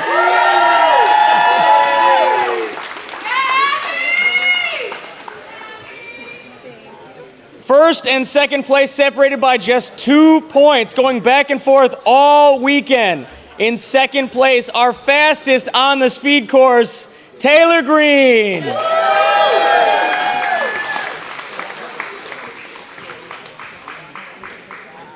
And in first place, our new NSC champion, Emily Keener.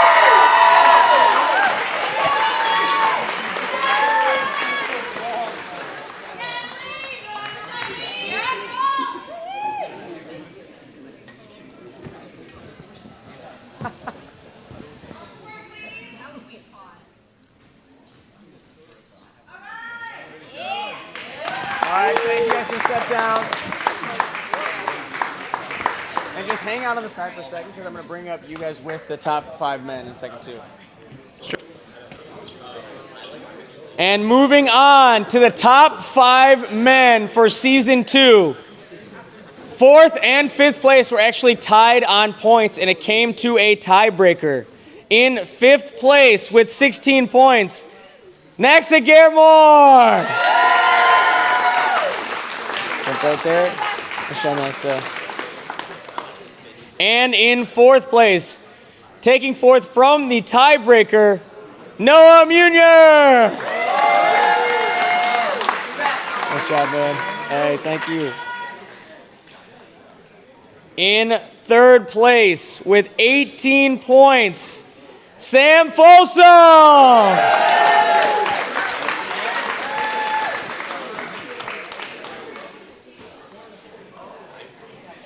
And in 2nd place with the fastest time on the speed course that I think we're going to be talking about for a while, Kai Beckstrand.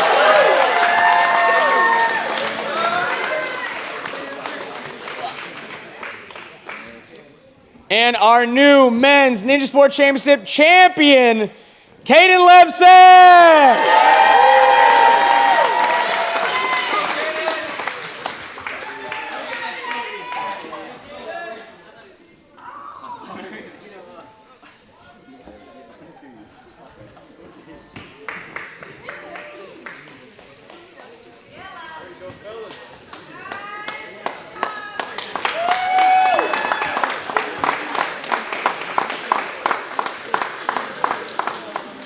Let's also get our top 5 women up there with the trophy.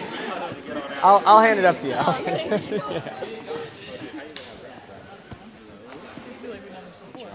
Here you go. Let's hear for our podium, men and women.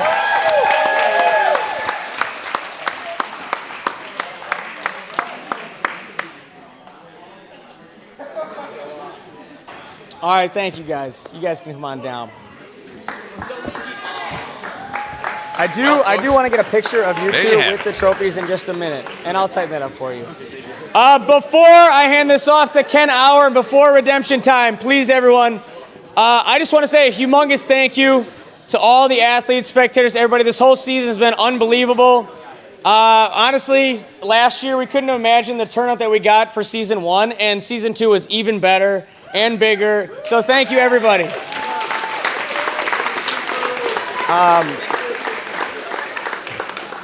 These courses take a long time to put together, especially when it's a championship. It's a lot of weight on the shoulders of Caleb Auer and his team. So please, thank you.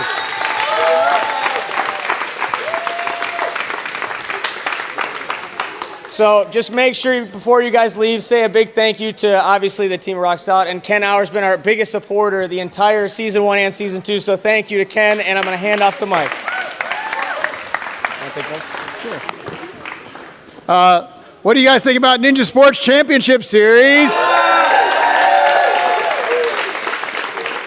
It's been great to be a part of this for the last couple of years, and looks like we're going to be a part of it next year too. If you haven't heard, they announced the new schedule, so we're excited about that. So you'll be back here, but not for the finals. We're rotating around like the Super Bowl, right? So anyway, we're looking forward to having you all. Thank you for coming. Thank you for making a great season. Thank you for all the encouragement we've had. Again, not only Caleb, but Zane and Brett did a lot of work in getting this. And then, of course, Ty, I don't think has slept for a couple days while he's handing you chalk. And Ethan and Hannah is amazing behind the scenes and in all kinds of other ways. She's the one responsible for making sure this gym operates great. And Brandon and Jesh also came in. They work over at our Fuquay facility, and they came in and helped out a lot this last couple days. So just thank them all, and go have some fun playing around for the next half hour. Well, that does it for Season 2 of Ninja Sport Championship. Take a look around the gym. Athletes are going to get some redemption time. But for the stream, that does it for us. Thank you so much for hanging out with us all of these Saturdays, Sunday, all-day streams. We really appreciate you guys, your support, just watching and supporting the sport, supporting these athletes. Thank you so much to all of our sponsors. This would not be possible without the help of our sponsors and our Patreon supporters. We would not be able to fly around the country and host these events and provide these high-quality live streams to everyone sitting in their living rooms. And so we really, really appreciate everyone's support. If you've been watching NSC this season, thank you to all of the athletes who put their physical abilities on the line every single one of these competitions.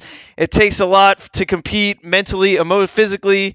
There's a lot that goes into it, and they give us our best day in every single competition. So a lot of thank yous to go around, and we appreciate everyone's support.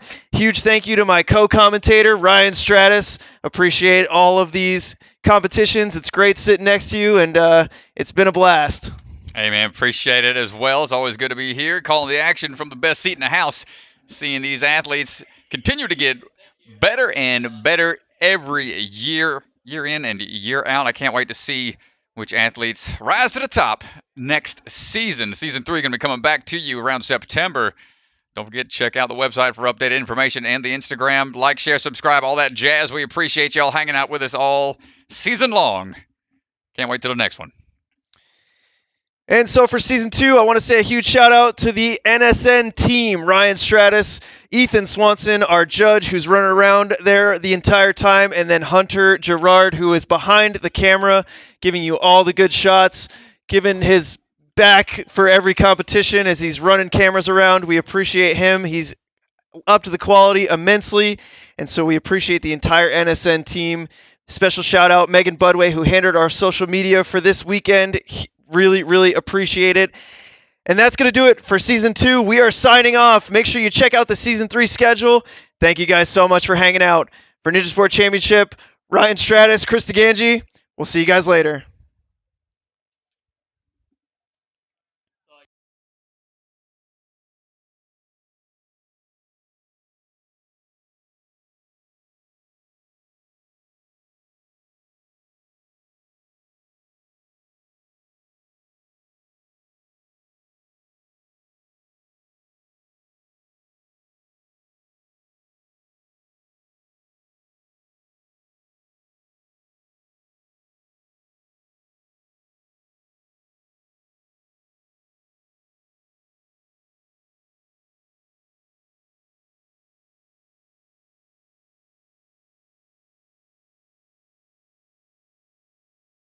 From the secret factory in an unknown corner of the world. Bucket of Championship is brought to you by Role Model Software. They craft custom software tailored to fit your business needs, and they're also the makers of Ninja Master and Lightning CAD. Silent Ninja, check out their website for exclusive ninja holds and ninja training equipment. Celebra Family Restaurants, supporters of the Ronald McDonald House, helping families and children in need. Consider donating today. Biaggi Bros, a full-service logistics company with 3PL and supply chain solutions with warehouses and truck terminals scattered across the U.S. League of Ninja Warriors, check out their website for exclusive ninja collectibles. Ocean Needs Everyone, the nonprofit organization dedicated to helping save our oceans. And Bucket of Chalk, our official chalk sponsor. Reach into the bucket and grab some chalk today. At Roll Model, we believe software development should be learned like any other craft. In our Craftsmanship Academy, cohorts of apprentices participate in hands-on immersion that leads to long-term mentorship. All of this under the supervision of experienced software craftsmen. Most of the academy you spend just in a room working with other people that are also struggling to figure out the same things. And it's actually much faster that way because they figure things out when you don't know them and you help them figure the things out that you figured out. One of the phases of the academy is shadowing phase where you get to work under a mentor and take all of the practical skills you're learning and apply them directly to a real project. Working in the academy taught me to write business-ready software in a way that I could take my experiences and translate them to the real world. And I could see the results, and I could see people using the software and the utility and the value that it provides. If the Craftsmanship Academy sounds like a fit, I'd encourage you to reach out. Hi, my name's Enzo Ferrari Wilson, and I am the founder of the ocean conservation organization Ocean Needs Everyone, and we are proud to be a sponsor for Ninja Sport Championship Season 2. I'm here to tell you today about 3 reasons why you should help the ocean. 1. There's so much left to discover in the ocean. 91% of marine species are still undiscovered. 2. If we don't help soon, there's a projection that by 2050, there will be more plastic in the ocean than fish. 3. Without the ocean, we wouldn't even be here right now because it gives us 65% of our oxygen. So even if you don't live near an ocean, go out and pick up some trash because it will make a difference. And one final bonus reason why you should save the ocean is because it's nice and refreshing.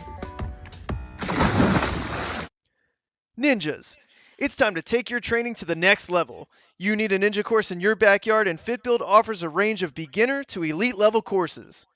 All builds are completely customizable and designed to fit your ninja needs. Build slots for 2023 are filling up fast, so contact FitBuild now to secure your spot. Check them out online at fitbuild.co or on Instagram at fitbuildco.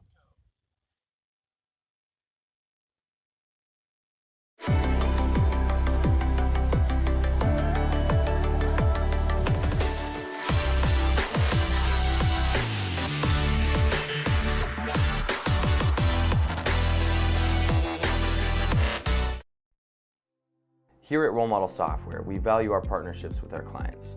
Listen as Dr. Eric Freeman talks about our partnership with Cultivate Leadership Institute. CLI was trying to find which software company we want to partner with. We talked with a number of different ones, but the thing that made Role Model stand out was the connection that we had with them. So if you're trying to figure out how do I select the right company for us, you need to make sure that you don't just do that digitally. It's not just an email, it's not just a Zoom call. You need to make sure that you get face-to-face with these individuals to make sure that your mission and your vision align so that you're creating the product that you want to create. And Role Model has the ability to do that. They're very personal, they care about your product, they care about you personally, and they want to help deliver the product that you need. If you're curious if Role Model could be the right fit to partner with you, reach out to us today. We'd love to talk to you.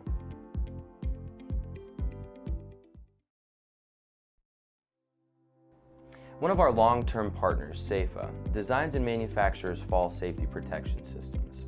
Over the years, they keep investing in their software because of the incredible return on their investment, like seeing their quote times going from 4 hours to just about 30 minutes.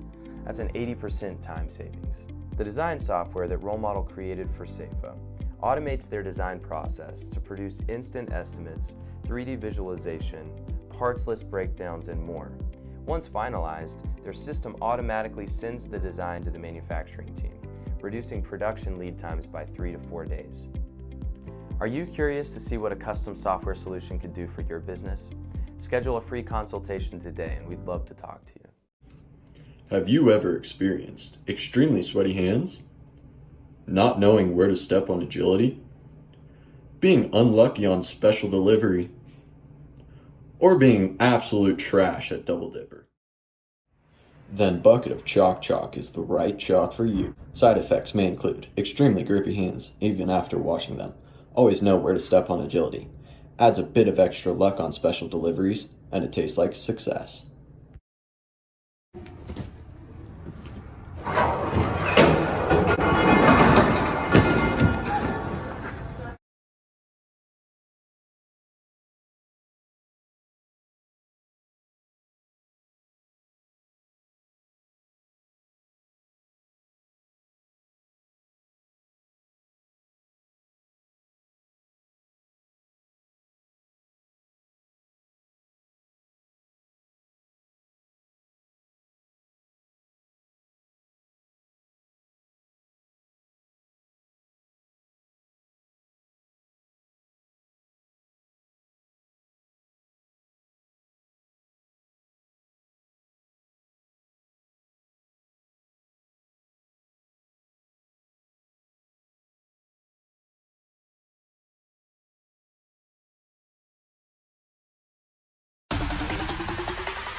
guys, Max and Caden here from Bucket of Chalk, and we're here to prepare you for Bucket 4's Extreme Agility. First things first, you do not need extreme amounts of run-up. Speed is not always the answer.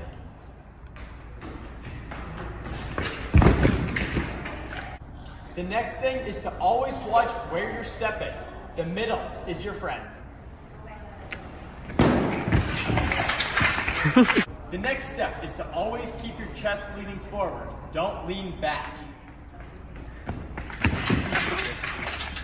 You gotta remember to watch out for these pesky chains. Hope to see you guys this October to crush our agility. And remember folks, it's only sketchy if you do it wrong.